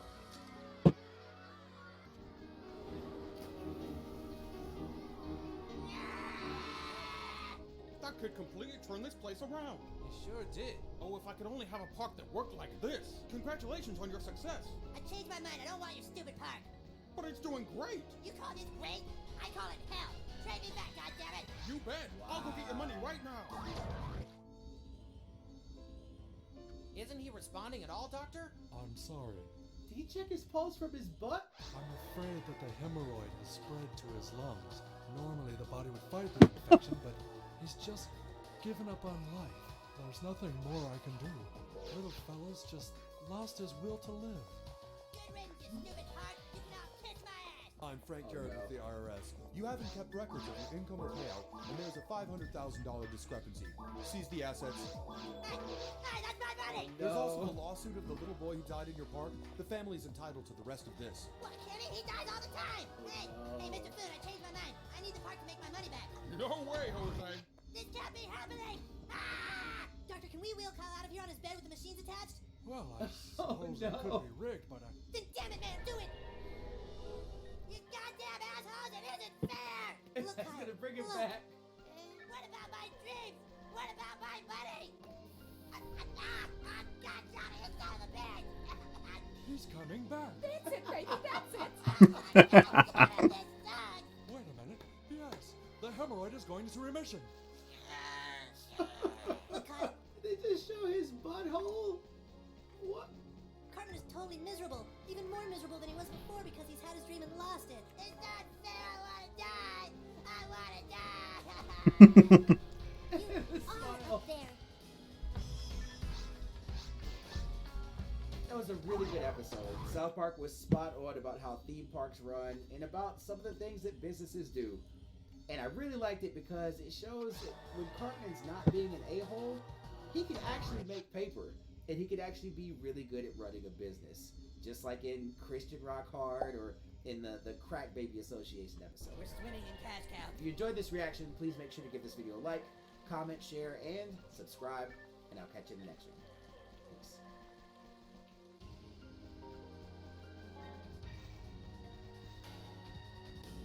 Drill DM for kids. Dexacough, children's formula. And now for a quick celebrity check, here's Butterscotch. Still no celebrities, Eric. I'll keep my eyes open. Hey guys. Oh, hey dude, did you bring the movie? I sure did. Hey, you changed your clothes, Token. Yeah, well, you know, I did a little shopping at J-Mart. Alright, well, let's just watch The Lion King. Cartman's cheating anyways. Here you go. What's that? It's a DVD of The Lion King. DVD? We don't own a DVD player. Yeah, dude, nobody does. They're too expensive. Not too expensive for Token's rich-ass family, apparently. Welcome to our offices, Token. As you can see, we are quite a successful company. Did you notice the fountain? Pretty nice, huh? Come right over this way, Token.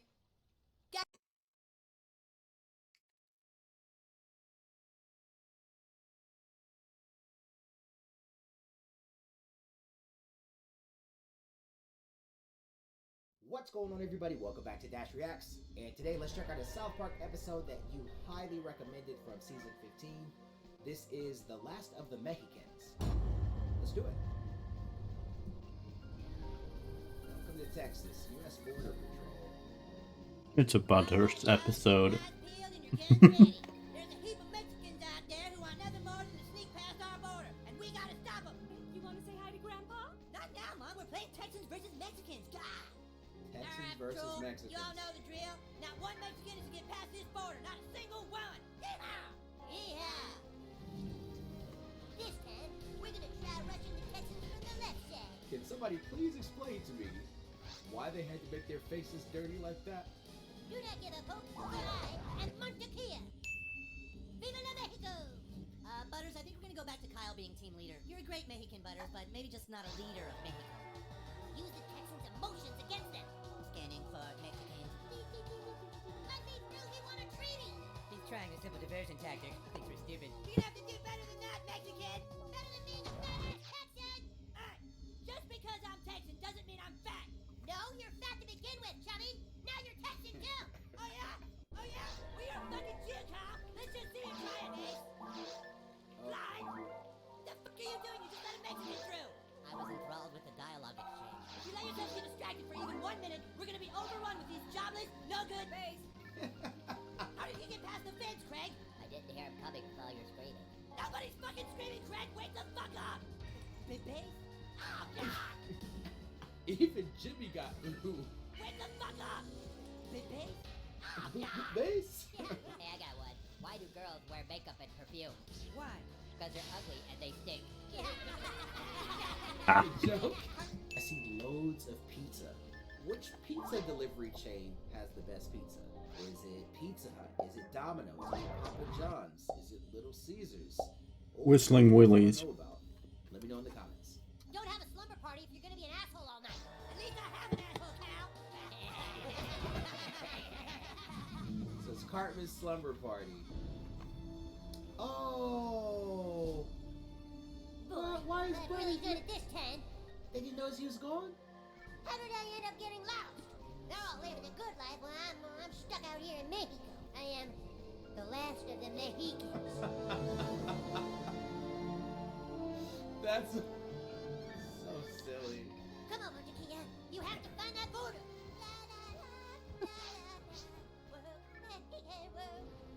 Oh, careful, darling. The storm is getting worse. It sure is. I can barely see it. Oh my God! Look out! It's a Mexican! Poor thing must have snuck across the border and then lost track of his family. His parents are gonna kill him though. Darling, I don't know if we can keep him. What are we supposed to do? Call the police and have him shipped back to Mexico like some animal? Window. Yep, English. Bueno! He'll have so much more opportunity here than he ever would in Mexico. Windex, Montequilla. No, don't do Paper it. towel.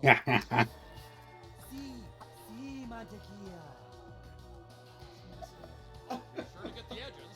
It's like a fun slumber party though. Protect the border. Everyone's getting through, nah. Kyle got through. Oh no, now Stan's through. And Jimmy, it's over. Only Mexican left is Butters. We got Butters. Surprised it's Cartman that figured it out. Where is Butters? Yeah. He was with us at dinner. Wait, was he with us at dinner? Nope. Butters is one of those people who you can never remember if he was there or not. It's a shame. Y'all supposed to be his friends. Alright, man, rally up! There's still a Mexican out there and he ain't getting through! Game on! And they got this boy doing free labor. Montequilla, come to the living room. We have a surprise for you. It's a present, Montequilla. Un presente. Wow! A present just for me? Oh, he's such a happy little Mexican. How do you like that, Montequilla? Your very own leaf blower. I have no idea how it works, but I'm sure you do. Stereotypes. Oh, look at him, darling. He's so happy. You're just blowing the leaves from one side to the other. Get them in one pile so you can use the garbage bags we loaned you. Si, senor. Oh, he's so adorable. All week long, postmen say, well, Mexican, well, sing your song, earn your pay. Work. Mexican work. Mexican talk. Mexican is your lot in life. Honey, what's wrong? It's Montequilla. We've tried giving him everything, but I don't think he's happy.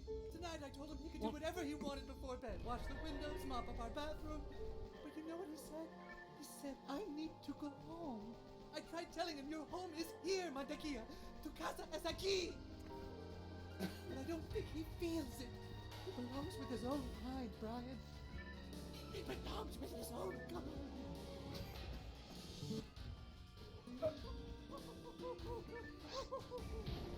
Come on, honey. Hey, where you going? Did they drop him off? Montequilla back. Go now. Ma'am, can I just use your phone? Ma'am, can I use your phone? Did they drop this boy off at El Pollo Loco? Yeah. Man, I'm done. No es bueno, Montequilla. No me mires.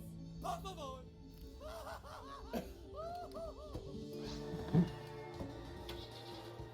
I'd get lost in the woods. If the ripples hadn't come along, I might have froze to death. El Pollo Loco. For I am Montequilla.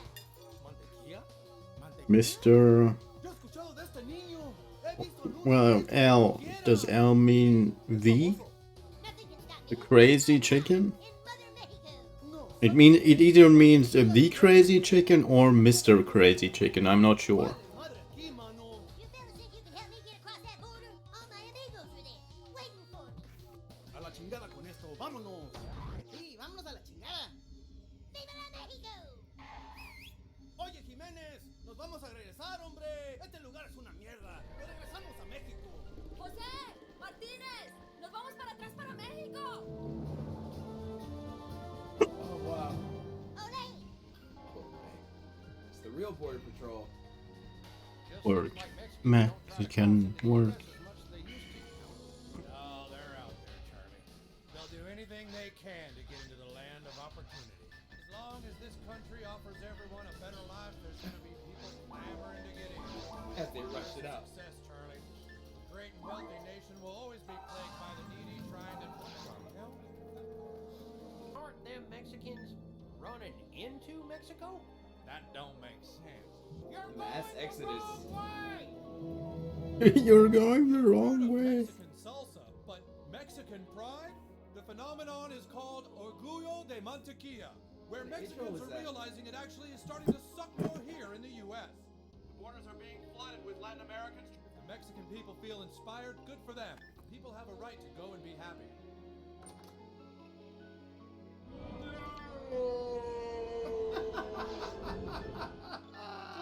They use that Darth Vader no.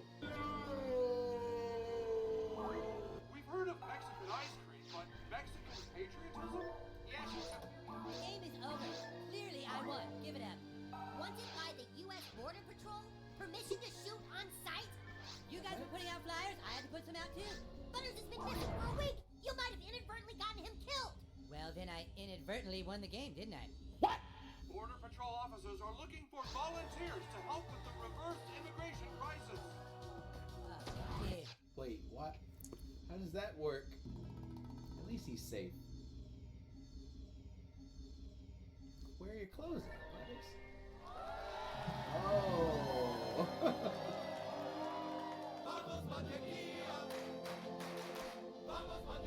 Let's go Mantequilla. Sounds like a game cheer. I'm sorry. I don't really...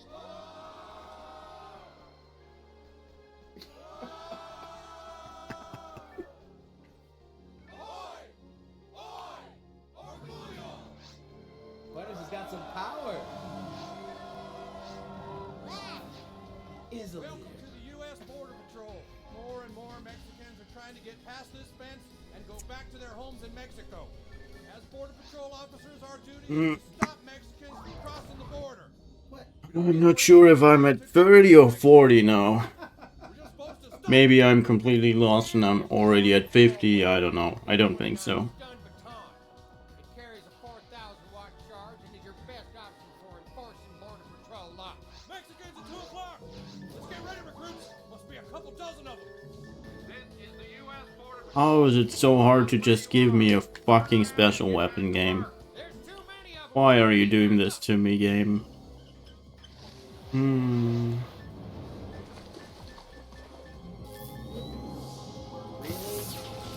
he just kill? Pretty good at stopping Mexicans, son. What's your name? Cartman. Eric T. Cartman. Eric T. Cartman? What does the T stand for? These are the men and women of the U.S. 75? Oh my god. They work around the clock, protecting America's prosperity. Yeah, I don't have that money, sorry. Here and work, uncompromising, diligent, and cute. Defend, arrest, and let the Mexicans know that they are way better off here in the United States. I'm happy for Butters.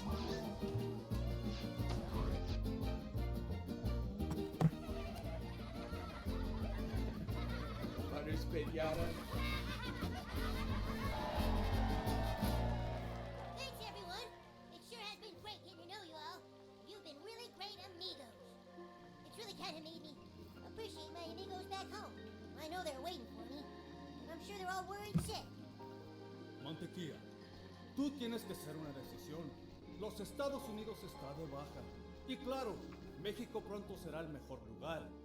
Pero como mexicanos, nosotros sabemos que nada es más importante que la familia y amistades. ¿Quieres quedarte aquí con nosotros? ¿O quieres estar con tus amigos? What did he say? I actually don't speak Spanish. We asked Obama to stop illegal immigrants. We didn't mean to make the U.S. so shitty they wouldn't want to come anymore. Hey! Hey, wait a minute! It's a Mexican! I think he wants to come back in! Hey! Hey! Come on in! Come on! Come on, it's okay! Come on now! You got it. Wait a minute, isn't that... Game on!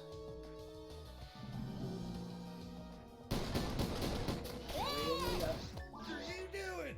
That asshole is not getting across my border! Come on, Butters.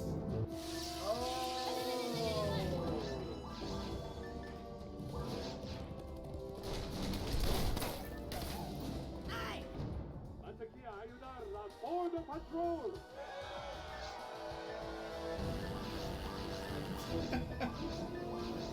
All these different modes of transportation.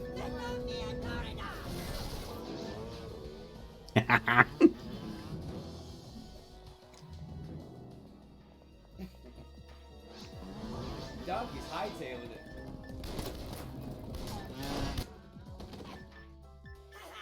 Game over, Butters! You lose! What is this? Another pinata. Nice decoy, Butters.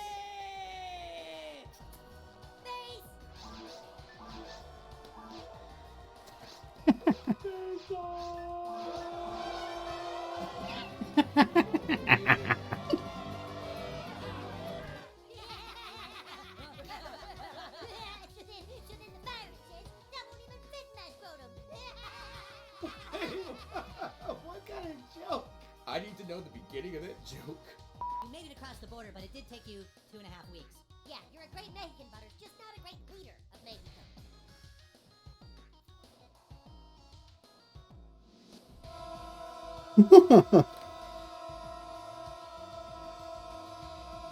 How do they know?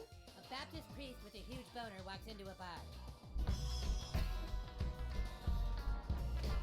It's nice to finally see something good happen to Butters for a change. I enjoyed the last of the Mexicans' really funny stuff, and if you enjoyed this reaction, please make sure to give this video a like, comment, share, and subscribe, and I'll catch you in the next one.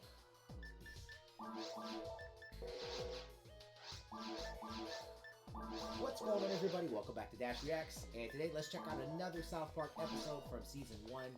This is Weight Gain 4000. Let's do this.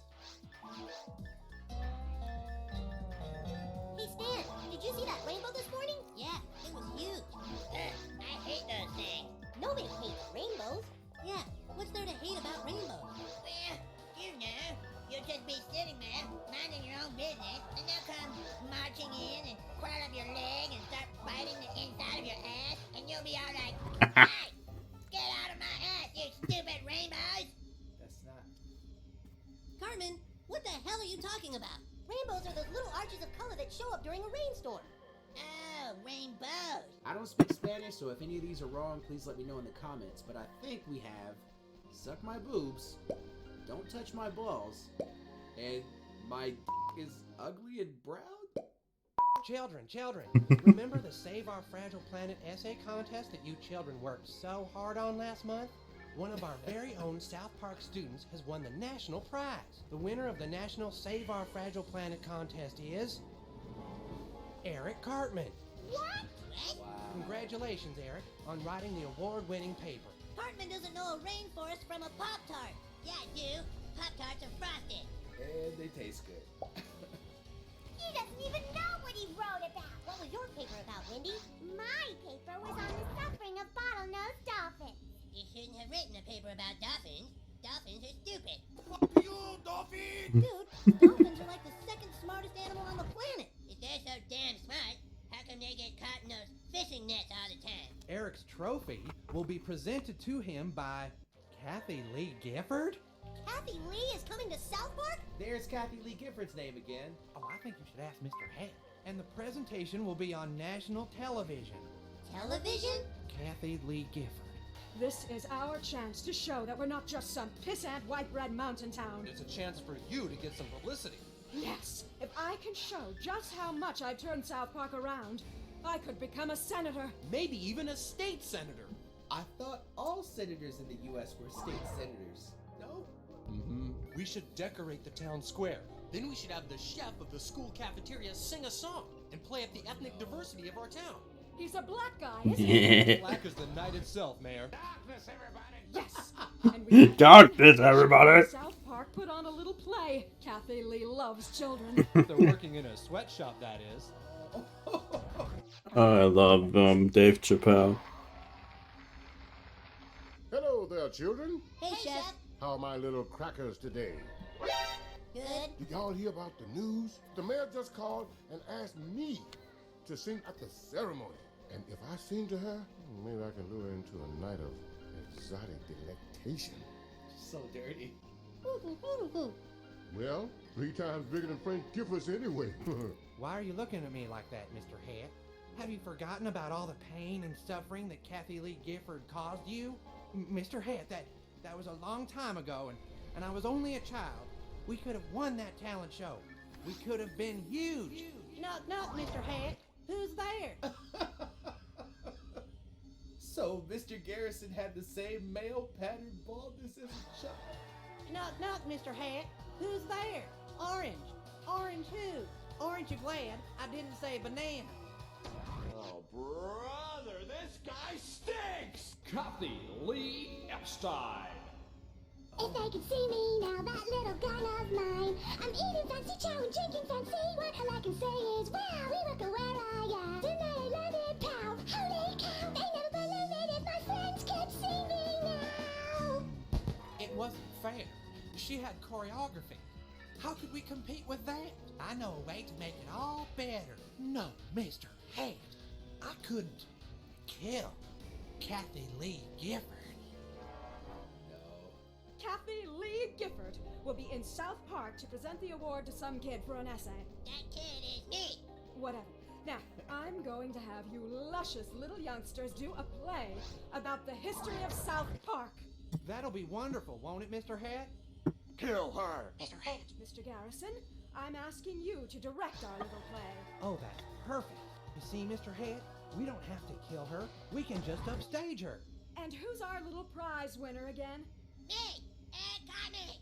How about we get in shape, huh? We want to look our best for the TV cameras, don't we? Yes, ma'am. I'm gonna be on television. I'm gonna be on television. I'm gonna be on television. I'm gonna be on television. We don't believe for a minute that you won that contest fairly, fat boy. Stop defending your little girlfriend for writing about some stupid fish. Dude, dolphins are intelligent and friendly. Intelligent and friendly on rye bread with some mayonnaise. If they're so smart, why do they live in igloos? Dolphins don't live in igloos. That's Eskimos. Dolphins, Eskimos, who cares? It's all a bunch of tree-hugging hippie crap. I have to go home and get in shape. Yeah, right. You'll go and sit in front of the TV and eat cheesy poops, ass master. Screw you, hippie. Will be. Are you tired of being a 90-pound weakling? Yeah, I only weigh 90 pounds. Then bulk up quick with weight gain 4,000. Yes. It's over 4,000 grams of saturated fat per serving.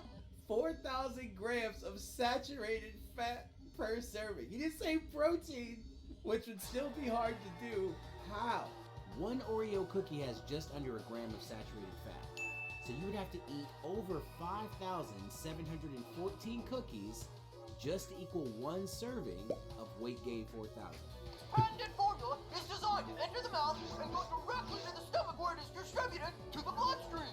Now available at stores everywhere. Get some today and say it with me. Bacon! May cause irreversible damage to the kidneys and liver. Mom, can you get me some weight gain 4,000? Okay, Eric. I'll get you some at the store tomorrow.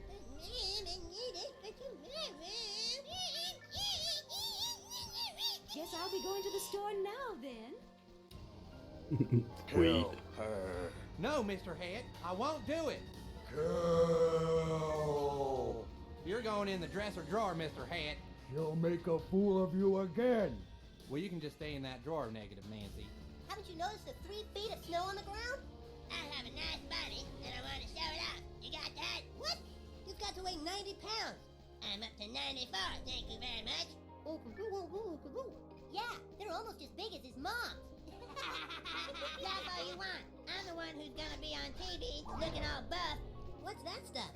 Weight gain 4,000. It's helping me bulk up. Bulk up to what? Fat ass? Super fat ass? Uh-oh. Sweet. Check me out. Such Beefcake and can't even get to his door. We've got to turn this place around! Hang up the lights, string up the banners, castrate the cows! Okay, all the little pioneers on this side of the stage, and all the little Indians go to the center of the stage. Am I an Indian or a You have a feather on your head. Yes? Then you're an Indian. This is the story of South Park. It begins over 100 years ago. From the east came the Great White Pioneers.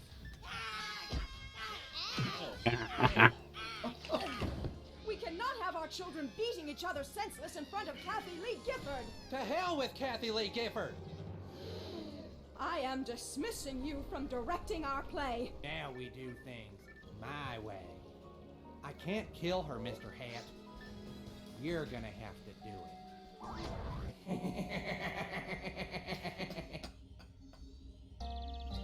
Whoa, Cartman. Talk about wide load. Wide load? I'm really starting to fill out nicely. You're not filling out nicely. You're better than ever. I'm not right. I'm getting in shape. When you walk down the street, people go, God damn it, that's a big fat ass. No, they don't. You jealous weakling. Even with weight gainers that aren't 4,000 grams of saturated fat, you still have to train, Cartman. Should I help you? Yes. I need a gun. Would this be for hunting, home protection, or other? Other. May I suggest a Stratford 12 millimeter? That's your go-to gun? That looks really nice on you. The lacquered black really matches your eyes. You talking to me? You talking to me? Talking to me? I don't know, it's a little small. Okay, how about this? Here's the same gun with a wood finish. I don't see anybody else around here, so you must be talking to me. I'll take it.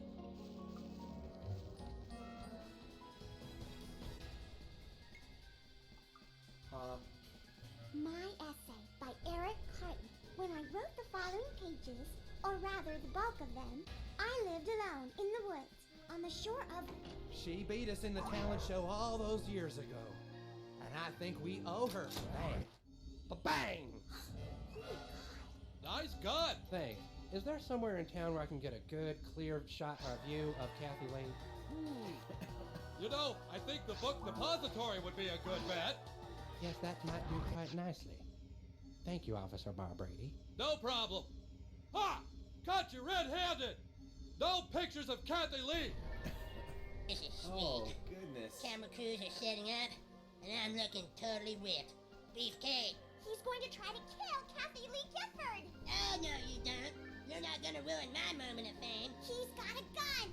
Wendy, you've got to prioritize. What's more important, being on TV or some stupid assassination? Stan, I can't do it alone. Please? Uh-oh, we're losing him.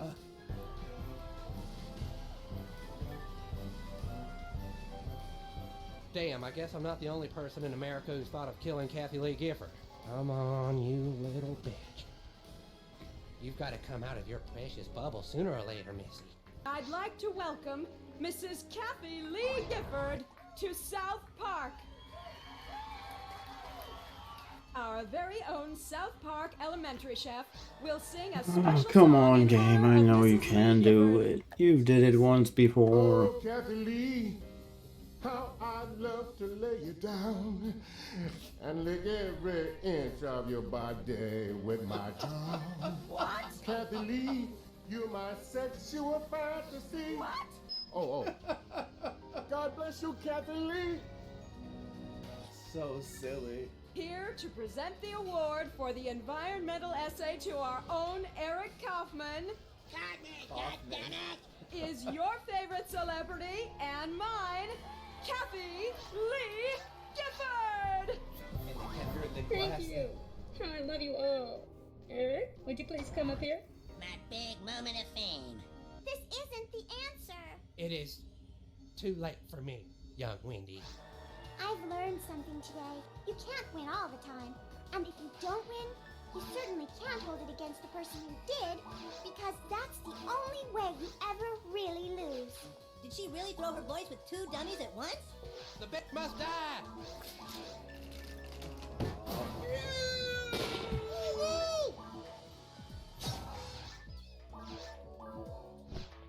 Oh my god! They killed Kitty! You bastard! Kathy Lee, no public interest. But I won environmental essay contest. You don't deserve to win, Cartman, and you know it. I'm holding Cartman's award-winning paper. It's actually nothing more than Walden with Henry David Thoreau's name crossed out and Cartman's name written in its place. Wouldn't see that. What about not holding anything against the person who wins? Well, not if it's Cartman. I bet if Walden was a sitcom, you'd all know what it was. Come on, Wendy. Kyle's mom will make us tuna fish sandwiches. Now I'll be stuck in this podunk town forever with all these stupid hick, redneck, jobless, truck-driving idiots. Mayor, the mic is on. I would have gotten away with it if it weren't for those meddling kids. And I would have made millions if it hadn't been for you meddling kids. You're lucky you missed Nice. Kathy Lee Gifford and that nobody got hurt. The doctors say that Mr. Hat needs more therapy. We can still get her. I'm just so sorry that I ruined everyone's chances for being on TV. Not Cartman. He gets to be on TV anyway. Really? On what? Obesity. Adiposity. No. corpulence. Wait, no, I just Whatever bought word you Nutella use, pipes. It represents being a big fat ass. We have with us today, live via satellite, Eric Cartman from South Park, who is now so obese, he can't even get out of his house. When is this gonna be on the air? Is there anything you'd like to say to people out there? Follow your dreams. You can reach your goals. I'm living proof. Beefcake. Nick Eye. Needs to run his ass around the block a few times. Oh. How about a little more of that good lovin', Chef? Damn, woman. I just gave you sweet loving 5 minutes ago. You trying to kill me? Another good early, silly South Park episode with some stupid supplements, but I enjoyed that. If you enjoyed this reaction, please make sure to give this video a like, comment, share, and subscribe, and I'll catch you in the next one. Peace. What's going on, everybody? Welcome back to Dash Reacts, and today let's check out a South Park episode you recommended from season 18. This is Freemium Isn't Free. Let's do it.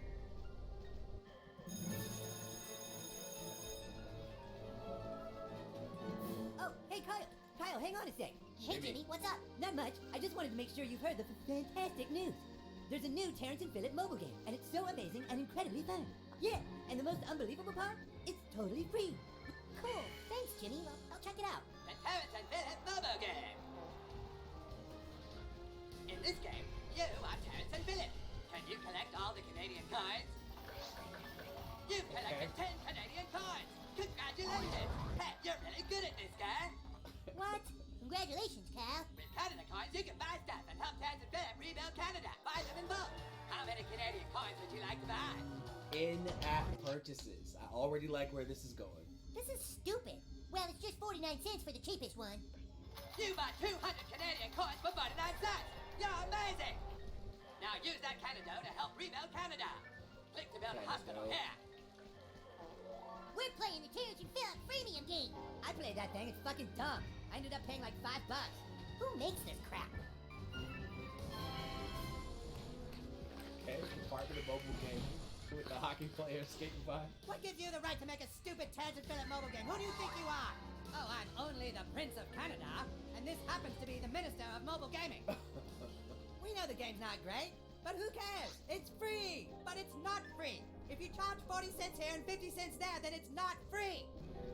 They see through the charade. I'm pretty sure they can hear us too. Allow me to explain the science behind micropay freemium gaming. With mobile apps, we now have the ability to make games that are boring and stupid. But if you pay for incentives, you're rewarded. Freemium. The mium is Latin for not really. It's a simple cycle, a never-ending loop based on RPGs. We've introduced the idea of micro-paying with money. Money, money, money, money, money, money. It's what everyone is doing. Freemium games are what's now. Okay, so do you have a favorite freemium game or a guilty pleasure freemium game? Let me know in the comments. Can you explain to us how you managed to spend $489 on a mobile app? And just because I make a good living with my music doesn't mean you can go blow it all on Canada. From his music? I thought he was a geologist. I'll figure it out. Jesus Christ. He knew how much he was spending. He knew he'd get in trouble, but it didn't matter. This is a lot like his grandpa. Dad's always had a gambling problem. Could he have somehow passed those demons down to Stan? Well, and you certainly have some of those problems too with drinking. I had a problem, but I was able to stop. Now I only drink gluten-free beer and wine. Okay. The successful freemium game is based on 5 principles. Entice the player with a simple game loop. Use lots of flashing cha-chings and compliments to make the player feel good about themselves. Okay. Train the players to spend your fake currency. Offer the players a way to spend real currency for your fake currency. Oh, wow. And make the game about waiting. But let the player pay not to wait. We understand micropaying, but can't the game hidden inside the charade just at least be fun? No, it has to be just barely fun. If the game was too fun, then there would be no reason to micropay in order to make it more fun. It's genius. 10 million American dollars each. Everyone is doing it. I guess if everyone's just paying 40 cents at a time, it can't be that bad. You missed school today? Yeah, I just wasn't feeling the best. Did you play the Terrence and Phillip freemium game all day? Well, yeah, I was sick in bed. What else was I gonna do? How much money did you micropay today, Stan? Nothing. Dude, I bought like $10 worth of Canada. You spent $10 and 8 hours to unlock a stadium. You guys, is it that much dumber than video games you play? Yes. Jimmy said it's a cool way to zone out. Wait. Jimmy told you about this game? Jimmy told me about this game. Kenny, who told you about this game? Dude, what the... Jimmy. Oh. You looking to have some fun? What do you mean? The Terrence and Phillip mobile game. All the cool kids are using it. It's a perfect thing if you're bored. And honestly, the best part about it is it's free. I mean, come on. Why wouldn't you download it and just try it out? Hey, Jimmy, can we talk? You need to stop recommending that app to people. Look, everyone we know says they heard about it from you. I just think it's a fabulous app. That's all. What happens on level 2 after you get the Ontario Nugget? All right. I never played it. I stay away from this stuff. You just push it on other people? They pay me too. Who, Jimmy? Who pays you? You've both done an amazing job. New hospitals, new neighborhoods, all funded by one freemium game. And we really aren't comfortable with this freemium thing. It seems dishonest, and we have a brand to protect. But just look at all the things we're getting to build. Soon Canada will be as advanced and developed as Michigan. We're just worried that some people will abuse the game and start spending more money than they can afford. How about we take some of the billions of dollars we are making and we start a campaign to teach everyone to play the game in moderation. The alcohol industry does it all the time. Drink. Hot girls. You're hot. Drink more. Expensive cars. Ass. Drink. Ass. Money. You in a tuxedo. Threesome. Vodka. Drink. You. Drink. Vegas. Fun. Put you in a tuxedo. Fucking this girl. Vodka. Drink it all. You fucking pussy. Drink. Please drink responsibly. I love when South Park puts in the real life inserts. Alabama man. There you go. That's your grandpa. Alabama man. Mindlessly drains money away a little bit at a time. Sound familiar? Do you know what you've done to your grandson? You've infected him with your bullshit. I just don't understand what is wrong with you two. What is the joy that this stuff possibly brings you? Yeah, it's fun. It's not fun. You two have demons you're trying to compensate for. Well, what about you? You're having a glass of wine. I'm not having a glass of wine. I'm having 6. It's called a tasting and it's classy. Dad, I'm not addicted. I can stop. Yeah, and if he stops, I'll stop. All right. And if you two stop, then we won't have a problem anymore. Earthy, bold, hint of cherry aftertones. Of course he has a problem too. It's Randy Marsh. I was just the middleman. People were going to learn about the game somewhere, not from me. I'm not the one who made it. But you accepted money from the Canadian government to push a freemium game on us. Why would they do that? How do you get people addicted to crack? You give it away for free. You give away a little taste, and then some people can't stop themselves. And now Stan is so consumed by the shit you've been pushing that he can't even see through it. How could you sell out your friends? I needed the money, all right? I downloaded Yum Yum Sparkly Gem Forest because it was free. I made my first in-app purchase. Before I knew it, I had spent my allowance, then my birthday money. I lost my crutches! You have your crutches! It's a figure of speech with crippled people. We'd say we lost an arm and a leg, but they ain't worth much. That makes sense. You're saying these games do this on purpose? Why do you think premium games send you those text notifications when you haven't played in a while? It's called a trigger. A quick image to trigger the addict's brain. They know exactly what they're doing. Come back, Brad. You've got new money, Sky. Turn it off. We've just given you 5,000 Canadian coins. Enjoy your Canada. $26,000?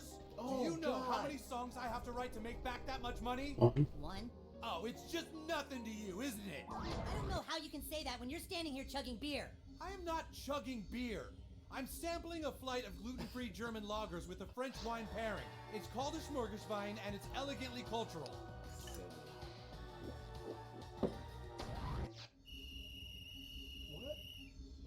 my fault, Stan. I should have never told you the game was fantastic. It's not your fault. It's something to do with my family. It's like a curse. I know this stuff is hard to understand. I'm an addict too, but I got help. How? Yeah. You've got to reach out to a higher power, Stan. You've got to get down on your knees, and you've got to say, I have a problem.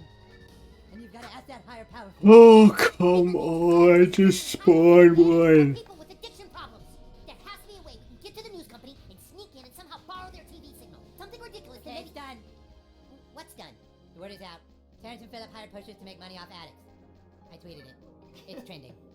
You son of a bitch! You paid pushers to get addicts? Target addicts. Use fake campaign to feign concern, i.e. drink responsibly. Lie to Terrence and Philip. Mobile phones, tablets, not enough RAM for integrity. There's something very wrong with knowingly making appeal to human weaknesses. You didn't build a mobile game. You built an addiction machine. Let me explain how freemium games really work. The truth is, it's all about finding the It's about whaling. extracting the most amount of cash from them. That's how you get addicts to pay $200 for a game that's not even worth 40 cents. But then all our profits come from people with problems. Think about all the money. Here, have a bump of coke. Okay, but we still won't stand for this. I have something inside me that I can't control. Something kind of dark. Please, help show me the way.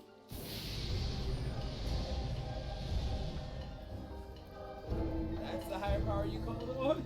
You have summoned the Prince of Temptation. For what purpose? I have addiction demons and I don't understand them.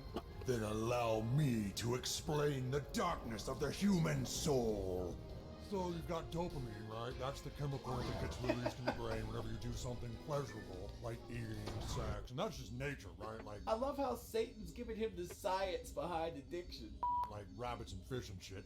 They need dopamine so that they want to consume and reproduce. Because humans have progressed and now have access to all the shit they want whenever they want it, it's easy for them to overdo and have dopamine problems. You know, it's not fucking rocket science, this stuff. There's nothing spiritually wrong with me? Fuck no. It's like being diabetic. You know, it's like you can eat wrong and chemicals get released from your liver in a weird way. Then eventually you've got a chemical imbalance from your liver. And something clicked and now you're diabetic forever. If you keep doing something too much, eventually there's a dopamine fuck up, right? And you're kind of screwed up for life. Why do I kind of want South Park Satan to teach me science? That was so clear. The addict people said something about me filling a hole. Well, who's not filling a fucking hole, right? You know, I mean, what kind of bullshit is that? Let's talk about genetics now. You still have time? Yeah, no, this is great. Okay, let me get some visual aids. Give me just a sec. This is so good. 80% of alcohol sales are paid for by alcoholics. Using slot machine tactics, freemium games are able to make millions off of an even smaller percentage of mobile gamers. We're building a new Canada with micropayments from addicts. Who cares? You think the fucking alcohol industry cares? They don't care that 10% are gonna get addicted. They're counting on it. It's the same with us, but we've got our eyes on every addict's screen. Why does he suddenly sound like Al Pacino in Devil's Advocate? Oh, I'm much worse than the devil. I'm the Canadian devil. Oh dear God, it's the Canadian devil. Oh no. Beelzebub. You discovered Beelzebub. Now the souls of all Canadians belong to me. Oh no. The genes you got from your dad make you more likely to have trouble with dopamine regulation, and that's why you need to kind of watch out for addictive stuff. But why do companies have to put so many addictive things out there? They all do it, and it's kind of my deal. I've got to put temptation out so people have free will and all that shit. What's this? That's what I've been addicted to. It's a freemium game sending me push notifications. Well, you just collect coins? The devil's playing it. How much money can you buy today? This is just blatant Skinner box manipulation. He's always doing this shit. I tell him, temptation has to be nuanced, but he goes and does this crap again. I'm gonna need to borrow your soul real quick, kid. Is that alright? Stan, where are you going? I shall return. Do not attempt to stop me. Told you, kids got demons. I don't do that. The Canadian devil now has complete control of the souls of every Canadian. This is a sad day for Canada and therefore the world.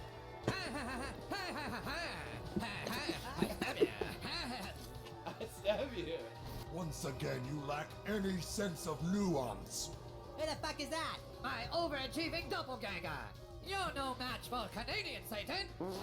Certainly a shocking turn of events here as the actual devil has now appeared and seems to be fighting the Canadian devil. This is certainly a conundrum for Canadians everywhere as we try to figure out who to root for. Well, of course, the patriotic thing to do would be to root for the Canadian devil. But then again, he's the one who has promised us pain and servitude for 1,000,000 years. Screw that, go Canada! Enough, Beelzebub.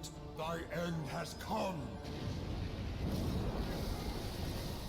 Just kill all those people? It's awesome. If your friend comes out of a fiery hole in the ground to the sound of screaming demons, you just let it run? You alright? Yeah, I think I'm gonna be okay. Here. What we do now as a country will hopefully be a model for others. We have all learned a tragic lesson together. When you get involved with freemium gaming, you are making a deal with the Canadian devil. We will no longer make freemium games, and we will no longer make improvements to our country with money taken from addicts. Canada is back to being an ethical, respected, shitty tundra. What are you gay-wats doing? We're playing board games, so that Grandpa avoids the casino and I avoid freemium apps. Tell you what, I'll join you. Board games go good with a glass of wine. That's not a glass, that's a trophy that you won for drinking. It's not drinking. It's called a Wine Zinfandel sipping sprint, and it's competitive. Your turn, Grandpa. If you roll a 5 or 6, you can kill these zombies. You guys want to put some money on it? Loved that episode. Do you think the freemium game model or the freemium business model is a good thing or a bad thing? Why or why not? Let me know in the comments. And if you enjoyed this reaction, please make sure to give this video a like, comment, share, and subscribe. And I'll catch you in the next one. Peace.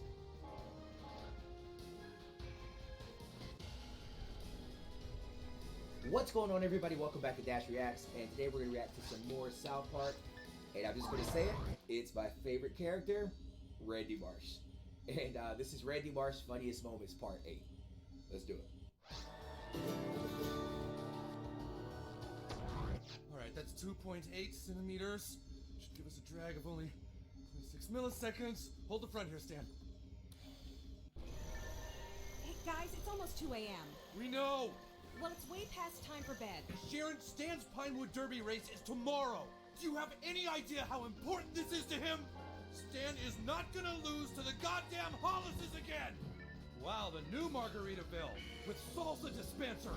Just pour your favorite salsa in the top and it comes out the dispenser at the bottom. Oh, we need this! Hey, I'm trying to teach my son the importance of savings. You already lost his money? Oh, Mr. Marsh, don't worry. We can just transfer money from your account into a portfolio with your son, and it's gone!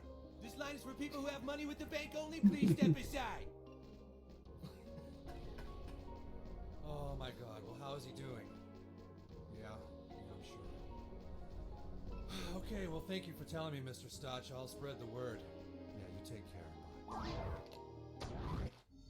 We need to cancel our plans, Sharon. There's gonna be an emergency all-parent meeting at the school tonight. Why? What happened? A girl at school, she queefed on one of Stan's friends today.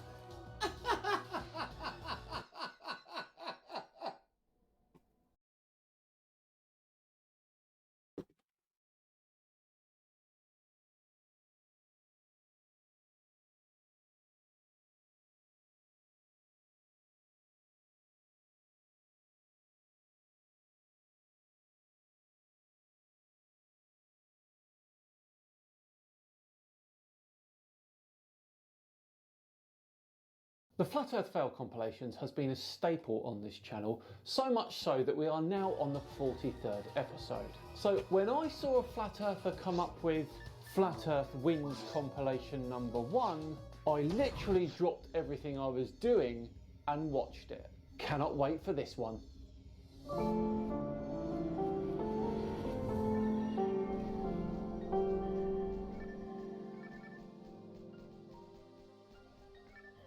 Welcome along to another episode of Flat Earth Friday with me, Simon Dan. Thank you very much for joining me. Before we begin today, a huge thank you to the sponsors of today's videos, Star Trek Fleet Command.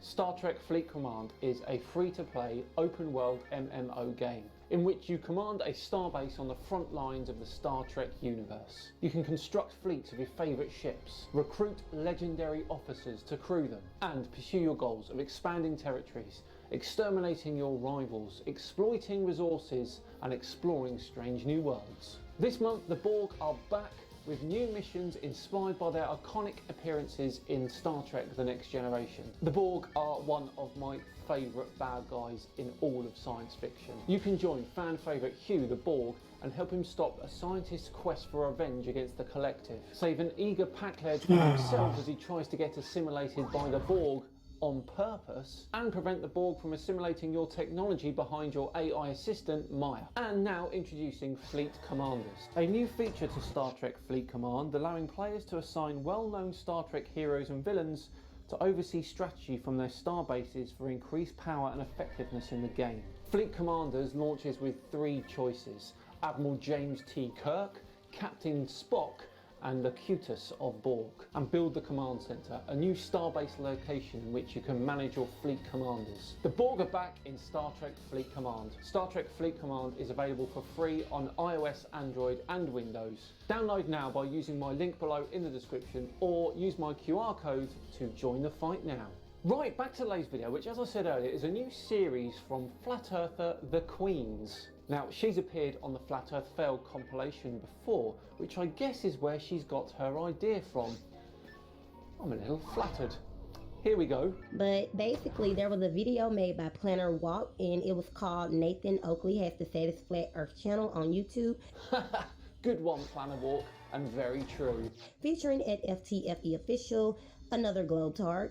And basically, you know, they just shun flat earth believers, just like Simon Dan. Basically, like, you can't really find too much from Simon Dan about the globe earth. His videos are basically contributed to shaming flat earthers instead of trying to prove a point, in which I will do today. Shaming flat earthers? I don't do that, do I? Now, I took it upon myself to comment down in the comment section of this video, and I pretty much told them, you know, you guys can't try to debunk and talk about people when you can't even prove things yourself, such as if you all can't explain how the sun can reflect light on the side of the moon that faces away from it at all times. Sit this one out. Or did you all forget that the moon revolves around the earth and not the sun? You guys are the joke. Whoa, whoa, whoa, whoa, whoa. What did she say there? Such as if you all can't explain how the sun can reflect light on the side of the moon that faces away from it at all times. I don't really know how to tell you this. It doesn't. And so someone replied by the name of John Q. Public, and he says, how the sun can reflect light on the side of the moon that faces away from it, it doesn't. Your ignorance is not an argument. Well, I wouldn't have put it like that, but yes. Make sure you guys keep that in mind. Now, we also had TG Studio 85 at the Queens. It's an easy explanation. Even my 7-year-old understood it. That side is lit by light reflected off Earth. That phenomenon is called Earth shine. Okay, so a possible explanation as to how the moon could be slightly illuminated, yes. So if that phenomenon is called Earth shine, that means that when you go outside at nighttime and you look in the sky, you're looking at Earth shine. Because that side of the moon that faces away from the Earth at all times is the side of the moon that we're seeing. The side that faces Earth is that side. The side that we see at night cannot face the Earth and the sun at the same time. So you have to pick a side. Well, actually it can when it is here in its orbit. It's called a full moon, facing us and the sun at the same time. Therefore, what you are saying is that the side that we see in our nighttime skies is a phenomenon called Earthshine. So why have all of you globetards and professors and all of the rest of you guys that believe in the globe Earth have been saying this whole time that the moonlight is the sunlight reflecting off of it? Now all of a sudden it's Earthshine. Fail. Well, it's pretty easy to see the difference between the sunlight reflecting off the moon and Earthshine. Take a look at this picture. The bright part is where the sun is reflecting off it. The rest of the moon is illuminated very slightly by Earthshine. It's so dim because the sun's light is being reflected off Earth and then onto the moon. But I'm not sure that the Earthshine explanation was correct anyway. Now, I think this is more of a misunderstanding of the Earth-Moon-Sun relationship by the Queens. Let's move on to the point where she gets a diagram out to try and explain her issue. But I have personally seen only the bottom half of the moon lit at a point of time. And that is impossible based on the globe Earth model if the light is only supposed to come in horizontally. Ah, yes, well that will all be down to your location on the globe. Here on the south coast of the UK, the first quarter moon looks like this, illuminated from the bottom right from our perspective.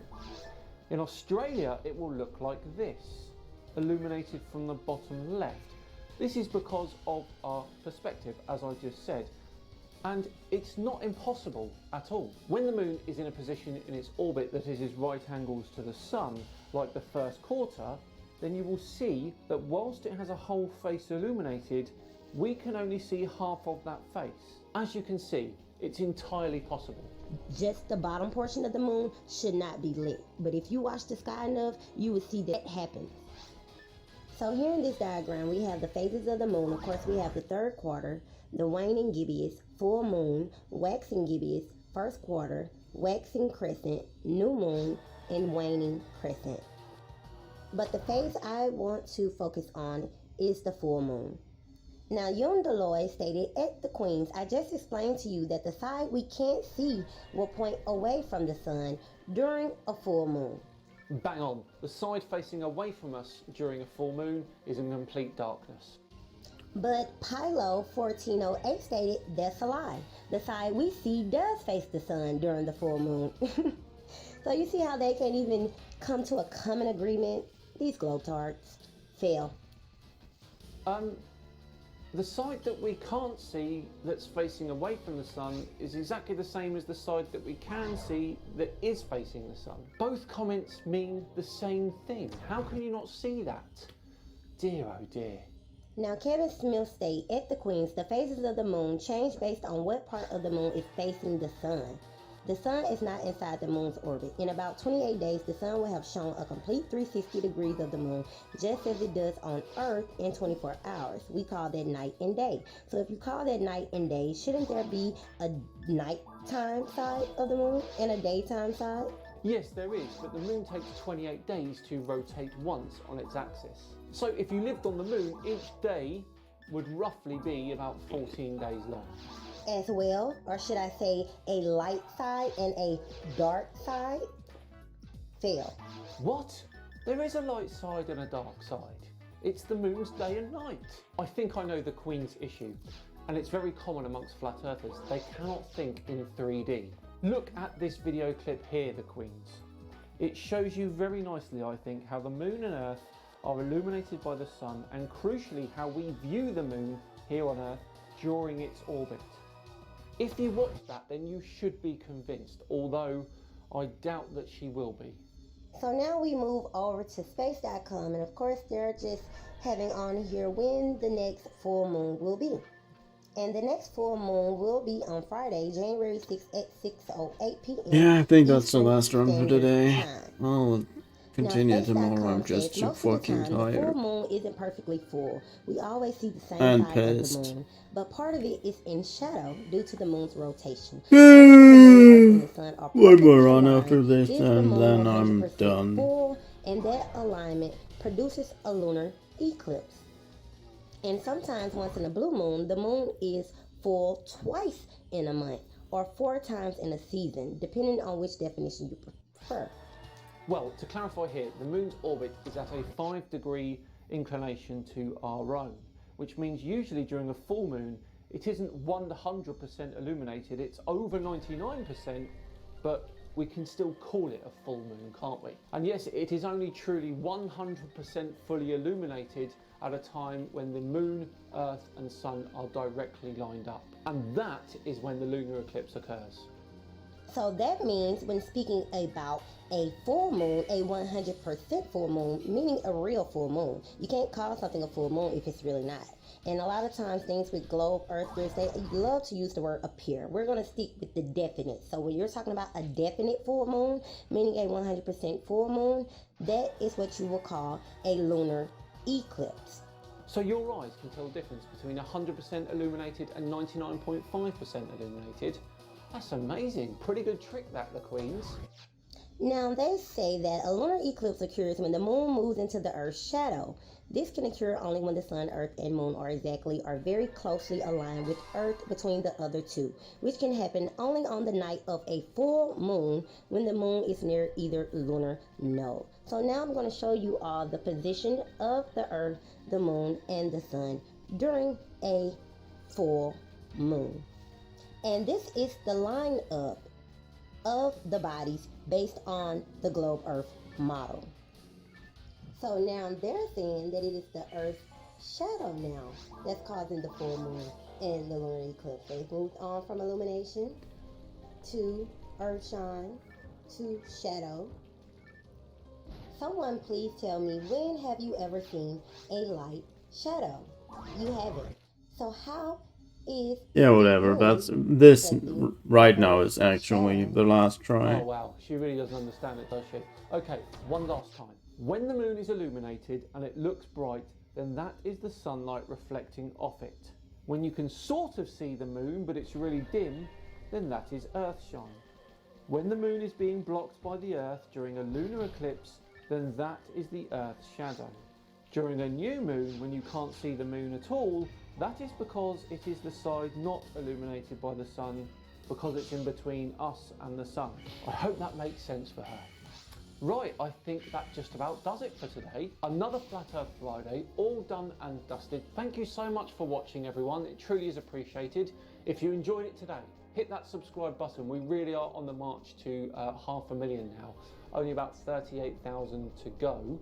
And of course, if you really enjoyed it, hit that like button too. Just enough time to once again thank Star Trek Fleet Command for sponsoring today. Remember, it's free on iOS, Android, and bye-bye. Download now using my link in the description or scan my QR code right there to join the fight. I've been Simon Dan.